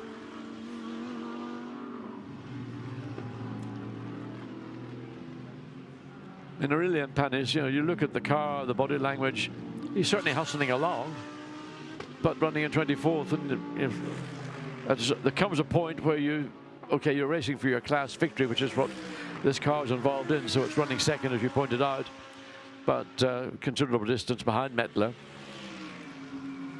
I beg your pardon, 4.5 seconds behind Mettler. Look at the track. That's coming into Blanchimont. So there's an opportunity here for sure for Panis to try and steal a victory from the number 3 Get Speed Mercedes. There it is, just up ahead. And as you can see, over the last 5 laps, Olivier Panis has been quicker than the class average lap time. That's what that graphic's showing. Yeah, as you can see, it's almost not visual that you can see the pace that Panis has got is probably about to, we've got an hour and 25 minutes, remaining 85 minutes. So, again, assuming there's no issues, certainly he got, I think, the pace to be able to run down Yannick Mettler. Ben Barnicoat running in the McLaren all the way down in 25th position. I think Ben was very optimistic when he came into the booth yesterday, and that'll be a disappointment. So in the Optima Motorsports McLaren, so the best McLaren right now is Tom Gamble. Class winner last year for McLaren as well. So something about Tom Gamble and McLarens and Spa that goes well. There's Mettler, there's Panis. This gap's coming down nicely, isn't it now? Aurelien Panis having a really good go. They are 23rd and 24th overall, as you can see on the Lumirank display on the windscreen. But it's the class win that's really up for grabs here. So tons of time remaining. Silver Cup there, we can see the pace. Top speed overall, 272. And again, Audi. Uh-oh. That's a Barwell Lamborghini with a problem. Yes, and it's right rear. Got a puncture, yeah. That was Michelotto in 6th place. So that's your leading bronze. We've just been talking the car up. And now a punctured tyre. And Mattia Michelotto has got to try and drag this back. Ironically, he won the Le Mans Super Trofeo support race as others had punctures, but now he's got one of his own, and he can't come back too quickly, otherwise he'll be doing damage. You can understand why he wants it to come back in a hurry, but steady, steady, steady, Mattia. No, somebody should be on the radio in the team telling him to slow down, because there's a danger he's going to do a lot more residual damage to the rear of the car than just simply have a deflated tire. So just, okay, it's a frustration, it's a disappointment, but just don't let emotion override judgment, because this is critical to this car's potential to finish on the podium now. So back it comes. Punctured tyre, late race with just, an hour and 23 minutes to go. It's completely off the rim. Bodywork looks okay, despite the punishment of half a lap. But I think the message has got through to Michelotto. Yeah. Slow, slow, slow. And no quick anywhere in the middle. No, absolutely not. Down to the chicane comes Mattia Michelotto, and Barwell are in the top pits, I want to say. Normally, Mark Lemmer puts himself quite near to pit in, so that might actually help them. Well, get it in as quickly as possible, but when I say quickly, I don't mean to drive it back as quickly as you can. Get it in and get the team. So that whatever happened to that tire, there's not very much left. Even the sidewalls, which are the stiffest part of the carcass, look like they're pretty much bit for bin ready. 11 Aston goes through. Job van Uitert at the wheel of it, whose uncle, Gerald van Uitert, used to race Formula Ford in the UK back in the early to mid 1980s, part of the Marlborough Challenge competition. Over the line goes Marius Nachen's Porsche. In the background there, the silver-nosed Audi. That was the one that Ivan Klemenko had in the wall when he got caught out as a full course yellow was called yesterday evening. A lot of damage was done. It's a long way down, that car, but it's still in the race, and that's really, really good to see. Marcus Pavarud, in fact, is at the wheel of it, and 35th. They've lost 15 laps, but they're still going as Barwell. And you see what I mean? They're at pit in because there, look, is the finish line and the Marshall's gantry. So they didn't have to limp too far down the pit road. That's one of the positives about that lap. I'm always worried about cars when they exit out of Fania or Fit Flop, whatever you want to call it. They tend to run right out to the very edge, and it's the right rear on that Lamborghini that's had a tire cut down. Now, it could be a myriad of different things. What's it dragging behind there? It's got something wrapped up or wrapping itself up. And I just wonder, when you let the car slide, if there's a sharp edge to a curb, that'll cut it down instantly. It could be carbon fiber shards on the circuit, it could be gravel, whatever. But if you watch, we get a chance to see cars coming out of the exit of Fania, you'll get an illustration of what I'm saying. They're running right, slide, slide, slide, and well, that could be a reason. That, sorry, now is the bronze leader once again, the number 66 Trezor Audi. It is Dylan Pereira at the wheel of it. Not to be confused with Franck Pereira, Dylan Pereira, and he is now back into the lead. Max Hofer has done wonderful things in that car during the course of this race. Dylan Pereira is no slouch either, so that takes back the lead of the class and looks like it's probably going to be able to hang on now.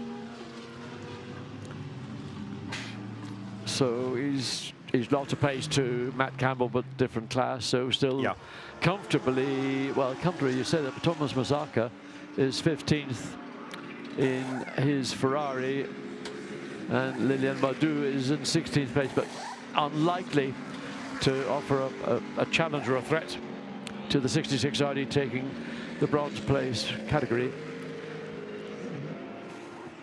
So here comes our race leader, the gap. Comes across the line. It was 9 seconds the last time. It's significantly less than 9 seconds. And the Ferrari rounds La Source. Now, really, it is Pierre Guidi's job not to chase, but to protect, preserve that lead, and not make any tiny errors. Well, time first and second actually was 10.3. So still comfortable enough under any circumstance for the Ferrari.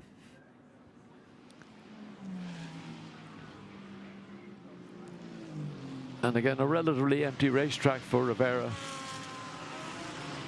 Up into Lake Coombe, just makes his entry, rodens the curb a little bit, and the transition back to the left, and then exits again, running curb. And again, people use the curb because it's quicker, but you do flirt at times with the danger of, if you're just a little bit greedy, that can lead to issues that, as you've just seen with the 66 Lamborghini, the 72 Lamborghini. Yeah, which I think has gone back out after that puncture. So Mattia Michelotto still running. Lead gap, as John was just saying, just over 10 seconds now. Pierre Guidi in charge for this last, 3-4 hour part of the race, seemingly, and now just protecting that lead gap. They got the lead in the 21st hour.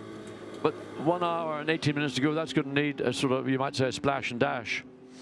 Everybody owes us at least one pit stop. Some might owe us 2. So yes, it does have to stop again. You're right.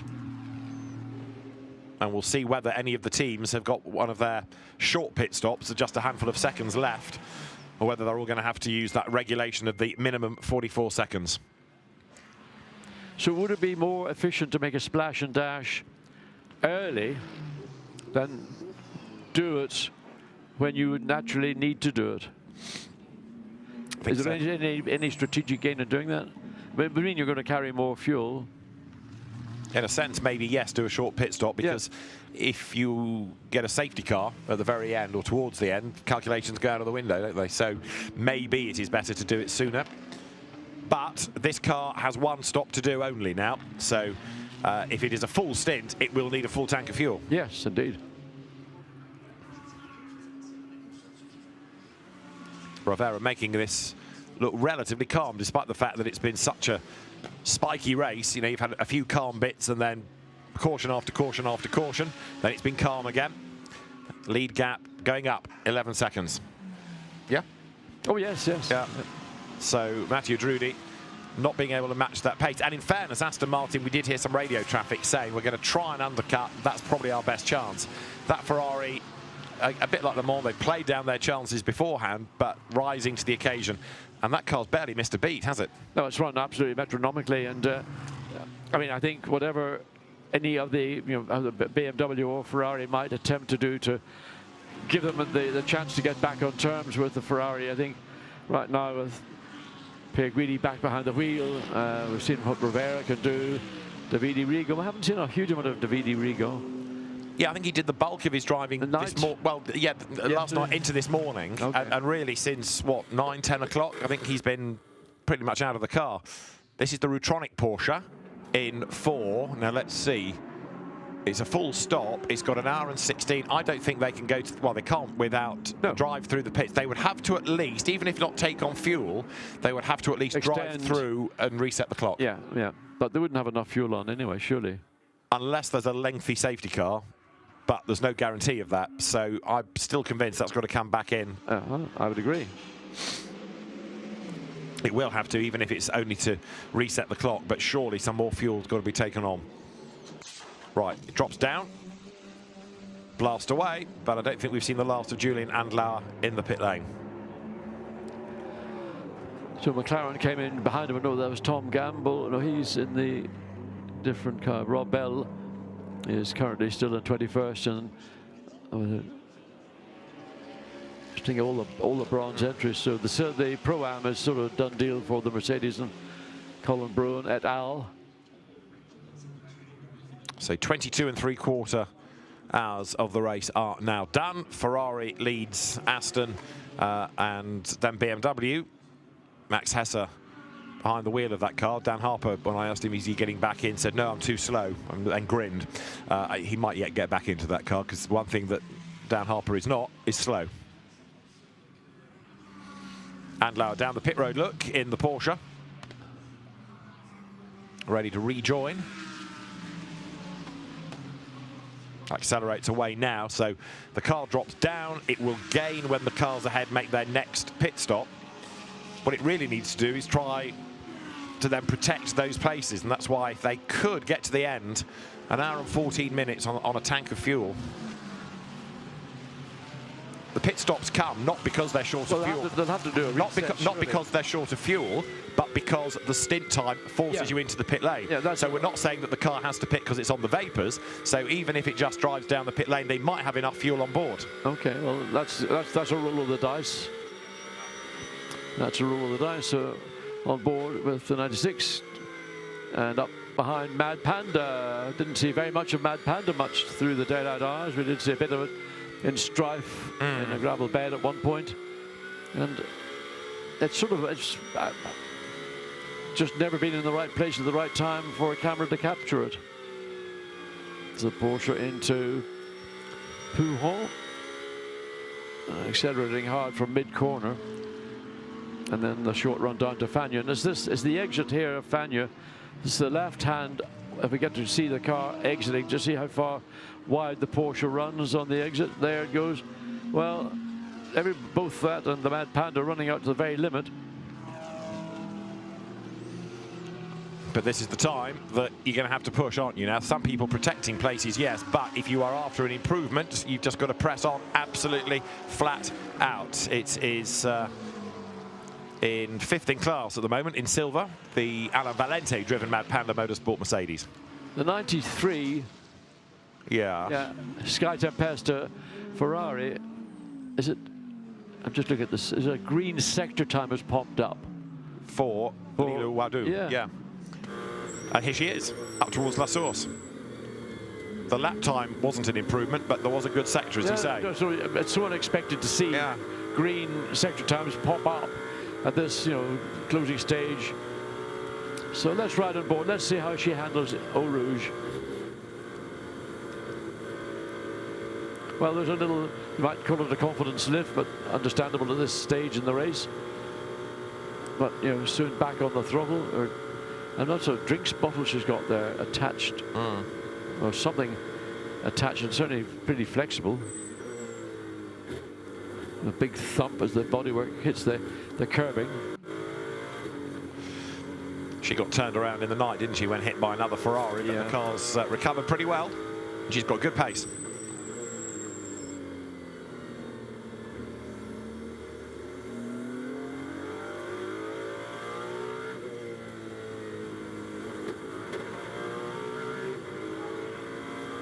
They're chasing the Audi. Now Pouhon, here's another big challenge.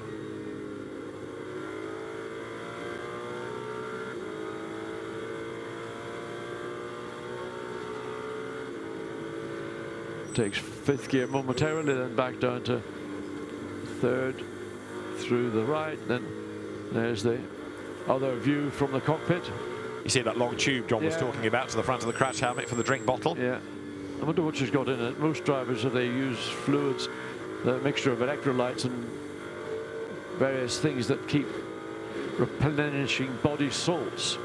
It's amazing that it's in hot climates. Yeah, it's amazing it's not a distraction, because I would have thought it is. Yeah.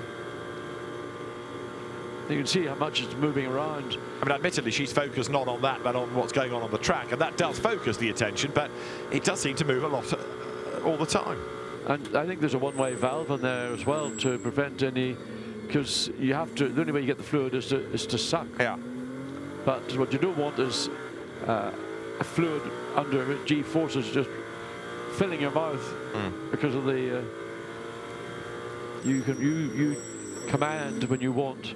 It might be on the switch. It might be an electrical command rather than her having to suck on it. We are down to 42 cars still circulating out of the 66 starters. After the accident, Nicola Rossi and Romain Leroux both retirements, Ferrari and Aston respectively. So Max, we are P3, 23 seconds down on the Aston, but you're catching him. Pace is 26 seconds behind you. We lost quite some time behind the Porsche at the start, but now your pace is really good. You're the fastest car. Keep going like that.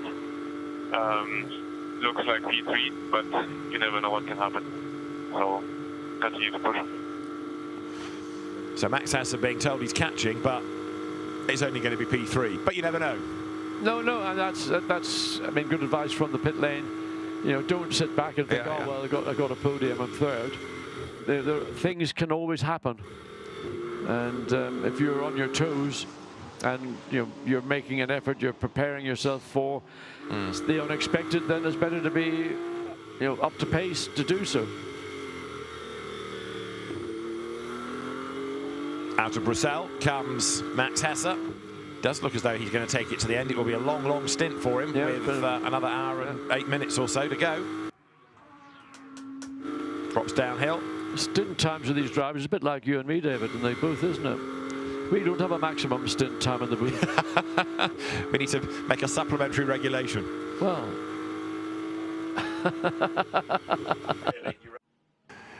Pierre Guidi, the race leader, 13 seconds to the good. Mathieu Drudy second, Max Hesse in third, Dries Van Voor in fourth place. And then 56, Enrico Chavez and Marco Mappelli. That's Hesse. Yeah, it's interesting. That little discussion about stint times in the booth did get a response. Imagine our surprise. Now Max Hesse coming up to traffic. There is the McLaren just up the road that Rob Bell, the 2016, as it then was, Blockpan Endurance Series champion, is behind the wheel. And off the road goes Max Hesse to get past. He's not wasting any time at all. No, I know, but he had 2 wheels off, certainly. So you have to have all 4 off for it to count as an unfair overtake. But no, he wasn't hanging around there. He thought, rather than be sporting about it, I'm going to take my chances, and he made the pass stick.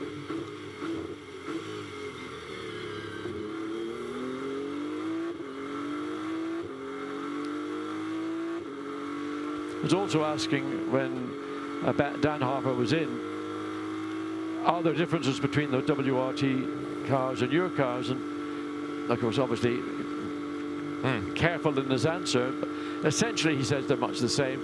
But I don't think there's a huge amount of sharing of where we are and what are you doing and what can we do. Certainly, this car, the 998, has looked planted in comparison to the 32 and the 46 from WRT, and I mean they're probably as puzzled as we are as to why there should be a difference. Coming down towards Bruxelles, and you can see on that track map roughly where the cars are. 998 slightly ahead on the graphic of where it is on the track, but it's in that general area coming through Pouhon. Quick part of the circuit this. Dan Harper, Max Hesse rather, turns the car into Pouhon. Always a corner. You felt you wanted to try and take that little bit more quickly. There was always something, a little tick in the back of your head said no. But there was always a place, and certainly in Group C days, which is most of what I raced here, coming down there next year, or whatever the 9 or whatever was Jaguar. Could have ever attempt to take the corner by not braking but just breathing it. Yeah. But never quite had the courage of my convictions to do so. So Alessandro Pierguidi, who is also going to take this to the end, is heading towards the tipping point of the last hour as he comes down the hill. And then you'll have just a Fanatec GT sprint race to go. And he leads. Right now, the Ferrari zaps past more traffic coming out of the pit lane. But for Pierre Guidi, he's just got to make sure there are no mistakes. And although it's getting cloudy again above, I'm not sure this promised rain is going to appear. What do you think? What does your weather app say? Well, my weather app is in my pocket at the minute, but looking at the cloud, there is high cloud, but it doesn't look particularly threatening. But that means nothing at Spa because it's got a mind of its own when it comes to what rain does. But I would say it's sufficiently high. The main thing is the wind has, you know, it's just to say, summer breeze. That was a great song. So yeah, I think the weather is going to stay stable until the end. What it does after the checkered flag falls is anybody's business. But there's a great view of you know, from Jackie Eakes corner skyward, and the old blimp's still up there. Yeah, it is. Seemingly hasn't moved. It's very still. Not much wind. Not much wind. Not much wind. Okay.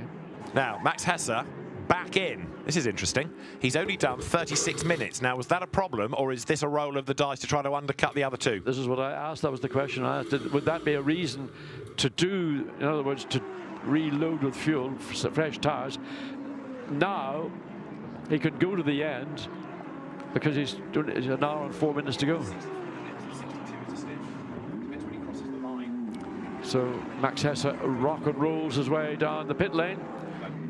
It'll be interesting to see just whether this is the last roll of the dice from the Rover Racing BMW team to try and snatch a victory away from the current Ferrari Pierre Guidi, or also the number 7 Aston Martin Matteo Drudi, because these two may need to make their splash or dash or whatever it is. But anyway, it was a question was asked earlier. Maybe WRT, no, beg your pardon, Rover Racing have had the same thought. So this BMW down the pit lane, a stint is 62 minutes, and there are 63.5 on the clock as he gets to the pit outline. Now maybe this is another roll of the dice to say, well, let's argue about it later, but as that car accelerates away at pit out, I reckon it was 63 minutes and 19 seconds to go. So he's got to lose a minute somewhere, effectively, over a minute. Yeah, yeah. But that's not going to see the car improve position. What he needs is a yellow, because if there's a yellow in this stint, that's fine. You get 5 minutes grace. Yeah, yeah. So this is either a miscalculation or a massive roll of the dice. I think it's a roll of the dice. I doubt Rover Racing, having had success here last year with it. Oh, that was a bit of tire squeal there. I doubt they would make that kind of misjudgment. So I think it's a roll of the dice. There's nothing else they can do in terms of going quicker. They haven't got the capacity to go any quicker. So I assume it's a roll of the dice. Yes, we clarified this the other day. The regulations talk about 62 minutes and 59 seconds, but you round it down, not round it up. And therefore, we're talking about 62 minutes to a stint. And as you look at the BMW then, we go on board with 998, Max Hesse at the wheel, turning his way now up through the Piff-Paff. And Max Hesse for Rover Racing, winner of that opening round of the championship at Paul Ricard, with Dan Harper and with Augusto Farfus, looking as though, well, the dice has been rolled. Where the dice are going to settle, we don't yet know. No, I mean, and a myriad of things can occur in the remaining 61 minutes and 40 seconds. Nice clear track, he's pushing on. Listen, flat, flat, flat. Flat, flat, flat. That's what you want. So Max Hesse has got fresh rubber, and he is going to have to drive the best session of his race. Yeah. Now, 77 Mercedes there, which is Yusuf Uvega. Behind is Martin Kodrich. In the last place car, 42nd overall, Martin Kodrich, after a big, big delay for 2 Cs earlier on. Winners at British GT last week, back down to earth with a bump. Then you've got Bambarnicoat in the background, who has been put back into number 5, 23rd place. Off has gone number 10, Mercedes. That's coming down towards Eau Rouge, and that's the car that was second in silver, 25th overall. Aurelien Panis second in silver. Now, A, how's he got there? B, can he get going? There's a technical problem. He's trying to get the car rolling again.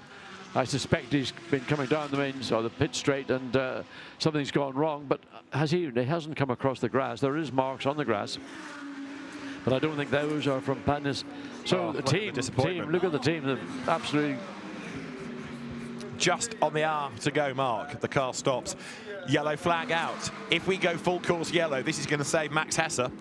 And the team doesn't know quite what to make of this. They're watching themselves, watching themselves, watching themselves. Now they're watching the car. Panis is in there. The electrics are working. He's trying to get it fired up if he can. He's pulled a long way off the track. So he's had momentum to get there. Mind you, it is downhill. I mean, those are other marks from other events. I mean, look, he's pulled off, sensibly he's pulled off way off the line to not impede. And one might argue, is there a reason for it? Well, would there be anything for a full course yellow when the car is that far off racetrack? So he's got a lap on his next opponent within the class. He's got a lap in which to try to get the car going, but I'm more interested in whether or not this is going to trigger a full course yellow to move it. And if it does, then stint times suddenly become elongated because you get this 5-minute grace if there's a yellow within your stint. Through the right-hand reblanchiment here, sweeps the Mad Panda Mercedes, hunting down the Porsche ahead. This is not a genuine battle for position. Mercedes commits to the inside line and goes through. Carol Bash at the wheel of the Mercedes. We tend to pigeonhole Carol, the pole with Lamborghinis, in which he's been very, very good over the years, but good to see him driving something else coming up over the line. Yeah, sort of, there was a bit of a moment of hesitation. Will the Porsche let me through? And then it looked like that was going to be the case. Then he sort of really appeared to re-accelerate and then got the position. So waiting to see if there's a waved yellow flag still at that point. The car is well off track, but it's not for me to decide whether that's an issue that doesn't warrant a full course yellow safety car. Depending on where your nearest breakdown truck is, you could tow that from there under a full course yellow, maybe across to pit exit. Ooh. Depends on the gap in the traffic. Ooh, wouldn't fancy doing that. But a safety car period to follow a full course yellow would eat quite a chunk of your last hour, 58 minutes of which we've got.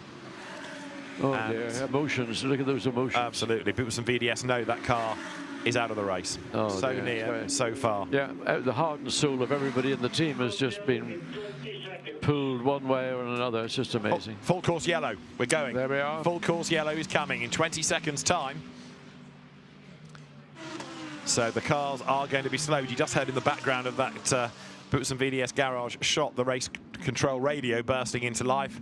The drivers slow right down because the full course yellow now is out and showing.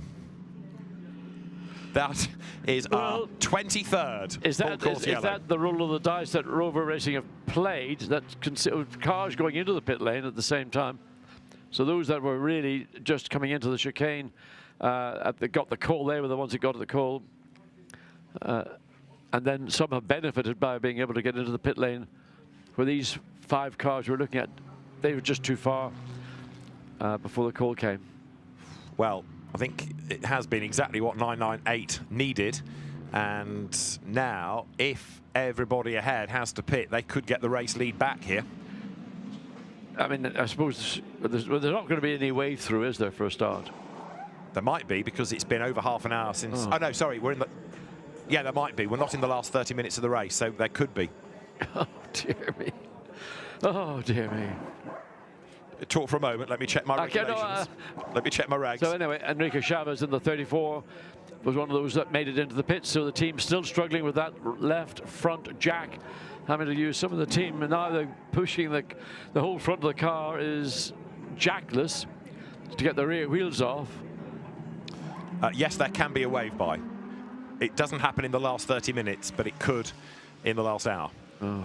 I mean, right. It ought to be a pretty quick exercise to get that car to safety, but of course you still go through the procedure of full course yellow and arguably a safety car.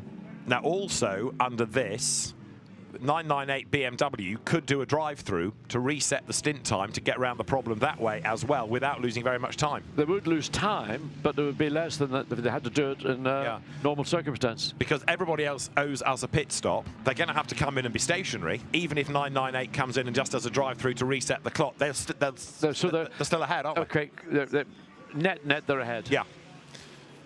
All of a sudden, this is getting much more interesting again, isn't it? Calculator, notebook, pen, excellent. Right, down the pit road, they all stream, or most of them stream. But interestingly, Pierre Guidi and Rudy and Van Thor have stayed out.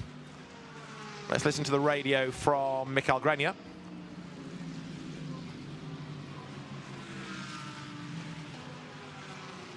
We are both in this lap.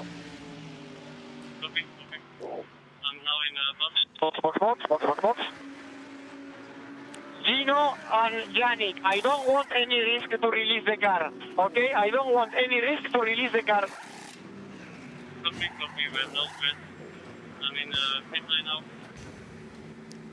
No risk to release the car. The last thing they want is a penalty now when a gold class win beckons.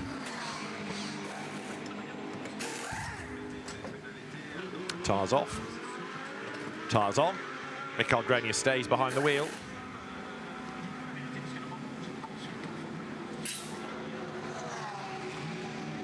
Right, also in has come 92, Matt Campbell. Away blasts, treble 7. All is good, and it's in that bottom pit as well. So very quickly back on track and back up to race pace. In the background is 92, the Matt Campbell Porsche. Not many driver changes being offered up here, with now 54 minutes to go. Okay, so it's all reset for everybody. There's the 92 Porsche. Makes its way back up through that labyrinth of pit lane exits, one of the longest of any racetrack. The nature of the Spa countryside really dictates where you can bring these cars back in once they leave the pits. And essentially the racetrack runs up one side of a valley, does a crisscross. There's the, okay, the car is now safely pushed away, so green flag, back to racing, folks. There wasn't a safety car, green flag. Okay, so that's an interesting one because one or two teams may have banked on a safety car, but it was a relatively brief full course yellow, and that keeps 51 Ferrari in the lead, but it has brought 998 Max Hesse up into 4th place now. He hasn't got the race lead. Well, we know that the top 3 still need to make another pit stop, and Max Hesse is 10 minutes into a stint. It's still going to be marginal in terms of the time, but I reckon that now with that yellow in the stint being the extension, he'll get away with it. I think it's better he had the yellow, yeah, and probably just about get home on fumes than it was as we were prior to the flag being displayed. So Pierre Guidi leads by 10 seconds. Van Thor currently is now in 3rd place, but ought to be being caught by Max Hesse. So waiting for Van Thor to come through. Still quite a long way, a very long way right now behind the Aston Martin in 2nd place. Still a long way behind the Aston Martin in 2nd place. No, it's gone through. So 58 seconds. 3rd place, WRT BMW. Behind the 2nd place, Aston Martin, Come To You Racing. So there's Lillian Ledoux still behind the wheel of the 93. Just waiting to see, look down where. I think so.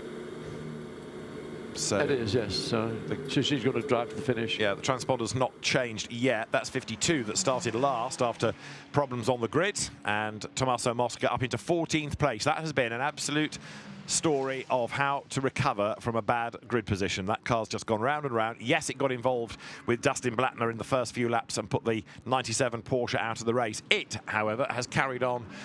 It's had the odd penalty along the way for contact or for speeding in the pit lane or whatever, but nothing fundamentally wrong has happened to that car. And from last on the grid to 2nd in class, that's been quite a recovery for the Machiels, father and son. Louis is dad, Jeff is son, Andrea Bertolini, and this man, Tommaso Mosca.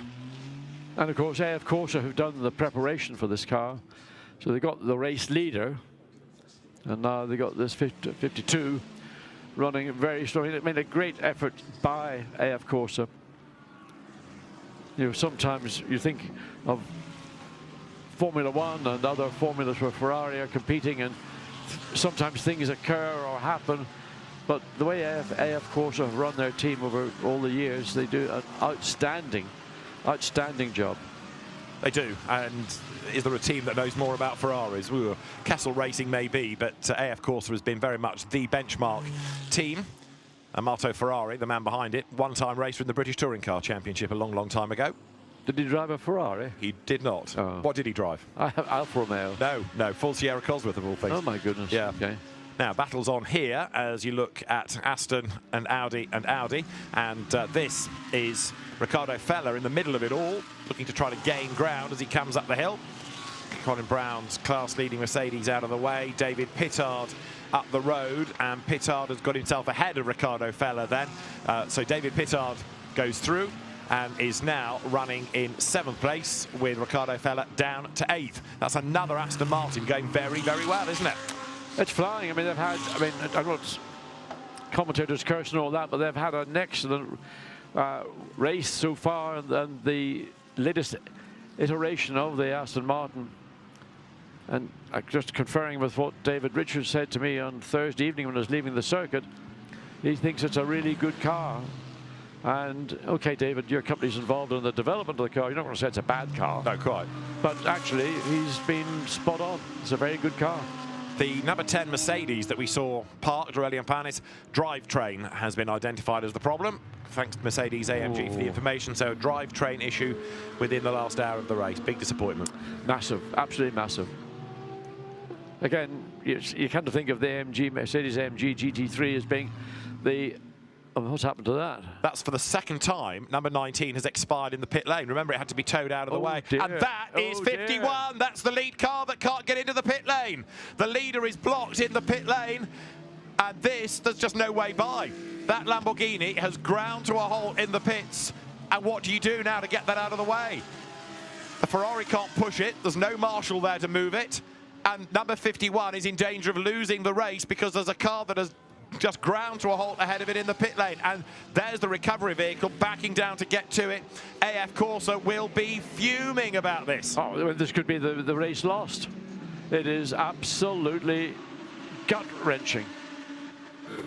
That's the second time that number 19 Lamborghini has had to be towed into the pit. So are they running it so far on the fuel that it just has nothing left when it comes in? Look, still Pierre Guidi can't get... Absolutely. Over a minute waiting. So now the driver's got to jump into the cab. There weren't two people there to do that. There's only the driver to jump out of the vehicle, pull it. He didn't have a mate there to do the attachment. And the Aston Martin team are over the moon about this. That was about 55 seconds of being stationary for the Ferrari before it was able to move. And if Alessandro Pierre Guidi wasn't fired up before, by crikey, he will be now, and justifiably, because if that car had a problem that they knew it was marked, well, dear me, there's going to be a conversation between teams, to say the least, isn't there? I don't know. I mean, what can you do? You can do nothing. You're sitting there. You're leading the race. You're doing everything spot on, and then suddenly you drive into the pit lane. Now, the pit lane entrance is narrow here at Spa, so that contributed to the difficulties that 51 Ferrari had. There was no way it could get around, and of course the Lamborghini was plumb in the middle, so if he'd been really tight up against the barrier one side, maybe the Ferrari could have nipped through, but because he stopped sweet in the middle of the there was nothing you could do. Hugo Cook at the wheel of it, but that's the second time we've seen that car having to be towed into the pits. So they're either going so far on the fuel that it is running out on that car, or there's a bigger issue, and it seems to strike when you get into the pit lane. Anyway, Pierre Guidi, fuel, don't think they did tyres. He's back in the race, and if you want to see somebody now who looks like they've got a wasp in the knickers, this will be the man, because he's going to be so angry. These are going to be blinding lap times. I mean, who would have thought, who would have thought that something of that nature could change the complexion of what was been a virtual wheel perfect race for the 51 Ferrari all the way through. Something that was never ever part of the radar. No. Bang, and there you go. Nothing to do with them. You drive into the pit lane and there's a parked car, a roadblock. So it's going to drop them behind the Aston for the moment and the BMW, but crucially 998 BMW has gone by as well, I think. Let's check. But that certainly could be a race-changing move. Yeah, the BMW is halfway down the Kemmel Straight. So now all Pierre Guidi can do is just drive the wheels, drive what the last 45 minutes of his life. There's the BMW of Lecum. So I mean, it's unless, again, there could be another incident, David. You know, sometimes fate plays strange deals. So there could be another incident, and that could allow the Ferrari to get back into a challenge. But the lead is gone. The lead is gone. There it is coming in to Lecombe. Oh dear, I mean... You do feel, of course, a team. I know there are other teams that benefit out of all of this, and sometimes the luck is with you and sometimes it is not. But honestly, of all the reasons to lose a win in a race like this, somebody else blocking the pit lane. Listen, I've experienced things where on the last lap of a race, leading it, you run out of fuel, and it's gut-wrenching. You know, you've done your job, everything's been perfect, and then something which is you can't control or wasn't thought about, has a bearing on the outcome, and that's it precisely. But this was a car stopping at the most critical part of the entry into the pits. Right, Max Hesse then is now going to be ahead of Alessandro Pierguidi, and by quite some margin. The two ahead on the track, Drudy and Vanthor, they are as a pit stop. We've got 44 minutes of the race to go. There is Hesse, coming up towards the chicane, 998 and 51 Ferrari is doing the chasing, but it's about a quarter of a lap back. Yeah, Hesse's a long way behind the Aston Martin. Well, in fact... So Drudy is imminent for the pits because he's done 57 minutes. Vanthor's done 54 minutes. And remember that 62 up to 67 with a yellow is what we're aiming for. Out of La Source. And this is on board with number 7, Mathieu Drudy. Matthias, 0 risk from now on, okay? 0 risk. Bring it home. So they're thinking about the race win here. 100%. I mean, the race is now theirs to lose. Nicky Thiem looking up with a degree of tension in his face. And you know, he's been offered up something which totally unexpected. And now he thinks, I can be standing in the winner's podium.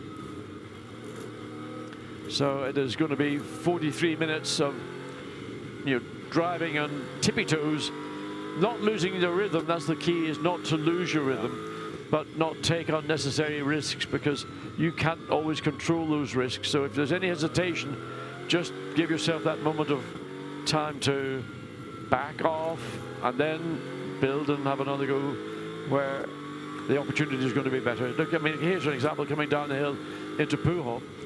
Just be careful. There'll be an opportunity. That's the Mad Panda Mercedes directly ahead. So there will be an opportunity going into Fagnes if you want to take it. So there's, it gets down. So the Mercedes allowed the Aston to go through. That wasn't a challenge. Now the pit stops last for about 2 minutes, and a flying lap is about 2:17.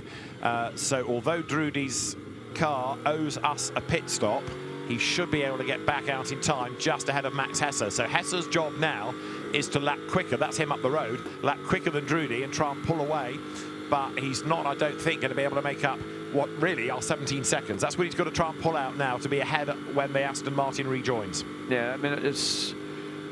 I don't know. I mean, I think that we've seen the best of the 998 BMW, and I don't think there's an awful lot left in the tank, certainly not to mount an attack at this late stage. I mean, your own metal there is into the pits now, so here is Drudy. Right, now, of course, they said to the driver, no risk, bring it home, but the pit crew have got to make sure there's no slip-ups here. And look, for the Aston, pit entry, totally clear. What a good job he did a couple of laps ago. Down the pit lane comes then Mathieu Drudy, the ComTU team, for one last pit stop. Get themselves ready, and they wait and they wait. They're in the bottom pit, so the car, once the new tyres go on, just accelerates away. The tyres will be nice and warm, assuming they're going to change rubber for the last stint. I would assume that they would do, but I wouldn't gamble on anything. There's so many things are unexpected in this race. There's Max Hesse, making his way up Camel Straight. So how much of the pit stop time can he claw back? He should be able to get back certainly the best part of 2 minutes of it. Yeah, he should be able to. The gap effectively is 2 minutes and 17 seconds, and he needs to claw back as much of those 17 seconds, if not more, because don't forget, although this car has been in the pits now for 56 seconds, it has not yet got to the pit crew. So keep an eye on it. Keep Matteo Drudy behind the wheel. And is it just going to be a fuel stop? There's going to be tyres as well, so the team are choosing to put on fresh rubber to give the car and Drudy the best opportunity. And no compromise, fresh tyres, can't ask for more. Max Hesse then pushes on. The team will be telling him to keep on charging as best he can. And you never know, there might be something in this pit stop that goes wrong. There might be an unsafe release. There might be a penalty. Who knows? But right now, this car looking as though it is on target for a win, barring a problem. When it drops down, it will leave the pit lane for what should be the last time.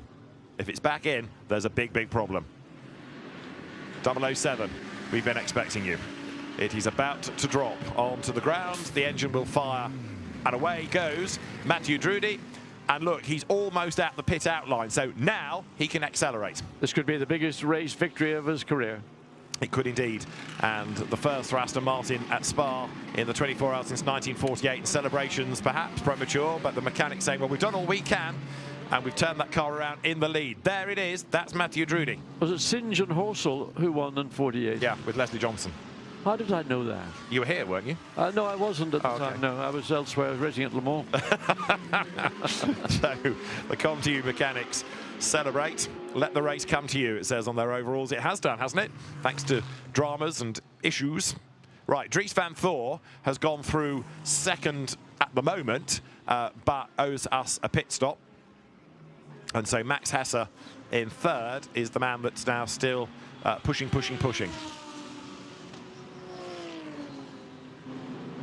Hesse coming out of Le Combe, so he's clawed back a lot of the time, but not enough. It looks as though second might be where 998 finishes. Well, not on Aston Martin's on a brand new set of tyres, and Matteo Drudy knows what he needs to do. He's not going to be fazed by any gain that Hesse is going to make. So there is the Ferrari making its way up Camel Straight. Alessandro Pierguidi probably still riling in shock from that incident where the Lamborghini blocked pit lane entrance. Now there's Pierguidi, who is hustling on now behind David Pittard's Aston Martin. Different team, Valkenhorst rather than ComTU, but the same brand. And is David Pittard going to be cooperative? Well, irrespective of the brand, he's not going to give up a place, is he? He's going to fight because he wants the best result he can possibly get. Absolutely is, and of course that just heaps more frustration on the hands, the head of Alessandro Pierguidi, to find himself now running in at the present time showing 6th place, but there'll be a reset when all the cars that have made their pit stops they make their way back onto the racetrack. So Pierguidi, and really, you know, doing all he can do to get ahead of the David Pittard. Alessandro Pierguidi hustles on in pursuit of David Pittard. Well, we couldn't have predicted that. Rain maybe to interrupt things, but a parked car in the pit lane, never. And there's no penalty for the parked car either. No, I mean, I'd love to know why it expired again, but yeah, all they could do was get a tow vehicle to it as quickly as possible. Do you remember earlier on we were talking about the marshal waving his yellow flag at the chicane? Yes. And that was because that car had expired, hadn't it, and blocked the pit lane earlier on, and then that was the second occurrence. Same car, same place, and it has had very serious consequences for the AF Corsa Ferrari. And still, Alessandro Pierguidi is unable to get on terms with David Pittard, who is running in 5th place.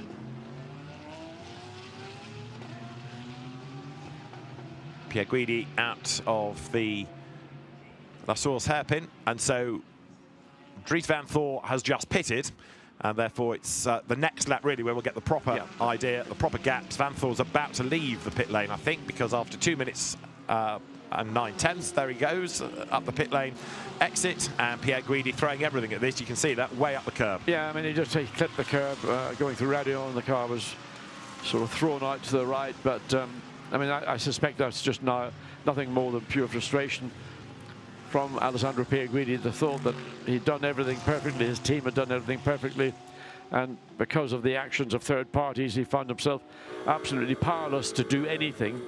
And what he doesn't need to do now is try and do something erratic or do something, you know, push too hard or make a move, a chancy move up the inside of David Pittard, and then it all goes pear-shaped. 35 minutes still to run. We're not done yet. So as the cars swoop through Pouhon then, the Ferrari in the hands of Alessandro Pierguidi now picking off the back markers. And whether you're a Ferrari fan or not, whether you're cheering for Aston Martin or not, you cannot but feel for Pierguidi. Through no fault of his own, he had to sit there and watch a 24-hour race win disappear. I mean, it's even worse than water torture, water betting. I mean, it is just, you can't imagine what Alessandro Pierguidi must have been thinking. I mean, I'd love to know the radio traffic would be on you couldn't broadcast. It would be in Italian anyway. I fear you're right, yes. For our Italian colleagues down the road, they would have to do a lot of bleeping over it, but it would be, I'm sure, at a high volume. But again, there's just nothing that you can do about it, is there? Well, I mean, there are things that can be done for the future. Yeah. I mean, one of the things is, I mean, the pit lane entrance is very narrow at that particular point. I mean, lots of racetracks are narrow entries until you get to the pit lane itself, which then it widens out. So, I mean, I've never seen that happen where a race leader has been totally compromised by another car stopping at the most critical point of the entry into the pit lane. I mean, if he'd gone another 20 yards, he'd have been in the pit lane. Yeah. You could argue, could Pierguidi have given him a little push to get him down the pit lane, but then there's the risk of damage to your own car and indeed outside assistance for number 19 Lamborghini. All these things can be discussed. What it doesn't do is change the situation for poor old Alessandro Pierguidi.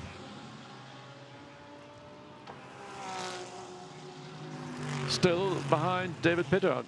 Yeah, and up front, Drudy leading now by 28 seconds from Max Hesse's BMW. And the last lap, the Aston Martin was the quicker of the two. And Julian Andlar getting a Porsche up onto the provisional podium, and then we got David Pittard, and then our hero Alessandro Pierluigi. There going through is the Michael Grenier driven Mercedes that is in a very impressive 8th place overall as the leading gold.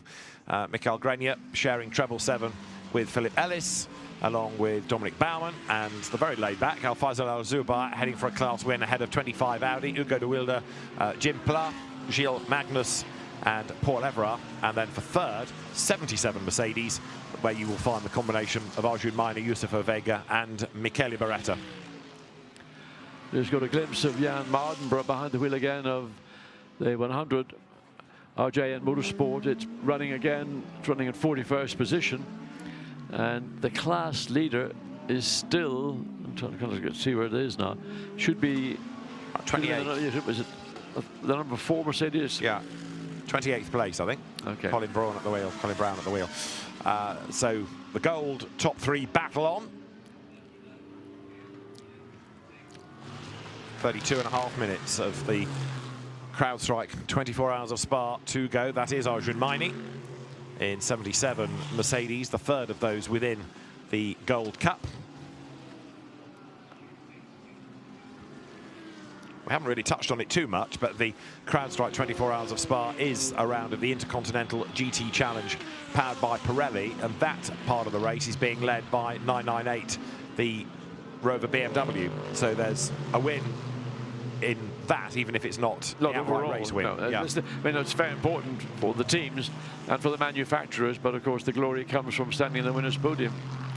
Ricardo Feller, who's charged all the way through in the 66 Audi, running in 9th position. At one point, I wouldn't have been surprised if we were going to see another Audi victory, because a lot of people felt, again, it's been such a great car here at Spa over many, many years that in spite of it not being the direct factory backing, although there are rumors that Audi are supposedly preparing a brand new car to replace this, but we've yet to have that confirmed. Yeah, I think Audi have realised that actually, after throwing all their eggs in the Formula One basket, they may have missed a trick, because there is still a big demand for these cars and lots of customers to service. But it may not have a V10 motor in it, I heard. Ah, okay. But what it'll be, I have no idea. But that was just, tittle-tattle and rumour. Silver Cup leading car over the line. So there it is, Yannick Mettler's Mercedes with Anthony Bartoni, James Kell and Aaron Walker. And that, apart from a stop-go early on for a safety car infringement when James Kell was at the wheel, has kept pretty much out of strife. That's your Pro-Am leader, the Nick Katzberg, Ian James, Colin Brown, George Kurtz driven Mercedes. And although it is coming to the end of its race and keeping out of trouble as best it can, you've got others around hustling on, like, is that Tom Gamble? Yes, it is. Tom, normally he's flat out, and he's doing it again here. Pierre Guidi still can't get past David Pittard, can he? The fight for fourth and fifth, I should say. David Pittard fourth, Alessandro Pierre Guidi fifth, is still going the way of the Aston Martin. There's another Aston Martin leading, and one of the drivers is a very nervous Nicky Team. He's with Ryan Marine, as there you see Pierre Guidi have a go on the outside line. Couldn't quite do it. Let's see if he can get the undercut off the corner. No, he can't. Aston's clear. Pierre Guidi we're back on board with. Right, sorry Ryan, I may have stolen your thunder there because we thought for a moment that we were going to have a change for fourth place, but David Pittard has hung on to it for now, unless Pierre Guidi can get a real launch up the hill. Rides the curb, good exit, gets into the slipstream, and this, remember, is for fourth place. A very fired up Alessandro Pierre Guidi is on the back of David Pittard, comes up to the braking zone. There's the third place car, the Porsche just up the road ahead. This is for fourth. To the outside line goes Pierre Guidi. Contact between the two, damage, off the road goes Pierre Guidi, and Pittard delayed in all of that. Pierre Guidi has done it, but by going off the racetrack. But he's got to give that place back to David Pittard, and the danger was doing something like that was always going to be potential damage to your car, let alone to the car that you're passing, so he will be required, I believe, to let that position be reversed, and David Pittard should be returning to fourth position. But doesn't look like it's going to happen. Let's have a look. So side by side, and just there's not enough space, and bodywork flies. I don't know if that's off the Aston or off the Ferrari. Here's the view. Oh, hear the clatter of all that. I'm half tempted looking at that shot to say that David Pittard came into the Ferrari more than the Ferrari came into the Aston. But it's sort of the convergence of two cars from different angles. And you know, if you aren't sure you can clear that car by going the long way around, was it wise to make that overtake?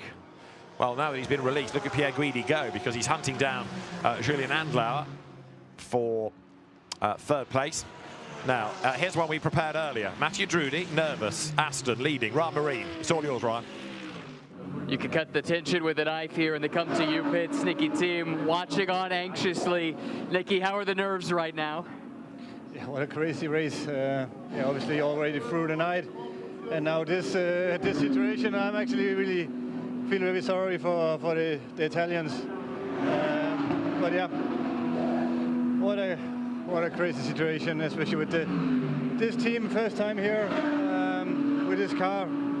And I hope we can bring it home, the new Vantage. We just really fully committed to this, and personally, it means a lot. This is one of the last ones it's on my bucket list, so that would be effing awesome to bring it home. Thank you very much. Best of luck. Yeah, thanks, buddy.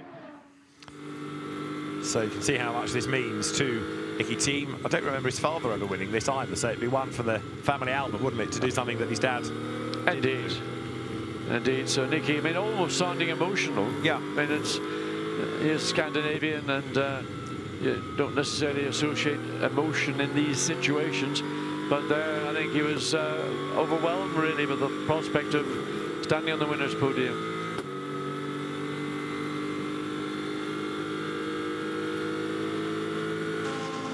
Great view from on board the Aston, but there's a great battle brewing up here for third place. Julian Andlauer ahead of Alessandro Pierre Guidi. The gap is coming down and down and down. It's 1.9 seconds, 26 3/4 minutes to go.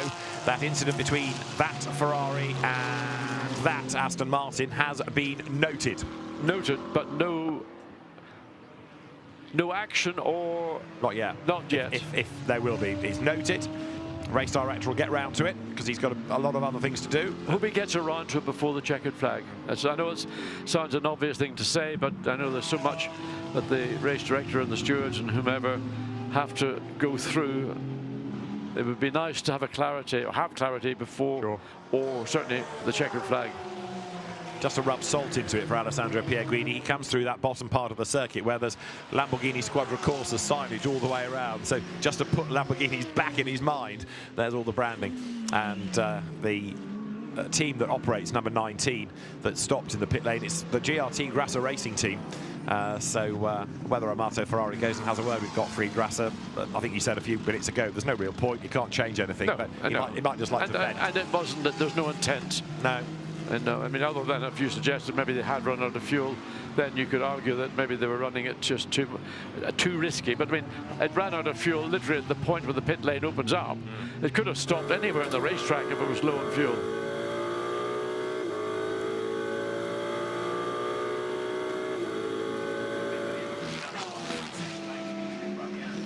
Whether it was a limiter issue, because you're on the limiter coming into the pit lane, and it would be a repeat of what happened before. But anyway, what he's done is done, and Pierre Guidi now is going for a podium, and he's leaving nothing on the table here. He's not being cautious, he's not giving back places, he is just going to drive the wheels off that car, possibly literally, and see what result he can get out of it. And look how he's caught the Porsche. He certainly closed it up very much so. 10-second time penalty added to the final racing time to car 34, losing a collision. David Pittard cops the rap for it. He gets it. David Pittard is deemed to have come into the Ferrari. Wow. And I'm not going to argue with that. So Alessandro Pierre Guidi got away with it, and, well, didn't get away with it, it wasn't his fault, and he's pressing on behind the Porsche. Yeah, I mean, that's the decision made, so they viewed the onboard camera from the Ferrari, and they deemed that the Aston drove in to the Ferrari rather than the other way around. So I think it might be... So there we go, a good pass down the inside. And to some degree, Julian Andlau maybe didn't really make a big deal of it. So that's third place now for 51. That might be where it ends, this charge. Well, I wonder who will get to interview Alessandro Pierre Guidi after the race. Should you send in Antonia or send in Ryan? Whoever the better diplomat is, I would say. It's not going to be an easy conversation, is it? It's not going to be a conversation that any interviewer... There'll be some who'd love to do it, but I mean, it's such an emotionally charged situation. I have no doubt we'll hear from Alessandro Pierre Guidi, however long or short an interview. It might not be the first one. We might give him a few minutes to calm down. We might go to the class winners first, just to let his furrowed brow become less furrowed. But it's been a mighty recovery, hasn't it? Because he's caught and passed. Now, not only has he got past the Porsche, but Pittard has caught Andlauer. Pittard has a penalty anyway, and Van Thor is right there behind as well. So suddenly, 4th, 5th and 6th are together. Yeah, and I hope the WRT is telling Van Thor that don't make an overtake, well, don't challenge unless you're genuinely sure you can get through cleanly, because the Aston's got a 10-second penalty to add to its race time. It's been quite a dramatic. It's an unexpectedly dramatic, whatever. I mean, never seen the likes. So David Pittard there, just to reiterate, 10-second penalty for causing a collision. And that was against 51 there. Another battle-scarred BMW, still pushing. And that is Dries Van Thor. And there, look, Pittard round the outside of Andlauer. Now, he has backed right out of that, look, because he's just moved across and let them go. Yes, he certainly has. And that was... Why would you do that? I don't know why. I can't offer an explanation. It certainly let...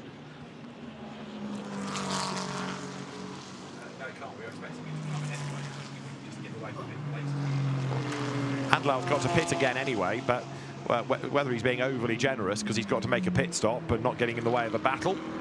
So let's see whether Dries Van Thor will bother with trying to overtake the Aston Martin, knowing there's a 10-second penalty to be added to the race time. Okay, buddy. So new set of slicks, same pressure, hot from the oven. And she's like, we've got the fuel we need to get to the end, 37 minutes. We need the best outlap of your life, mate. Everything she's got. That was from a little bit earlier in the stint when he was told to give it everything he's got. That's exactly what Dries Van Thor is doing. And David Pittard needs to clear that BMW by 10 seconds, which is not looking easy at the moment, is it? No, he ain't going to do that.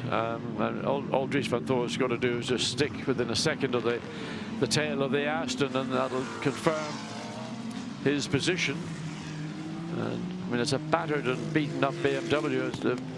Both the 46 and the 32 have had a tough 24 hours here this year.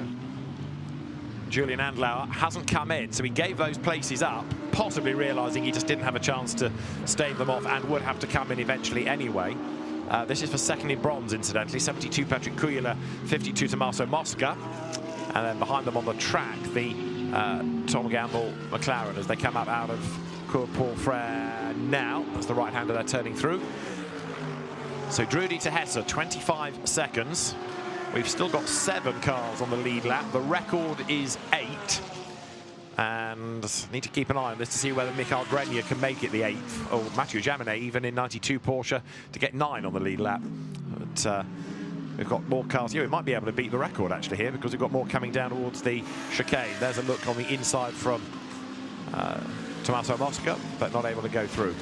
He's got the better line and potential exit than Kujala has, but he's a little bit too far behind to be able to make anything of it. Just the Ferrari, the better sticks the, puts the nose into the mirror of the Lamborghini just to say, remember me, I am here. And we have now got 9 cars still on the lead lap. That would be a record in the 24 hours of Spa.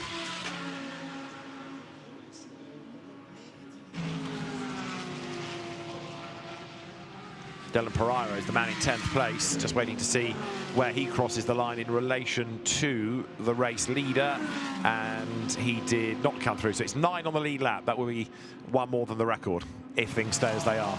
Mathieu Drudy then leads. Tommaso Mosca to the inside, pulls back in again, can't find a way past Kujala, who is not an easy nut to crack. No, but that's just straight line performance, so you can't claim too much ability if you get the car flat out all the way down the straight, but it just indicates the straight line performance of the Lamborghini is solid. And Mosca goes a little bit different exit out of Bruxelles, so I don't know whether he's trying to think about how can I do something that's going to give me an advantage on the exit of a corner to get that little bit of extra drive and a little bit of extra speed.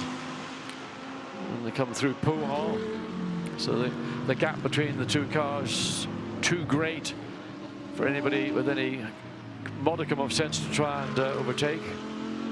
So down now into Fagna, and let's go back. It's Rob Bell, isn't it, in the McLaren? And that car, oh no, sorry, Fran Reda, the Spanish driver, has replaced Rob Bell, but Fran Reda is 21st in number 27 McLaren. Pierre Guidi 3rd. He's 21 seconds behind Max Hesse. He is the quickest man on the circuit, not surprisingly at the moment, but he's not gaining by enough to improve on 3rd. So after all that effort, after doing such well-orchestrated pit stops, a parked car in the pit lane goes against you. A parked race car, I should point out. If you didn't see the incident, it was number 19 Lamborghini that came to the pits and expired and just acted as a bottleneck. By definition, almost, pit lanes are narrow to make people go slowly on the way in. It's not the only place there's a narrow pit entry, but what a way to end the race. Yep, no, it is. It's unfortunate. I mean, I just think back to Barcelona, the pit entry there is little more than single car width, but at the point where you get to the demarcation line, it opens up. But in this instance, the Lamborghini didn't even get as far as that, so yeah, we couldn't make it up. Well, we knew it was going to be a dramatic race, and more evidence of that as the cars then work their way towards us once more in this battle between 2nd and 3rd in bronze. It is still just Kujala ahead of Mosca.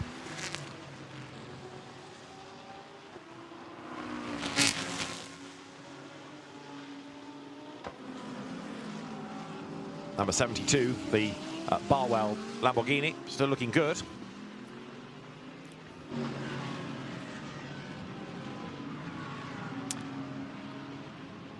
Oh, this is one of the number of little battles that are being engaged pretty much around the circuit. I don't believe there's a battle going on now between the Aston Martin and Dries van Thor.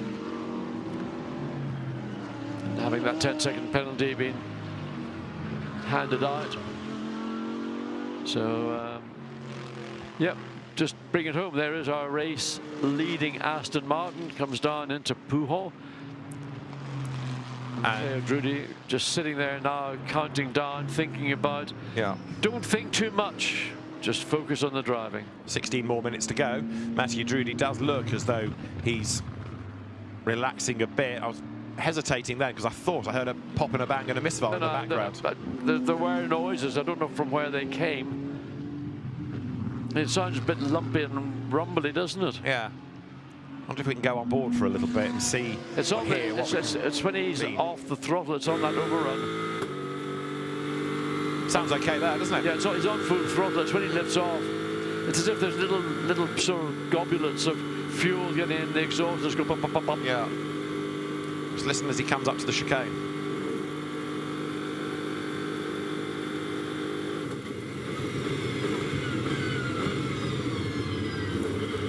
It's the bit literally he gets off the throttle and back on. There's a little noise that's difficult to analyse what it might be. It could be a lot of other things, not necessarily of any significance.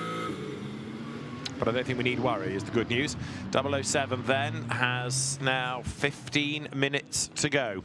And that lap from Mathieu Drudy was a 2:18. The best that car has done is a 2:16. He's bringing it home. Absolutely right, and that's all he needs to do. Don't lose your rhythm. The worst thing in a situation like this, and I'm sure the team are talking to him all the time, but don't change your driving style. You can do different. You can lift and coast under braking. You can short shift in a gear change, and that is a way of just consolidating your position, going a second a lap or so slower. But just it's losing the rhythm, losing that. And then that's when the mistakes can just unexpectedly crop up. So Mathieu Drudy turning his way out of Bruxelles, down now towards Speaker's Corner. And the nerves are starting to show for Jean-Michel Bart's team. And a good luck message from Ben Bourdais to congratulate seemingly what Jean-Michel Bart and ComTU have done for the brand. And there might be another message shortly to say well done. There's that sort of pop, pop, pop on the overrun as he comes down towards the pith path. But the team not worried, Drudy not worried. It'd be nice if we got a message from Lawrence Stroll, wouldn't it? Yes. He might be just a little bit busy this afternoon. Yeah, he may be, but you know, this is his meat and two veg. This is what he owns the company, and this is a great way to win on Sunday, sell on Monday.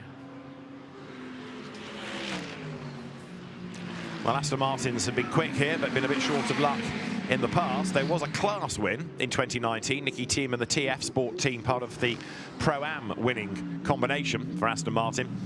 But this would be not only the first Spa 24-hour win for Aston since 1948, it would be the first Spa 24 GT win for Aston Martin, and the first win for ComTU with Aston Martin. What a way to celebrate your first win. What a race to do it in. A lot of celebrating tonight. Absolutely right. And also a Belgian team, of course, on Belgium's biggest race. So there in the pit lane, look, Julian Andlau's Porsche. So it has had to make a last stop and therefore junks out of the order. We'll come back to the order in a moment because we just look at the leader climb the hill. We'll wait for Andlau to rejoin, but he's going to fall further back in the pack. And this might actually now start to shuffle how many are on the lead lap. But that is Mathieu Drudy then, now with 12 minutes to go, and he's got 26 seconds in hand. So that's going to be maximum 5 laps. Yeah, I'd say maximum. Maybe it's between 4 and 5, depending where he is on the circuit. Now the checkered flag is at the timing line, and then the cars go around La Source and they head to the podiums, don't they, which is normally in that fan village on the outside of the track. There's Andlau, who is now on the road ahead of Hesse, so that means he's dropped a lap. That suddenly means that we've only got 5 on the lead lap. My record is broken, but we did have 9 a little while ago. Max Hesse for second place, 26 seconds adrift, fractionally quicker in the sectors, but the BMW is just not going to catch in time. And Pierre Guidi behind, 17 seconds behind the BMW. And this car still looks a very neat car all the way around the racetrack. There's been no energy wastage. It's just performed exceptionally well across Augusta Farfus, Ben Harper, and And even Dan Harper. Just thinking about poor old Alessandro Pierguidi. Oh, that no, absolutely. Ferrari was stationary, remember, for 50 seconds, just over 50 seconds, and it's 43 seconds off the lead. So its entire race loss is down to that stoppage when he was stuck behind a parked car. And that is something that the AF Corsa team will have haunt them for a while, I would have thought, and especially Alessandro, to come into the pit lane and just go, what the? There is the 296 out of the Piff Paff. Unfortunately, I mean, I don't know what can be done if the team can receive some form of penalty as a consequence, but I don't think there's anything that would stipulate that if you stop at the pit lane entrance at the critical point, there's a fine or a points penalty or a whatever. I think it's just sod's law. I think you're right. It's one of those things, like a car spinning in front of you and delaying you, isn't it? Look at the gap, 1.3, 1.4, 1.5. So Pierguidi is going for it, taking a second and a half virtually out over each lap over the last 3 laps, almost 5 seconds over 3 laps. That's a pretty good effort indeed.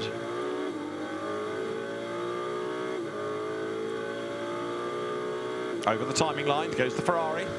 16 seconds, so he's pulled back 1 second, but he's just going to run out of time here, Pierguidi, unless, of course, something happens to either of those cars up the road ahead. It could be possible.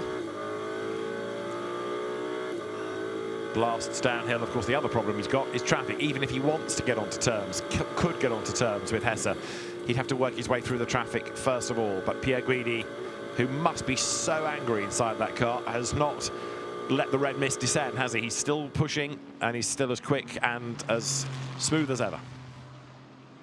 Race leader Mattia Drudi. Lap 4.74 goes through. The ComTU strategists looking at all of the data. At Rover, so near and yet so far. You can see the faces. They know that there's nothing they're going to be able to do to catch Mattia Drudi. You can see Hess has done half a second on the 1 lap, but 27 thousandths on another lap.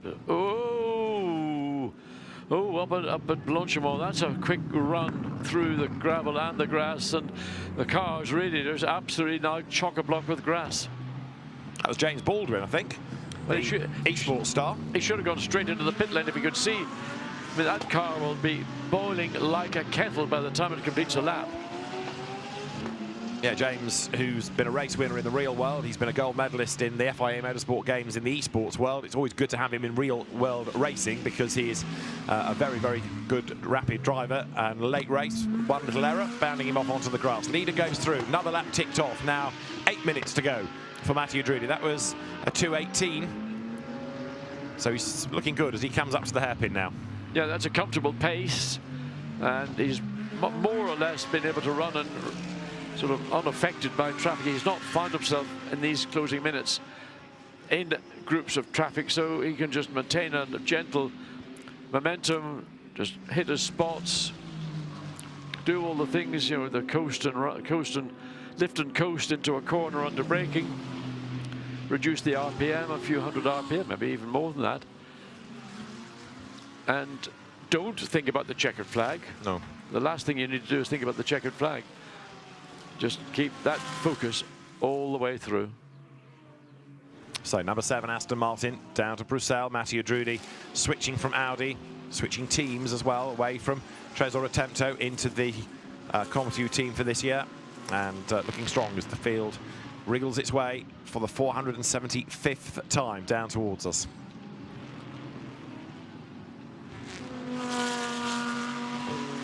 The GT3 lap record has been beaten. Tim Heinemann had that coming into the race.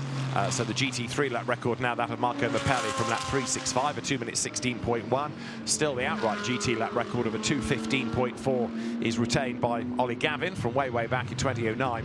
And for Aston Martin, all of those firsts about to be racked up as out of the pit path comes Drudi. And he just needs to bring it home now. 6 minutes on the clock. What's he going to get? 2 more laps at the end of this? He wants to back off the pace, yes, but he doesn't want anyone to catch him. They'll get a further 2 laps when he comes across the start-finish line. So he's making his way back up the hill again into the first part of Blanchimont. And that's really just a little bit of a squeeze in the steering wheel. There is the second place BMW Max Hesse coming down. And there are tension on the faces of the Rover Racing team as well. Max Hesse is with 57 minutes and 5 more minutes of the race. He's going to be on for, it's going to be marginal this, but we did have that, we had this conversation earlier, didn't we? There was that yellow earlier on, that full course yellow, so that's why he's short, okay. Short yellow. Yeah, because he rejoined with 63 minutes on the clock, and that full course yellow allows you the 5-minute grace within your stint, so he will be okay. Hesse comes through. If there's a full course yellow and or safety car in your stint, the stint time is elongated from 62 minutes to 67. And because that full course yellow came for the number 10 Mercedes parked by the pits, or opposite the pits, then Hesse is okay. Goes up the hill, coming out of the left of Radion, makes the climb up towards Les Cons.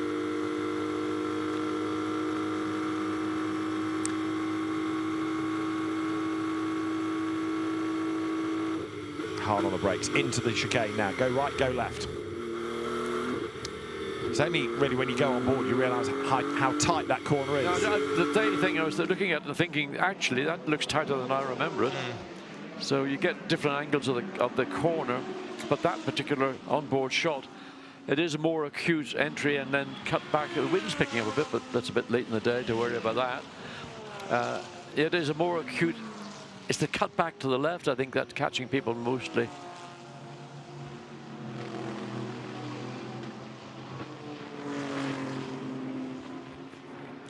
So the BMW swings out of Pool, still in second place, and its last lap a little bit quicker by a second or so than the Aston Martin. Behind, you've got number 34 Aston in fourth place, David Pittard, 32 BMW, Dries van Thor in fifth, Marco Mappelli sixth, the pole position car, 163 Lamborghini. Drudy here coming down towards the bus stop. It's going to be 2 more laps looking at the clock. It'll be time for the one he's about to start, and then 1 more as he comes now out of the chicane. So destiny awaits. Does indeed, doesn't it? For Aston Martin, an historic victory in prospect. I mean, nothing you can predict right now makes sense. You couldn't even predict what occurred 30 minutes ago with the Lamborghini stopping in the pit lane. As the Pro-Am. It is, that's the Pro-Am leading. Mercedes. And you notice the arc of trim has now snapped on one side, so it's just a one bit of it's more an aerodynamic device. It's certainly not more aerodynamic. Into the pit lane comes 998. So despite what we were thinking, they're not taking any chances, and they're going to possibly just do a drive-through to reset the clock, but that's going to put the Ferrari up into second place. So Pierre Guidi will go second, so near and yet so far for the win. And Max Hesse comes down the pit road. So that yellow flag we were expecting would have saved them. They're taking no chances. And so it's that long drive through the pit lane to reset the clock. So 51 Ferrari moves up into second place. Alessandro Pierguidi makes the climb uphill. 36 seconds behind Drudy with a lap and a half to go. It ain't going to happen, I know, no. but he's going to charge. Oh, he'll drive this heart out. There's no question about that.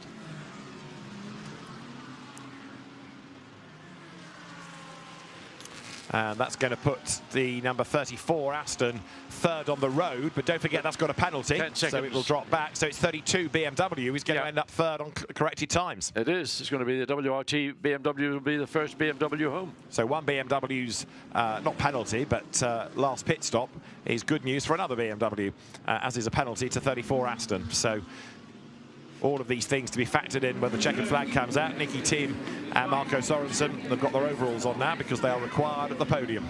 Although neither of them can quite believe it yet.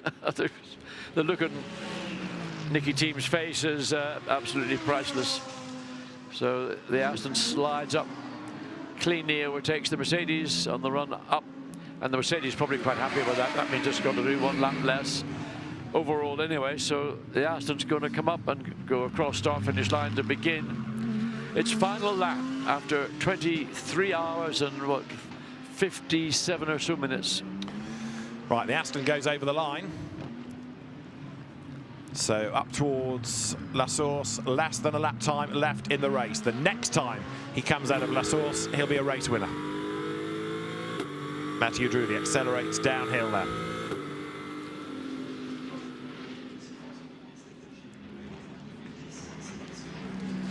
Through Radion, Marco Sorensen looking nervous. Nicky Tim almost daring to believe now. Yeah, no, I'm waiting for him to start pulling on his beard because I think he needs to do something just to... Yes. Something. I've got to do something. There we are. I think they can believe it now, can't they? Yeah, yeah. We'll see how... Putting his hand over his mouth, not to have anybody lip read what he might be saying. And possibly to hide any emotion that he might get in any other way in a minute, because we'll see if they become ebullient or tearful days. Last lap comes the call to Mathieu Drudy. And although we talk about the Dane train, of course it is Mathieu Drudy who is the regular driver of that car. It's quite right, really, that he brings it home. He's been developing it with ComTu within the Fanatec GT World Challenge Europe, powered by AWS Endurance and Sprint Cups. This is the second round of Endurance Cup in Europe, and bearing in mind they led at 6 and they're going to get the points at 24. It's been a good bank rate, hasn't it, in terms of championship points here? It's been a great day, all told. So how?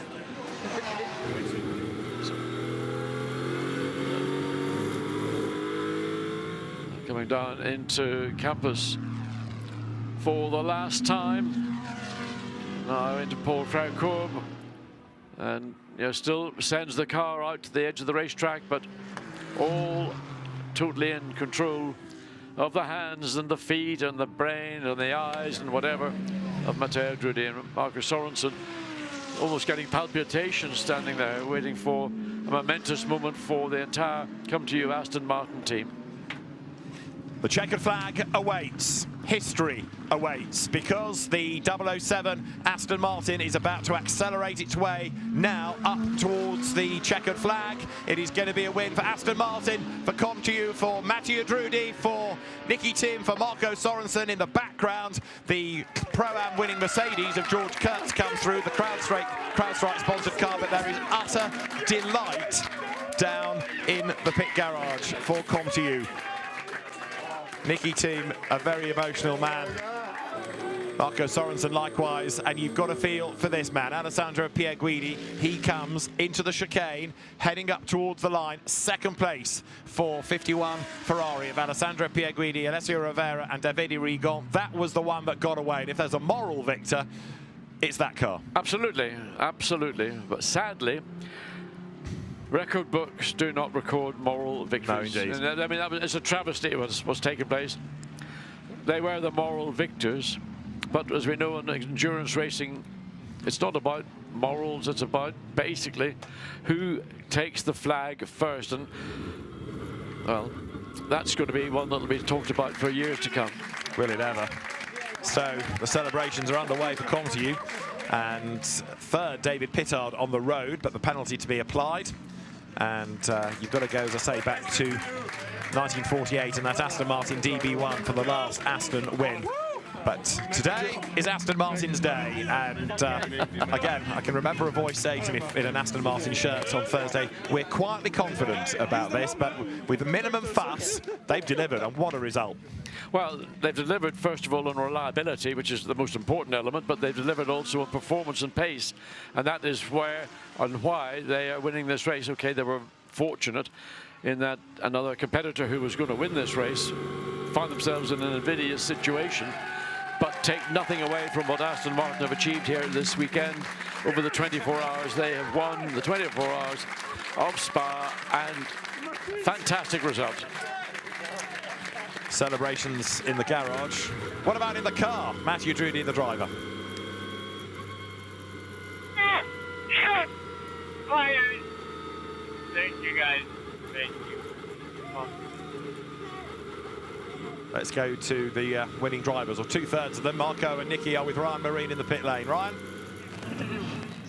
Michel Bart, your team in just its second season of GT racing has just won the biggest GT race on the planet. Congratulations.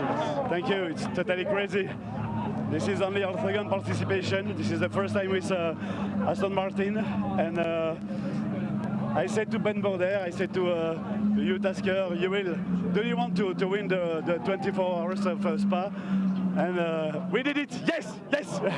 I was told this relationship with Aston Martin, it began with a Facebook message, is that right? Yeah, but it was not easy at the beginning, but Aston Martin is a really, really strong brand, and we have. I know that since a long time we have the best team, and this is the reason, because we work really, really, really hard, and this is. I don't know. Congratulations. Let's go and see if we can talk to a couple of the drivers here. Marco Sorensen, Nicky Thiem, who had to sit and watch there in the final moments. Marco Sorensen, Marco, congratulations. I can see the emotion on your face. Describe the emotions of that final hour. No, the thing to win through in this race is probably one of the toughest races we've had in a long time. So, yeah, to get this result is fantastic. It's the first one for Aston Martin here overall. Yeah, I don't even know what to say. I'm very, very excited. Congratulations. Well, it always feels a little bit unfair in a sense that the guy that's brought the car home is the last one to join in the celebrations, but they will be noisy celebrations, that's for sure. Matteo Drudi, we've been watching John in Europe for the last few years in Audis, and he was a champion last year in sprint. He's driven wonderfully all weekend.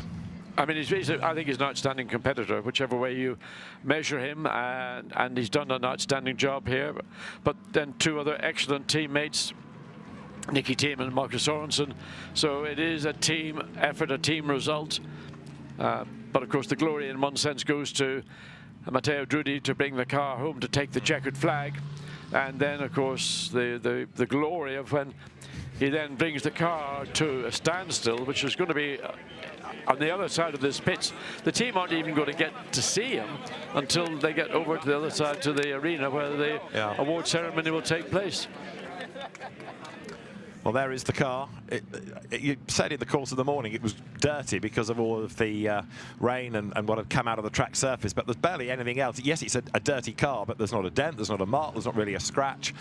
Some days, some events just fall your way, and that car's had the perfect run. Absolutely. So I don't know why these events occur. It's just, people say, oh, it's good luck, but I don't believe that it's good luck. I think it's good preparation. It's good elements of every area of running a car. And of course, the three drivers themselves make that significant contribution in not getting involved in creating accidents or other people's accidents. Motor racing isn't a science, but there's a lot of common sense goes into it. So the cars that are required for the podiums being marshalled towards them, everybody else for Parc Fermé being told to park here, and that allows a line of cars to go by. We have George Kurtz, Pro-Am winner and event sponsor, and he leads the overall winner towards Parc Fermé. The SRO officials there telling the drivers to sweep round. Videographers are there, the security there, the camera crews are there, and this is the drive into the fan village. So the shot from the drone following the winning car all the way back, and let's see, will there be anybody there from the team to give Matteo Drudi a big hug and say, well done? Probably not, after all that. He's going to be sort of Billy No-Mates almost when he gets out of the car. There's the red carpet. The Total Energies still walkers await, and the car parked in front of the interview backdrop. There'll be winners' caps to be presented, and in due course there will be that stage full of drivers, team personnel. Cameras click, and the drivers now have a walk. Yeah, team, it is back to you. Yeah, this is the uniqueness of the Spa facility, not for other motorsport events, but just for this 24-hour event. So those on the top pit have got to make their way one way or another all the way down the. Oh, there we go. Matteo's now the emotions beginning to flow. And the drivers now saying, which way do we go? Is there a cut through? Do I have to walk all the way up the hill? There's Nicky. Yes. You do have to walk up the hill. Yes, you do. Where are you, says Matthew. I'm here. It's standing around. Not a single team member to hug him, make him feel as special as he must feel himself. Posing for the cameras, all of these photographs with the helmet on and that winner's signal. Matthew Drudy looks around thinking they'll be here in a minute, I'm sure.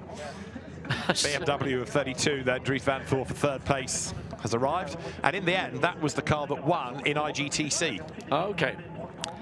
So, Matteo, helmet off, hands, neck device comes off.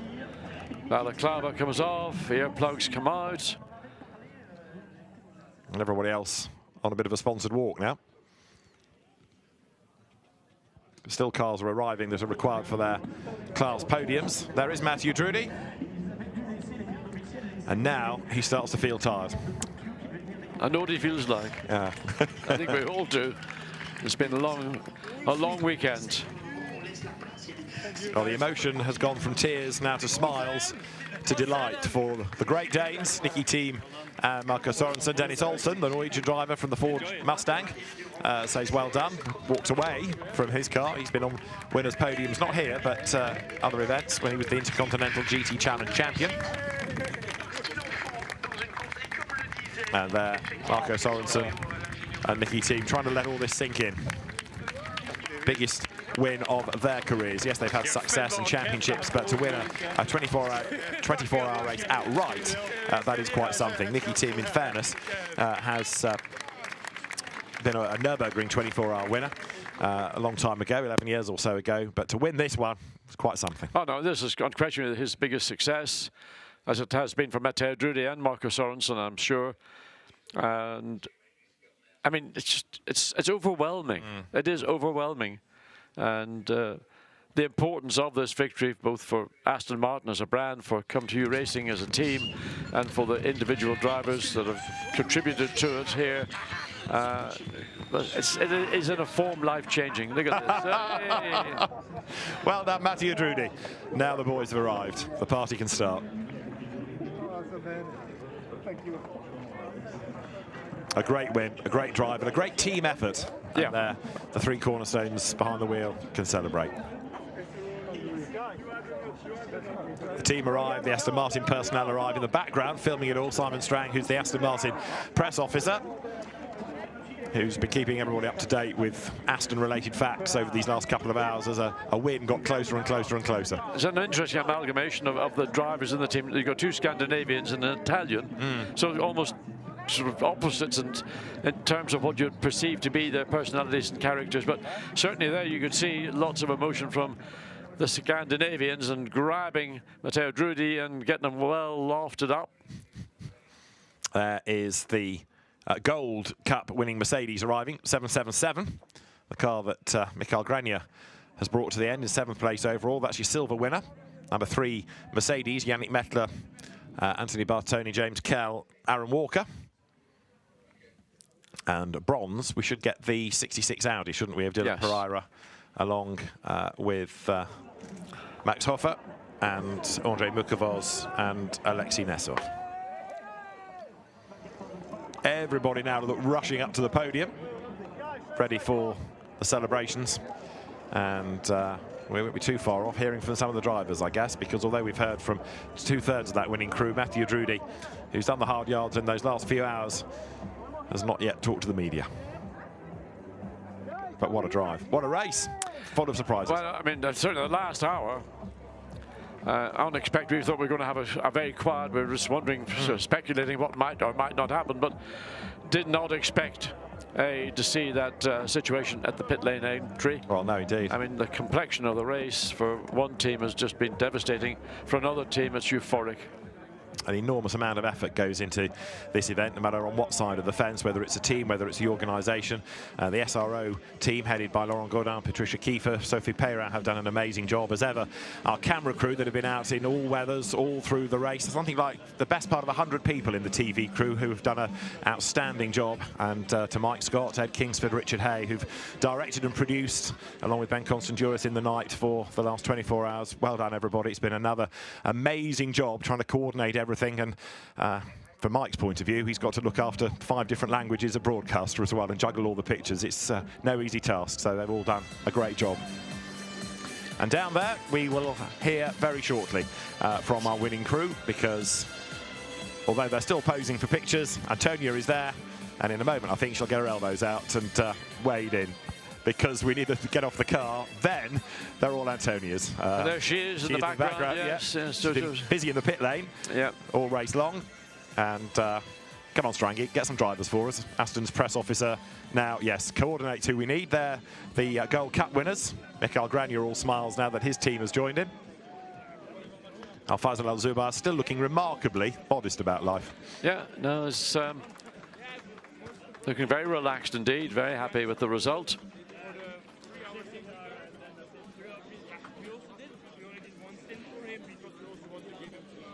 Mikael Granier just discussing that last 2 or 3 hours behind the wheel of the car.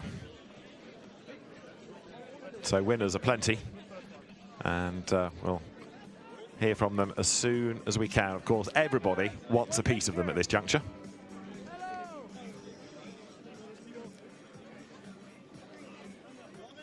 Now, let's go and join them, because Mattia Drudi is now with Nicky Thiem and with Marco Sorensen and Antonia. 007, after 24 hours, you really have earned your license to kill. You've won the biggest GT race in the world. Congratulations. Well, I don't know what to say. I have no voice anymore already. I have to thank these 2 guys. They always did make a job the whole week. They have enough experience to teach me a lot, let's say. I think we went along quite well together since Porsche. We've been a bit lucky at the end, but you need also this in motorsport, so now we just won Spa. It's cool. Marco, did you at any point doubt your ability to get right here? No, actually not. We've been thinking about it the whole week to actually get here, obviously. But yeah, a little bit of luck came our way.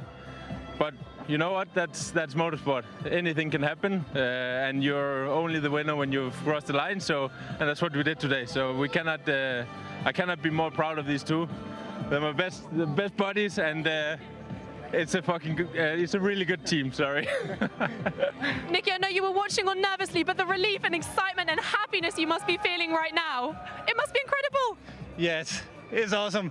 It was one of the last one on the bucket list, but I just want to thank you, the guys.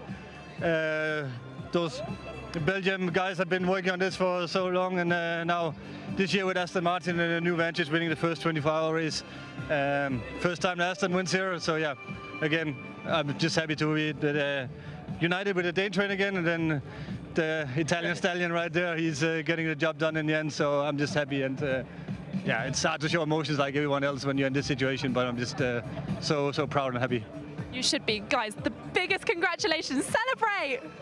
Apologies for Marco Sorensen's colourful language. We can understand emotions run high. Ryan Marine has joined us, having been down in the thick of it. That immediate reaction from a team. There's something quite exceptional about being with a winning team at the end of a 24-hour race. I can remember it years ago myself, and you get caught up in the emotion, don't you? It was palpable. There's no question about it. You couldn't help but notice just how much it meant to everybody involved, not just for the team, but for Aston Martin as well. They've been long suffering, as we've talked about in this event, going back to 1948.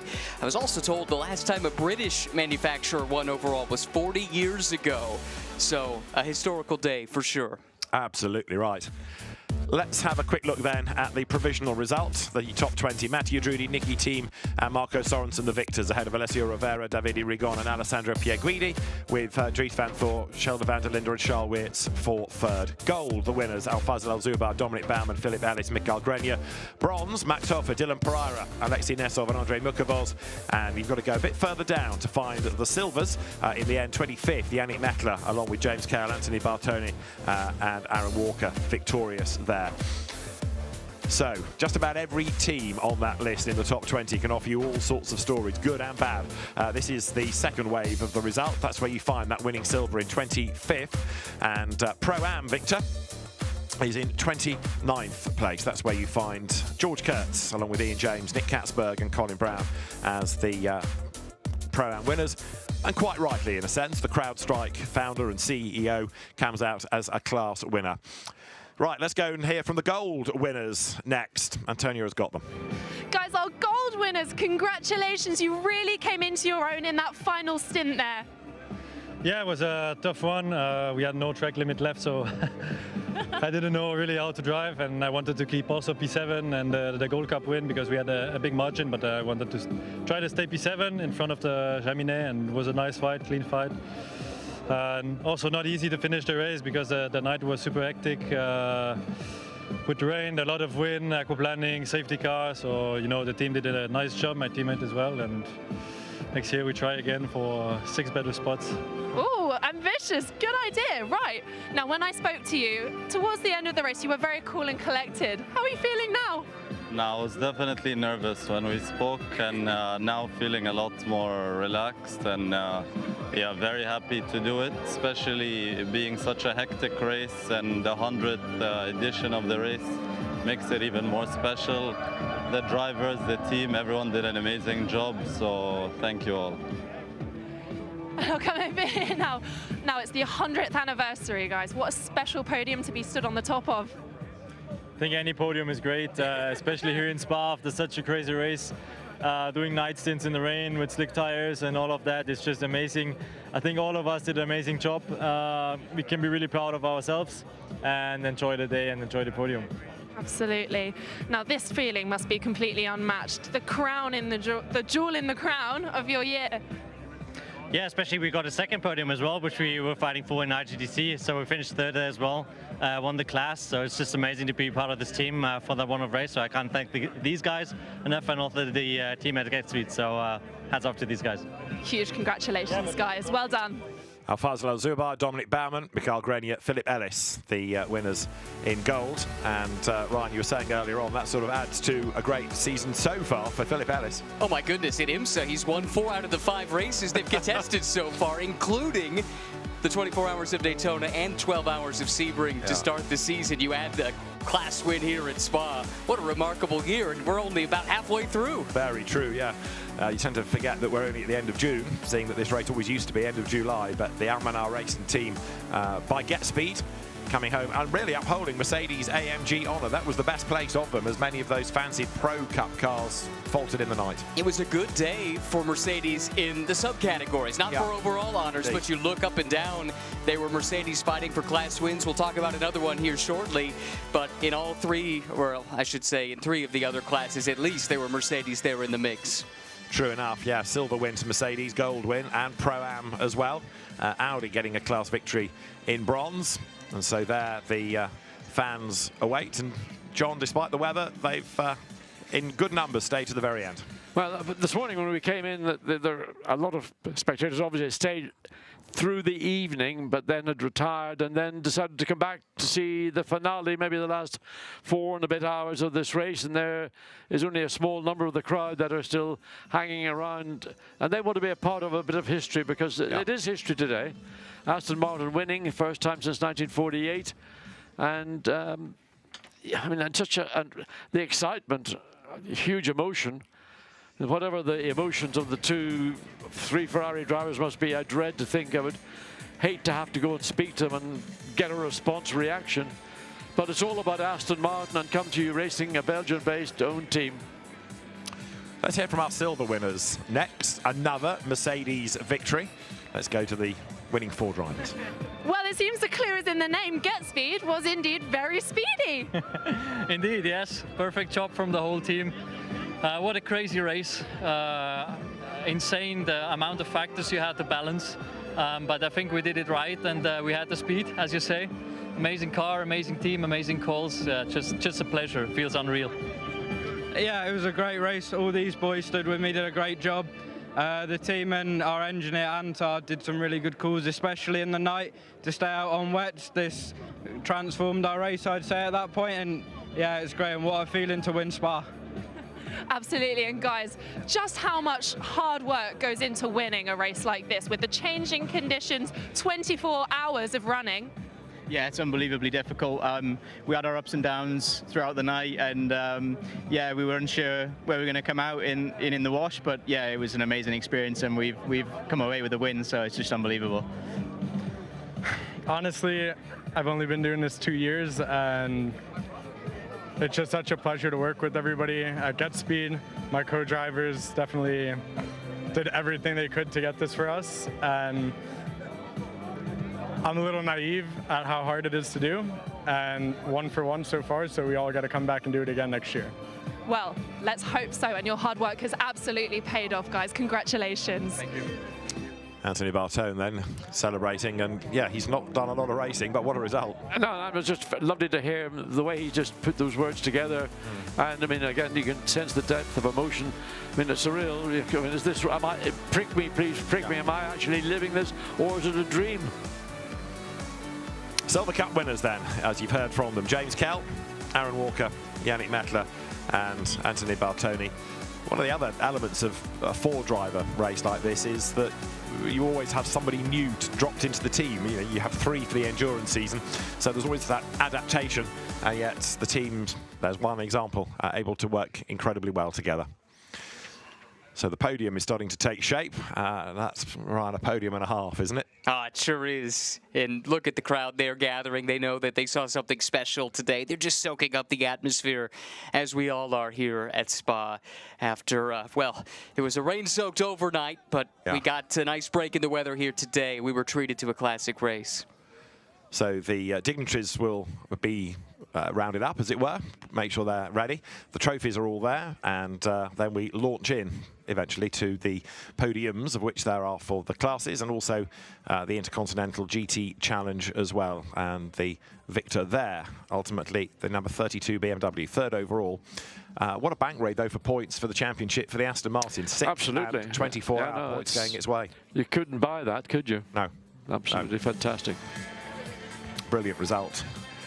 And that last British manufacturer that won, as Ryan was touching on a little while ago, you've got to go back to 1984 and the TWR, Tom Walkinshaw Racing, run Jaguar XJS of Tom and Hans Heyer in the 24 hours.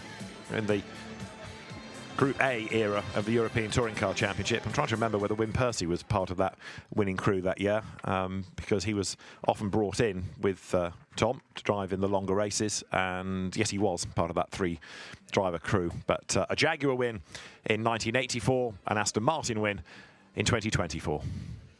And I know it means a lot to the Aston Martin folks as well. I kind of hinted at it in the interview we did with Jean-Michel in the post-race, but I was told from someone from Aston Martin, they reached out, they needed a team, basically, to run Astons on their behalf, and the only way to get in touch with Come To You was on Facebook, and they sent a Facebook message. It lingered for something like 2 weeks, and all of a sudden, Jean-Michel replied, and here we are. Amazing. A second-class win in the Spa 24 Hours to the CrowdStrike boss, George Kurtz. And our Pro-Am winners. Guys, you were really doing well. You were very far up the pack, leaving your competition very much in the dirt. Well, these guys did a fantastic job, and Riley, of course, by CrowdStrike, gave us a great car, and really it was a war of attrition, and just stay out of trouble was the name of the game, and we were able to circulate, stay out of the most amount of trouble versus our competition, and cranked off laps, and really hats off to my co-drivers and the team for doing a great job. Yeah, it was awesome. Honestly, these days, they don't come easy. You don't really win the Spa 24 Hours so easily, so I'm super thankful to these guys for doing a good job. And it wasn't easy, you know. During the night, we had some crazy weather conditions, and they kept it on the track. I think this man probably did like 9 hours in the car, so thank you all, and yeah, super happy to be here. Yeah, I mean, what a great day, what a great result. You know, super proud of the team. Obviously, CrowdStrike being the presenting sponsor of the race, I mean, it's, you know, extra special to win it. And then, yeah, these guys all did a great job. I mean, our guys on pit lane, they did a super job, every pit stop, nailing it. Good strategy, and, you know, George, Ian, and Nicky all drove flawless. So I think when you have a race where you just execute like that and put it together and get rewarded with the win, that's all right in the world. Well, I just close by saying, you know, to win a fantastic race like this and to do it with friends, no better feeling. Thank you. Oh, so wonderful. Congratulations, guys. Thank you. Ian James having the last word. Colin Brown, Nick Katzberg, George Kurtz. And if you're going to sponsor the event, the class win just is the icing on the cake. But again, they did an excellent job. Yeah, absolutely. But still never got to the bottom of what that bit of, looked like a piece of rubber. It was just, I don't know where, a bit of a trim that got exposed. But anyway, an amazing job in the Pro-Am category. And also what I think makes these victories more noticeable is that these are not drivers that all compete, combine together. They come together in part for this specific event. And to get all four to work together and not, you know, the usual thing, egos take over, but there's no ego at all in that lineup. This provisionally is how we stand in the championship being the Fanatec GT World Challenge Europe powered by AWS Endurance Cup, and 10 points of an advantage now to Nicky Team, Marco Sorensen and Mathieu Drudy over Augusto Farfus, Dan Harper and Max Hesse. The reason they had to make that extra stop, by the way, was because the full course yellow was short enough not to trigger the extended driver stint time. Alessandro Pierguidi, Alessio Rivera, Davide Rigon third, from Ricardo Feller, Christopher Hauser and Alex Arca. And after a disappointing outcome to their race, not finishing, Lukas Stolz, Fabian Schiller and Jules Gounod are fifth.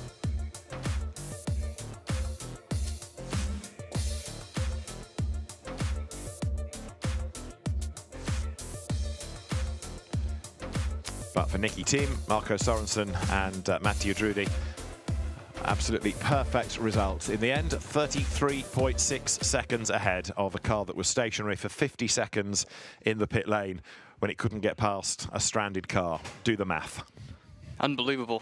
I mean, what other word is there for it? And you should have seen the team react down there in Aston Martin when they couldn't believe what they were seeing either. You always wonder if they were near enough to the Lamborghini, if anybody would consider running down and pushing it to give it to Pierguidi, but nobody even had to wait until the recovery vehicle came. There was the risk of damage, maybe. Well, there they are, the Ferrari drivers on the podium. Already there are Charles Weert, Dries van Thor and Sheldon van der Linde. Then Alessandro Pierguidi is joined by Alessio Rivera and by Davide Rigon. And then the winners of the CrowdStrike 24 Hours of Spa for ComTU Racing to represent the team. There, a delighted man. And then there will be three noisy drivers. Marco Sorensen, Nicky Team, Mathieu Drudy win the CrowdStrike 24 Hours of Spa in this centenary year. The three drivers onto the podium, and then for the Belgian winning team, the national anthem.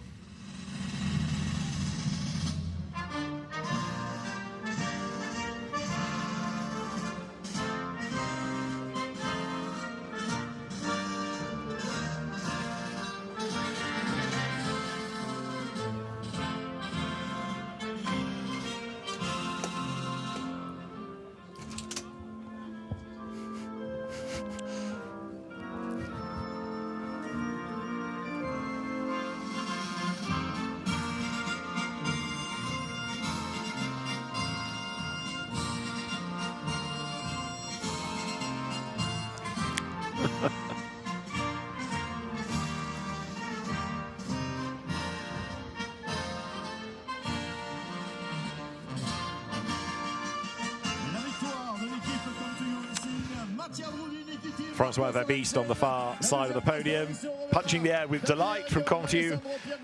The winners of the CrowdStrike 24 Hours of Spa, Nicky Team, Mathieu Drudy, Marco Sorensen. Trophies will now be presented, and look at those different expressions. Delight in the middle, resignation on one side, and just disbelief on the other. No, I mean, I feel that Alessandro Pierguidi, I mean, what can you say? I've got no words to give him any comfort. It's been stolen from him. But can you deny what Aston Martin have done here today? The medals go to the drivers, and as they do so, that's third, with Dries van Thor, Charles Weert, Sheldon van der Linde getting their IGTC winners' medals.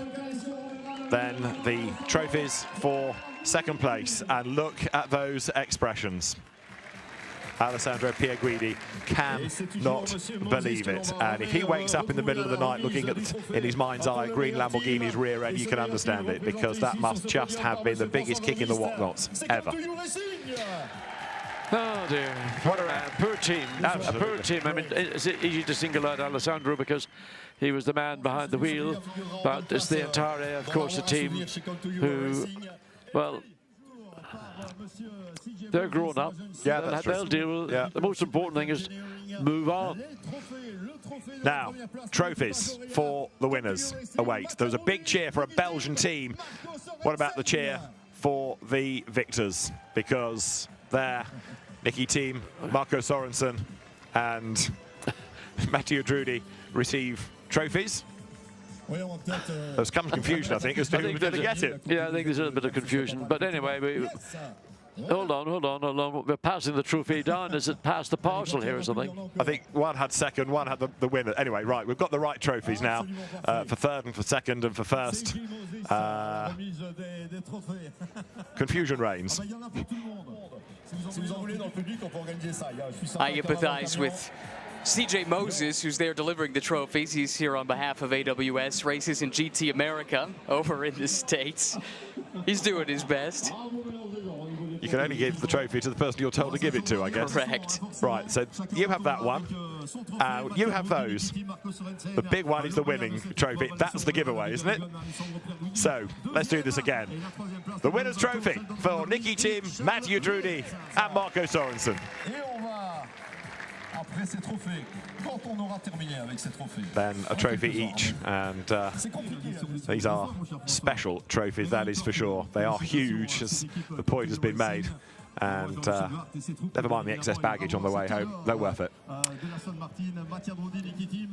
Well, these trophies mean an awful lot to the drivers on the podium. I've had teammates who didn't really give a you-know-what about a trophy. But I thought it was very sad of them, but there you go. What did you do with all of yours? I didn't have that many.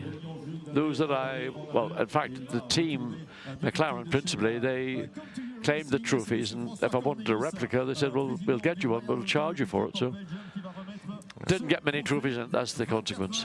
And then sadly, John's trophy room was burgled one day, and the police hunted for people carrying carpet.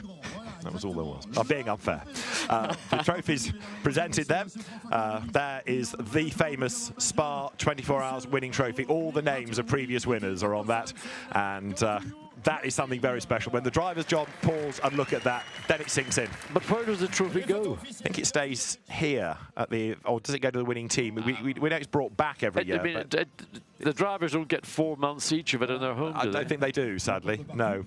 The winning team may be allowed to keep it, but it has to be returned, as we saw. It's a perpetual trophy. Yeah. So the team manager receives his team award. That, I think, is the trophy for everybody. And that means... It'll be, the team will put that on their display cabinet. Yeah, but it means that the pro podium is done, and it means that champagne can be sprayed. Do the Ferrari drivers feel like joining in? I wasn't sure whether they would do, but maybe in the spirit of the event, I think, yes, they are. They're going to do it. Okay, there's not a lot of enthusiasm, but they're not going to be petulant about it. Well, get some down. Get some down, Charles.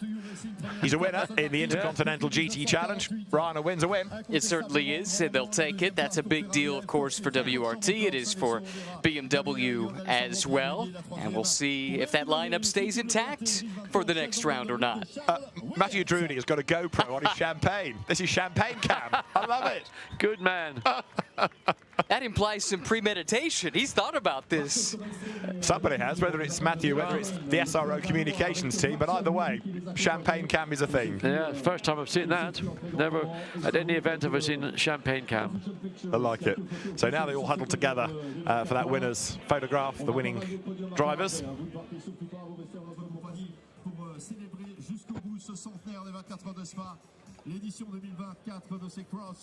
Everywhere you look at Spa, there seem to be photographers, and yet all you can see on the podium are iPhones. They take as good a picture as most professional cameras do. Thumbs up, all smiles. Matteo looking at the camera. Yeah, a very, very happy man.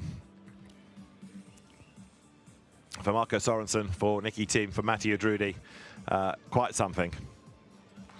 So, Alessandro Pierguidi has finally composed himself. Let's hear his thoughts. Alessandro, we all feel your disappointment. It's difficult to describe. Actually, I never seen lose a race like this.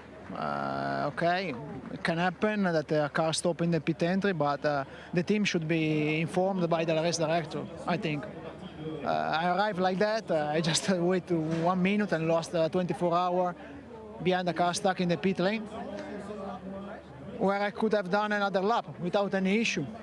That is painful actually, but it is what it is. And anyway, the team did an incredible job. Ferrari gave us a super quick car, and it's just a shame we lost the race. Of course, you have so much to be proud of though, and you'll come back stronger. My apologies. Alessandro Pierguidi takes it on the chin as best he can, but you do have to feel for the AF Corsa team. Yeah, he showed great dignity there. Yeah. I mean, no bitterness, no resentment. You know, obviously it's written across his face that that's a massive, massive loss, a personal loss, a team loss. And yeah, you got to come back, and there were more races. But when you're at the cusp of winning such a big event as Spa 24 Hours, and then something as, we might almost say, trivial, as we saw when the Lamborghini stopped right at the critical part of the pit lane, and Alessandro was stuck there for a minute, unable, powerless to do anything. And he's a former winner of this race too, so he knows exactly what he just missed out on. Does that make it better that he's won it before? It's not a case of, that may have been my last chance. I think obviously the first time you win an event of this scale, then that's very special. But then, you know, it's natural that you want to go on and win again.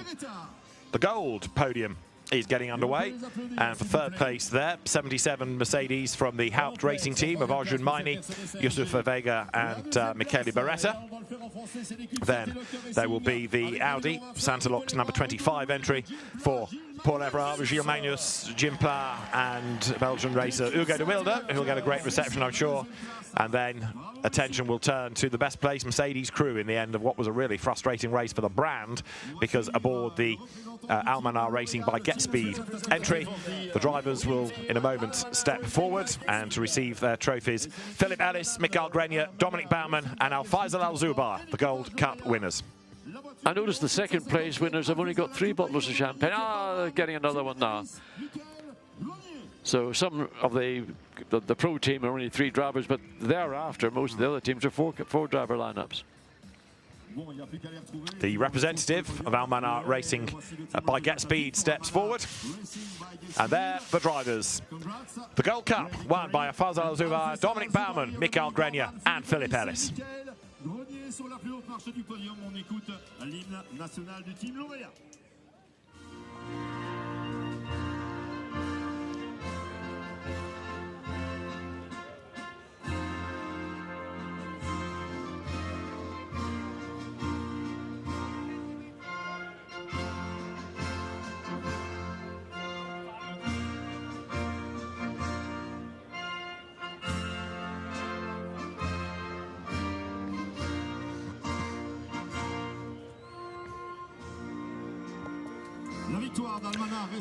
In the background, Vincent Franson is the host of the podium, a regular Spa circuit commentator, and he is given the task of making sure everybody is called forward at the right moment, and he's doing a valiant job getting the gold podium underway. There you can see the fan village, all the cars in Parc Fermé.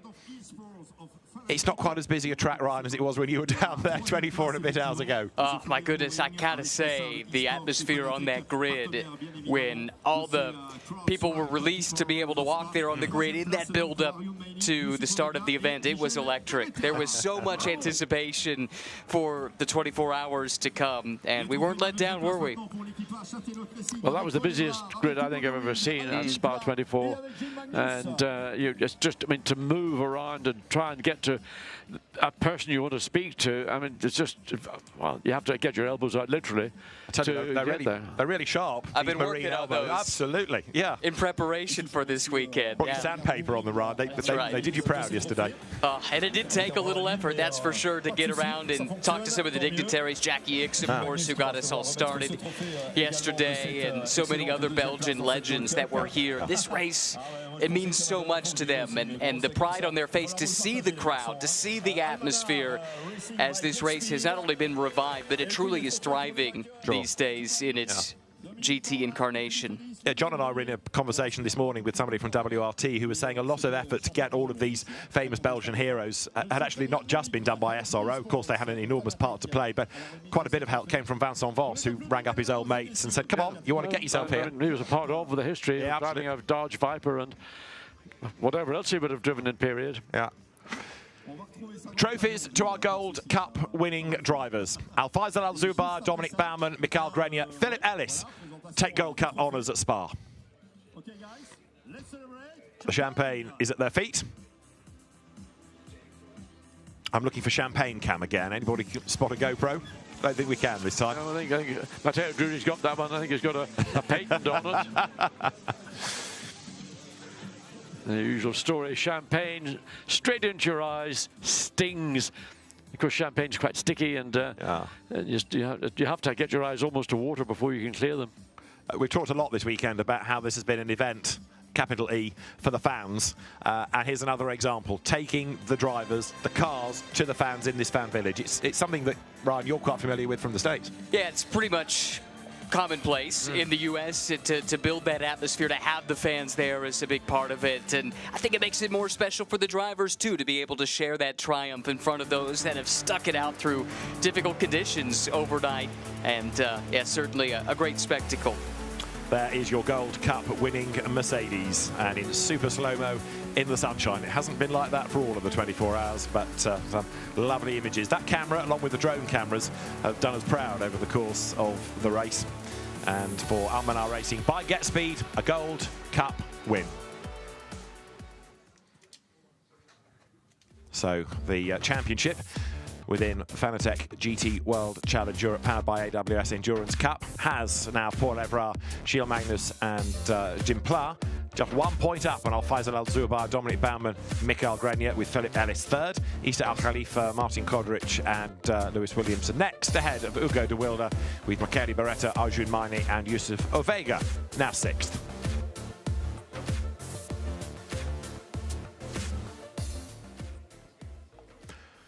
The next podium that is being readied is for the silvers.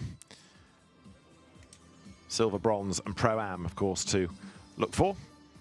And the drivers, once they've done the podium, have to make their way all the way back up to where we are, the pit building, for the press conference. Indeed. So keeps you fit, this place, John. Tell me about it. Yes. That's the word. Yes. That's it. Yes. Let's go to the silver podium then. Third will be the Winward Racing Mercedes of Tanat Satran-Tirankul, Colin Karasani and Dan Arrow. At the come. Dan Arrow, who was Dan Powell a few years ago, but got so fed up with people being unable to pronounce his surname, he changed it to Dan Arrow, which was a bit simpler. For second place in the class, it will be the Dynamic GT Porsche crew. They started with two, one finished. Theo Nue, Joop Rapange, Marius Narken, Axel Blom, the drivers. Out they come to big applause and to handshakes all round. Dan Arrow, the tall guy in the middle of the third place crew in the white overalls. The winning team in the Silver Cup, though, is, once more, a Get Speed entry.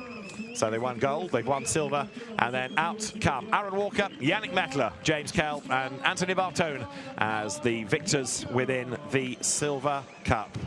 And lots of punching of the air of delight, and understandably so, as they make their way to the top step. Anthony marshalling them there to good effect. It was neat to hear him talk about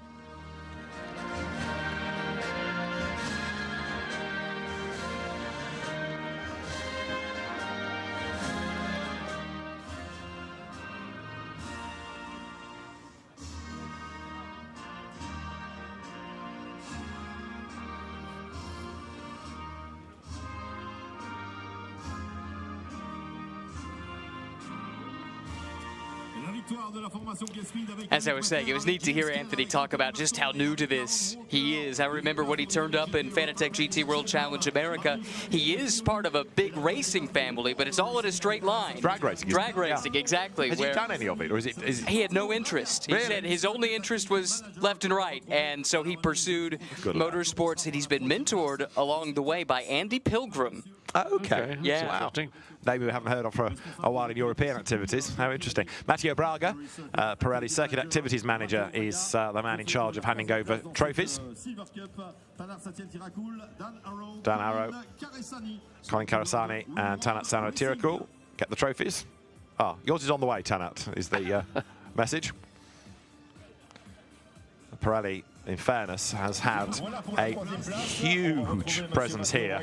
And boy, have they been busy with GT3, GT4, GT2, McLaren. What else have I missed? Possibly they've had an involvement in the historic races as well. And yeah, remember the amount of wet weather tyres they had to mount for those many hours. So not just running a set of dry slicks all the way through, you had to have a good supply of wet weather tyres, and most of those were used early in the morning as well. They're the second-placed silver team, looking at the trophies.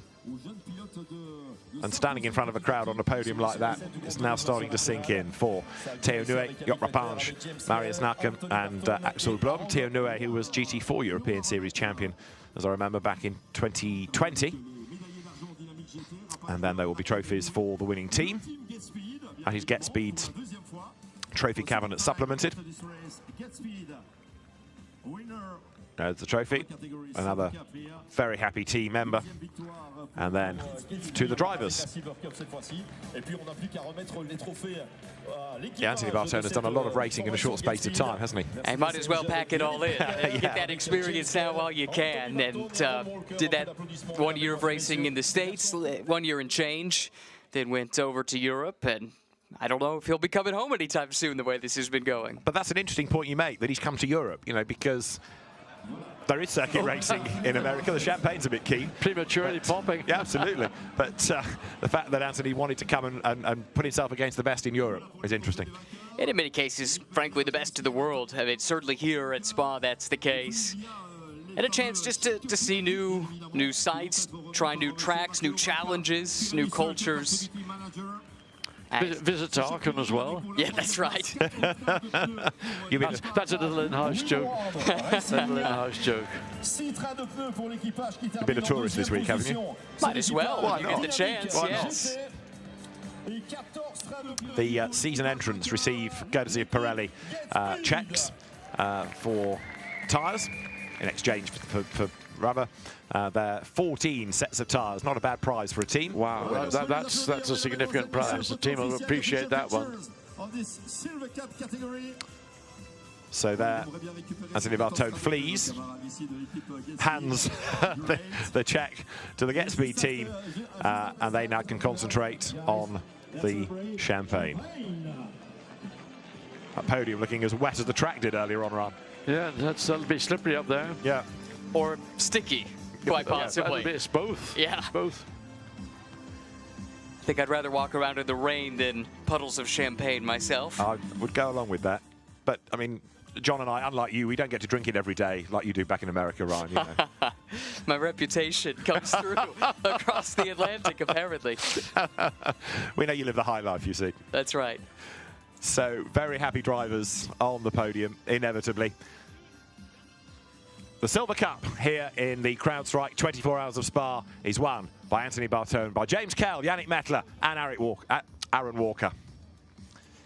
James Kell came from British Club Racing into British GT, and they're the winning Mercedes with the Bartone livery on the side of it, and a great job done. Yannick Mettler, who has been a very busy GT racer for a number of years, having been in the International GT Open as well as World Challenge, and we've seen him in the Motorsport Games. And I wonder, if you fast forward to Valencia at the end of the year, whether Anthony Bartone might be tempted to represent the US. I think you could make a pretty compelling case. What would you put him in? GT? Well, that's a good question, yeah. Is there? There's not a drag racing element, is there? Not yet. Not yet. I don't think there is. He's going to start lobbying. There'll be a GT round in the World Motorsport Games. We can offer drifting. Does he do drifting? I think he'd do anything. Okay, a chance. Okay, there is truck racing also. Okay. Well, that would be fitting for an American. This is true. Silver classification is to be confirmed in a moment with the results of that 24-hour race factored in. We've got the bronze and the Pro-Am podiums yet to come.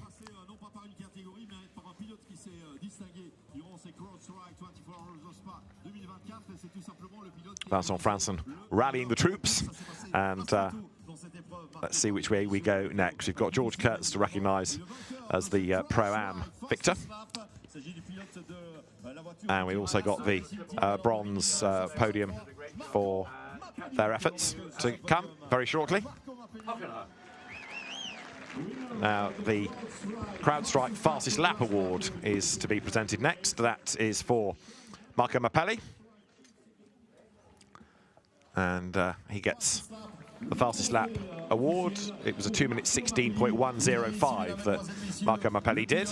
So maybe frustration of being only 5th in the race, but Fastest Lap, new lap record for GT3 cars, not bad. I was going to say, it's a case of what might have been. This car, certainly, if it was just down to pace alone, they had it covered, whether it was qualifying, single lap pace, or in the race itself. But unfortunately, of course, it comes down to a whole lot more than that in an endurance race. And this was the car, and it didn't just lead the race, it didn't just do the fastest lap, it was quickest in qualifying, and it was quickest in Superpole, and it liked those curves, didn't it? What a launch that was. Hey, that was spectacular stuff. Love the super slow-mo.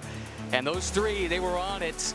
They had that fuel rig issue that really set them back at the start of the race, and as we've chronicled several times, they never could quite battle back from that, as close as they were a number of times. Next podium will be bronze. Then we'll get to Pro-Am as the trophies are being made ready. Behind the podium, the champagne is being put up front, and the bronze podium will be next. Drivers will be called forward in a second or two, and when they are, expect the fans to be as noisy as ever. There you have the podium. Vincent awaits the cue from behind to say, yep, we're good to go.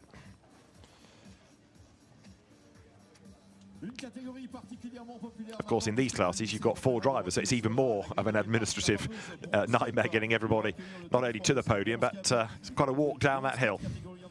Anyone who's ever had to do it knows trying to wrangle one driver, let alone 4 of them, get them all in one place, especially after they have something to celebrate.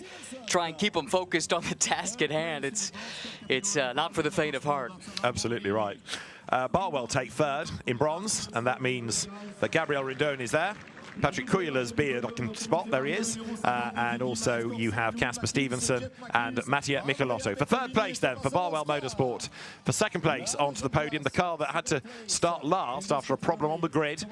Louis Machiels, Jeff Machiels, his son, Andrea Bertolini and Tommaso Mosca step forward. And that's quite a moment, isn't it, for the Machiels family. Father and son, not as winners admittedly, but on the podium at Spa, that's something, especially for 2 Belgians. I was about to say the same thing. If you're going to do it, this is the race to do it for that family, definitely. Yes, they'd love to be one step further up, but given the trials and tribulations, the slings and arrows, shall we say, that they faced over the course of this race, I think they have a lot to be pleased with.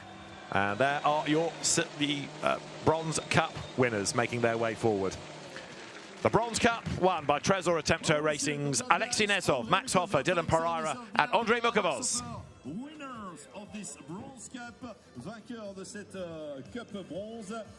Not only the class win, but also the best placed Audi. 10th in the end.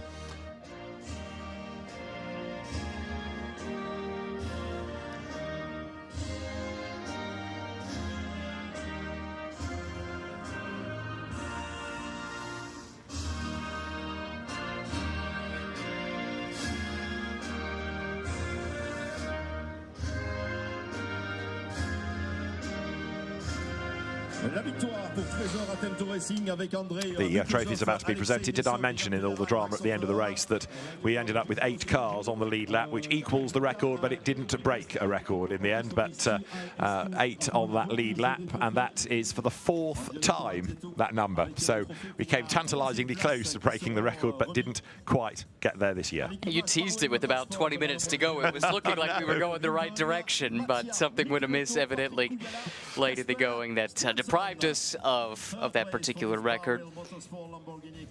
Pretty amazing to see, though, a Bronze Cup lineup, top 10 overall, on the lead lap or just off. I guess it would be just off, as we just discussed. Yeah.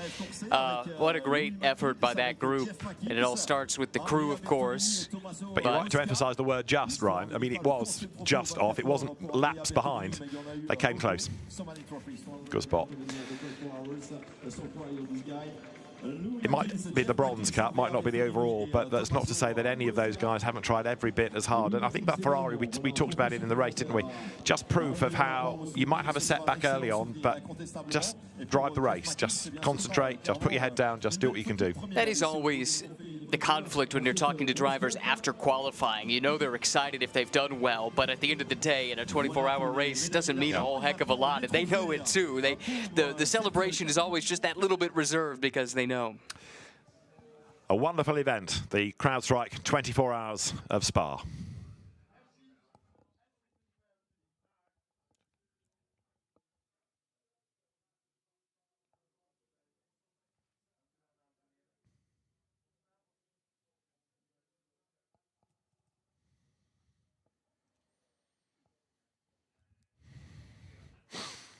So we have our silver, gold and overall podiums done. We're enjoying the bronze podium right now as the drivers here receive the trophies. And as they do so, we've had them to the third, to the second, and next up the winning drivers. Andrei Mukovoz, Dylan Pereira, Max Hofer, Alexei Netov all celebrate, and a great result for them as the flares go off. Bronze Cup winners, Andrei Mukovoz, Dylan Pereira, Max Hofer and Alexei Netov here in the CrowdStrike 24 Hours of Spa. And as you mentioned, the best placed Audi in 10th as well. And I think we got to remember, this is not the same powerhouse, fully factory-backed Audi effort that we've seen in years past. Unfortunately, that ship, at least for now, has sailed. But we know from the Nürburgring, Audi still can be a competitor, and we've seen that here with the Bronze Cup entry, putting a nice solid run together to get a top 10 overall. And there, the super slow-mo of your Bronze Cup winning car, when it was running in 8th place a little earlier, but to be in the top 10 as a I mean, that's no poor result whatsoever. Very, very impressive. And the Tresor Attempto team, Arkin Arca's squad, knowing exactly what to do. You can see some of the rear damage there, the Bronze Cup sticker cast asunder, driver's autographs on the rear of the car. It's a nice touch to carry it into the race, and some of the team as well. And the podium then has now the Pro-Ams still to come. This is how we look in bronze. Jeff Machiels, Louis Machiels, Andrea Bertolini ahead of Jonathan Hui, Chris Froggatt and Eddie Cheever, with Tommaso Mosca now third. Then you've got Alexei Netov, Dylan Pereira and Max Hofer with Andrei Mukovoz. Their point score from here, putting them ahead of Kobe Pauwels, Job van Outert and John de Wilde.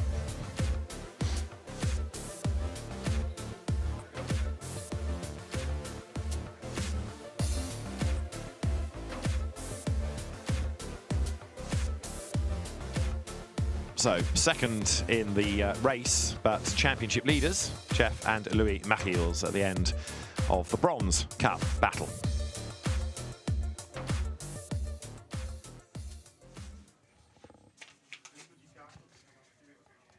And so the Pro-Am drivers step forward next.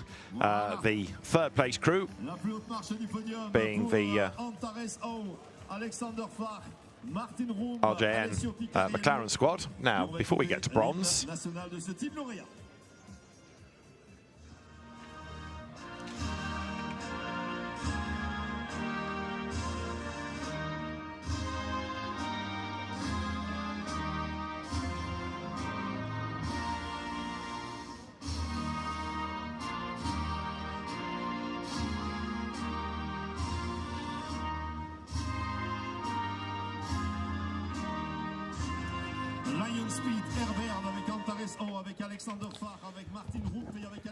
this podium recognizing the intercontinental GT Challenge Independence Cup for driver lineups that aren't factory backed. You've got Antares Au, big part of this, of course.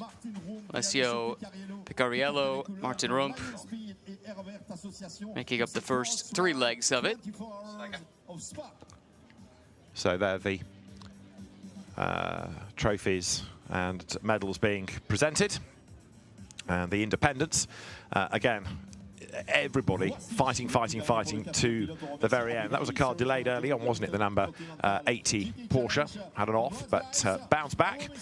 And a fantastic result to take that independent win. And of course, IGTC, with the amount of globetrotting you do for an independent, that takes a lot of commitment. Well, for sure. And that's why you want to see that recognition here with a special podium to point out that there's a great amount of investment that goes into this from the independent driver side of things to fund a program like this. Of course, we've got a trip still to come here, the championship to Indianapolis. Already had Bathurst and the Nürburgring 24, and now here, of course, at the CrowdStrike 24 Hours of Spa. But the Indy 8-hour in October will be the curtain call for IGTC in 2024, with the news this week of the addition of Suzuka for next year, which is a fantastic addition. Great to have Suzuka back on the calendar. So we will have then our Pro-Am and Coupe de Roi, the King's Cup podium, which is for, if you like, the best score across the manufacturers if you take their results collectively. So quickly we'll get the Pro-Ams onto the podium. This is how Silver now looks, confirmed with James Kell, Anthony Bartone ahead, with Yannick Mettler joining them. Dan Arrow, Colin Karasani, Tanat Satrin-Tirankul led coming into this race, but they're only 6 points back. Aaron Walker is next ahead of Aurelien Panis, Rui Meerhouse and Cesar Galzo, who of course lost a decent score, retiring in that last hour, which was just so galling. It is just the second race of the season for the Endurance Cup, but this second round counts for an awful lot of points when you look at the season as a whole, with points at 6, 12, and 24 hours. And it is the back raid. If you get it right, I was saying in the early part of the race that if you go back 2 or 3 years, Akodis ASP deliberately kept Timo Bogoslawski out of the car until after 12 hours of racing. So they were, even if they couldn't win outright, they would get good points at 6 and 12 and exploit the fastest drivers. Let's go then to Pro-Am in third place there, the Buncombe brothers, Alex Buncombe and Chris Buncombe, with Jan Mardenborough and Josh Cagill. There's a very nice touch earlier on in the week when we had the historic touring car qualifying session. Alex and his dad Jonathan stood on the pit wall watching the cars, because the Buncombes are third generation racers. Their grandfather John was a racer himself. Dad Jonathan used to take part in the Spa 24 Hours with Vince Woodman in Ford Caprice when it was a touring car event, and the baton has been passed. There are your second place Pro-Ams, the crew of Rio, as he likes to be called, David Putt and Kevin Say and Indy Doncher from Uno Racing with Landgraf. The team represented on the podium too. And then your winners of Pro-Am. Ryan, I think you should do this one. Let's do it. CrowdStrike by Riley. George Kurtz on the left. Ian James, the veteran from the UK, now based in the United States. Nicky Katzberg on the right.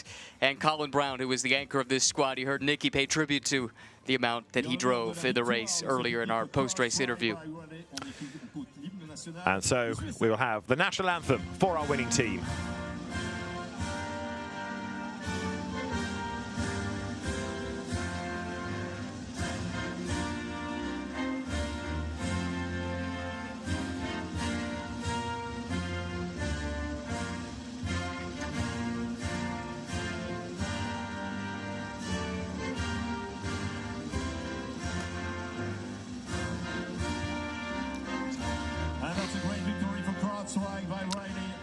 The winning team, CrowdStrike by Riley. The winning drivers then in the Pro-Am competition, George Kurtz, Colin Brown, Ian James and Nick Katzberg. Nick has been a winner outright. He's been a class winner. Remember, he stood here with Kenny Habul and another Mercedes team last year after a really difficult race, having to build up a new car and get a new co-driver flown in. It was all a real story. This year might have been a bit easier, but it's another victory as Benedette Spin of Total steps forward with the trophies. And Nicky Katzberg's dad at the start of the race yesterday, I believe he said his name was Tim, and he was just taking it all in. You could tell he was loving every bit of it, super proud, watching his son, who has had a remarkable run of form in recent years. Last year was a banner year for Nicky Katzberg, and he's not slowed down at all. Yeah, I mean, that win of this event kind of put him on the map, but that was a long, long time ago, and the wins have kept coming. Yeah, they certainly have, and it doesn't matter what you put him in either, whether it's a prototype as it was at Le Mans where he was quick, and GTs of any description. He's just a quick guy behind the wheel. He's a winner as well, and yeah, you can plug him into a lineup and you know he'll go fast. There is George Kurtz, who came up to the booth to join us last night, and a huge supporter of this. Like many here, he was on the grid at Le Mans 2 weeks ago. Luck ran out for him and Colin Brown there. A wheel came off and they had to retire on the Sunday morning, but here, all boxes ticked. I think people who watch the race will remember Colin trying to do a roadside repair as best as he could. And I asked him if his father, who's a very well-known race engineer and mechanic in the U.S., gave him a hard time for not being able to fix the car. And he said, no, I think my dad knew right away that that was not going to be fixable and said, you know, Colin, maybe you should give it a rest. But you've got to try. Right. Your Pro-Am winners are George Kurtz, Colin Brown, Ian James, and Nick Katzberg.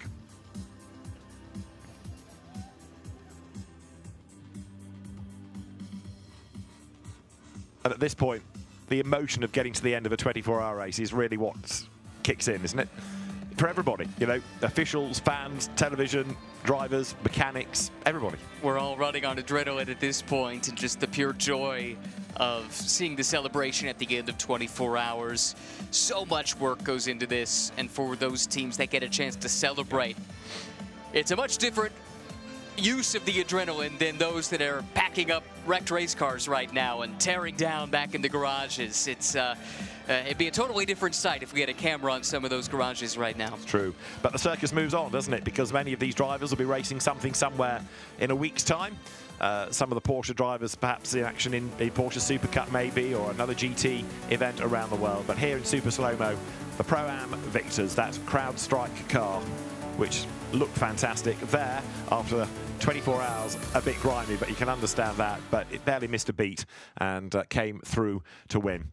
Let's have a look then at our Pro-Am championship positions. George Kurtz, Nicky Katzberg, Colin Brown, Ian James ahead of the Buncombe's, Josh Cagill and Jan Mardenborough, Indy Dontje, David Pun, Rio, Mark Archun and Kevin Say in third. Kevin Say, a winner last week in British GT and on the podium once again, this time with a different team, but becoming very much a Mercedes specialist.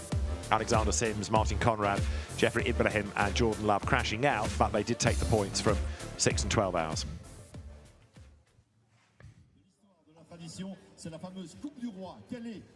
So we have the next podium for the Coupe du Roi and the trophy Paul Frere. That is for the best placed Belgian driver. It's a brand new award for this year, that trophy Paul Frere, of course, named for the great racer, journalist Paul Frere. And it is Stefan Vandal from Mercedes AMG's customer racing department who will take the Coupe du Roi.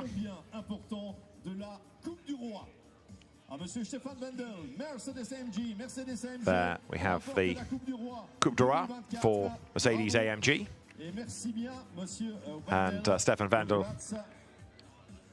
is a happy man. Now the trophy Paul Frere goes to the best placed Belgian driver, and we reckon that's Dries Van Thor after the WRT car came home in third place. Dries Van Thor steps forward, out he comes. And although there aren't quite so many people at the podium now, he still gets a very, very positive reception indeed. So Dries Van Thor wins the trophy Paul Frere, who was not only a very successful Belgian racing driver, he was a winner of the 24 hours, he was a great journalist, but he was also one of the driving forces in keeping the event going. And Paul Frere also did have quite a hand in saying to the RACB, we need to do something about this event. It's dying as a touring car race. And Martine, his daughter, presents the trophy, and he was instrumental, as I say, in making really that first contact with Stefan Rattel. What vision that proves to be in hindsight, because this race has not been stronger in decades. Exactly right.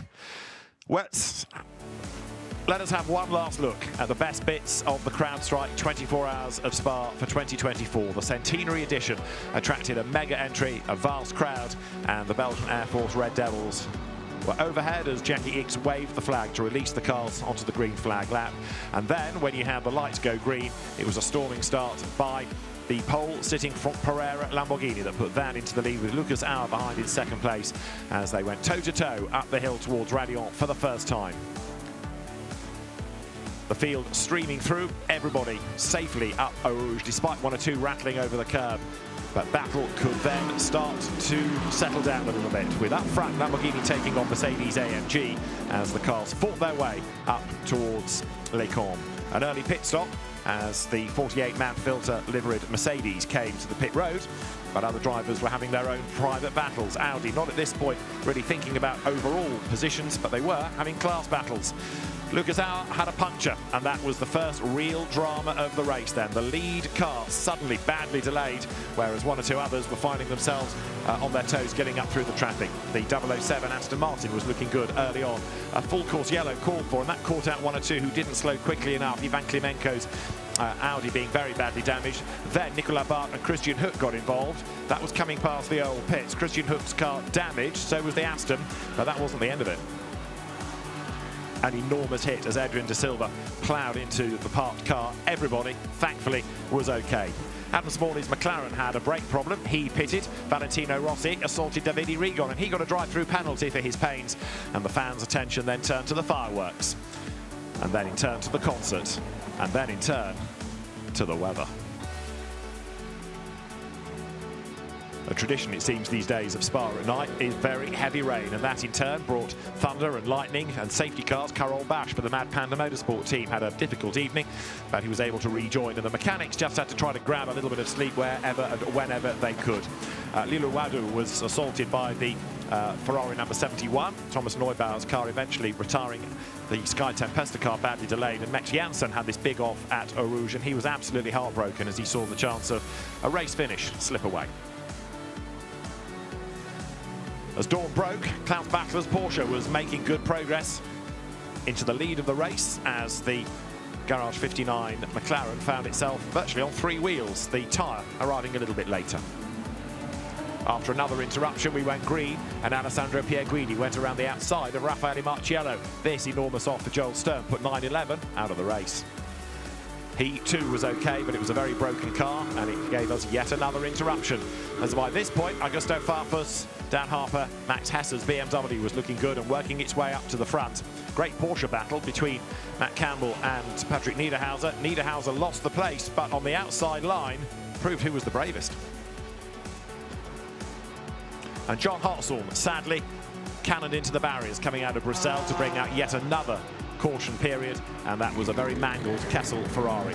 Battle in the pits between Rover Racing and Comteau, and then when Valentino Rossi hit Nicola Rossi, and he in turn took the number 35 Romain Leroux Aston, we had another interruption and a penalty for Rossi. It became a battle between AF Corsa, Rover Racing and Comteau, between Ferrari, BMW and Aston Martin, and the Aston was looking for a way past the BMW as it seemed the Ferrari had finally cracked the opposition. Pierguidi was ahead as the 7 Aston battled through. But then, the last pit stop, and Pierguidi couldn't get into the pit lane. Astonishingly, a car had expired ahead of him. He lost nearly a minute being stationary, and that cost them the race. He charged, and Alessandro Pierguidi took 3rd place. But in contrast, the expressions in the Comteau garage were completely different, as the Aston was heading for the first victory for the brand since 1948. Alessandro Pierguidi pushed on for 2nd, but Matteo Druni, Marco Sorensen and Niki Team won the CrowdStrike 24 Hours of Spa to the delight of the team. It was an in-lap to savour for Matteo Druni, and the first time Aston Martin had won, not only since 1948, but the first Aston victory here in the GT3 era, and the first win for Aston Martin and Comteau as a partnership. Thanks for your company over the 24 hours from all of us, from Antonio Rankin and Ram Marine in the pits, from Ben Constanduris, Martin Haven, Bruce Jones, and from John Watson and David Addison in the booth. We hope you've enjoyed it. We'll see you again for more of the same in 2025.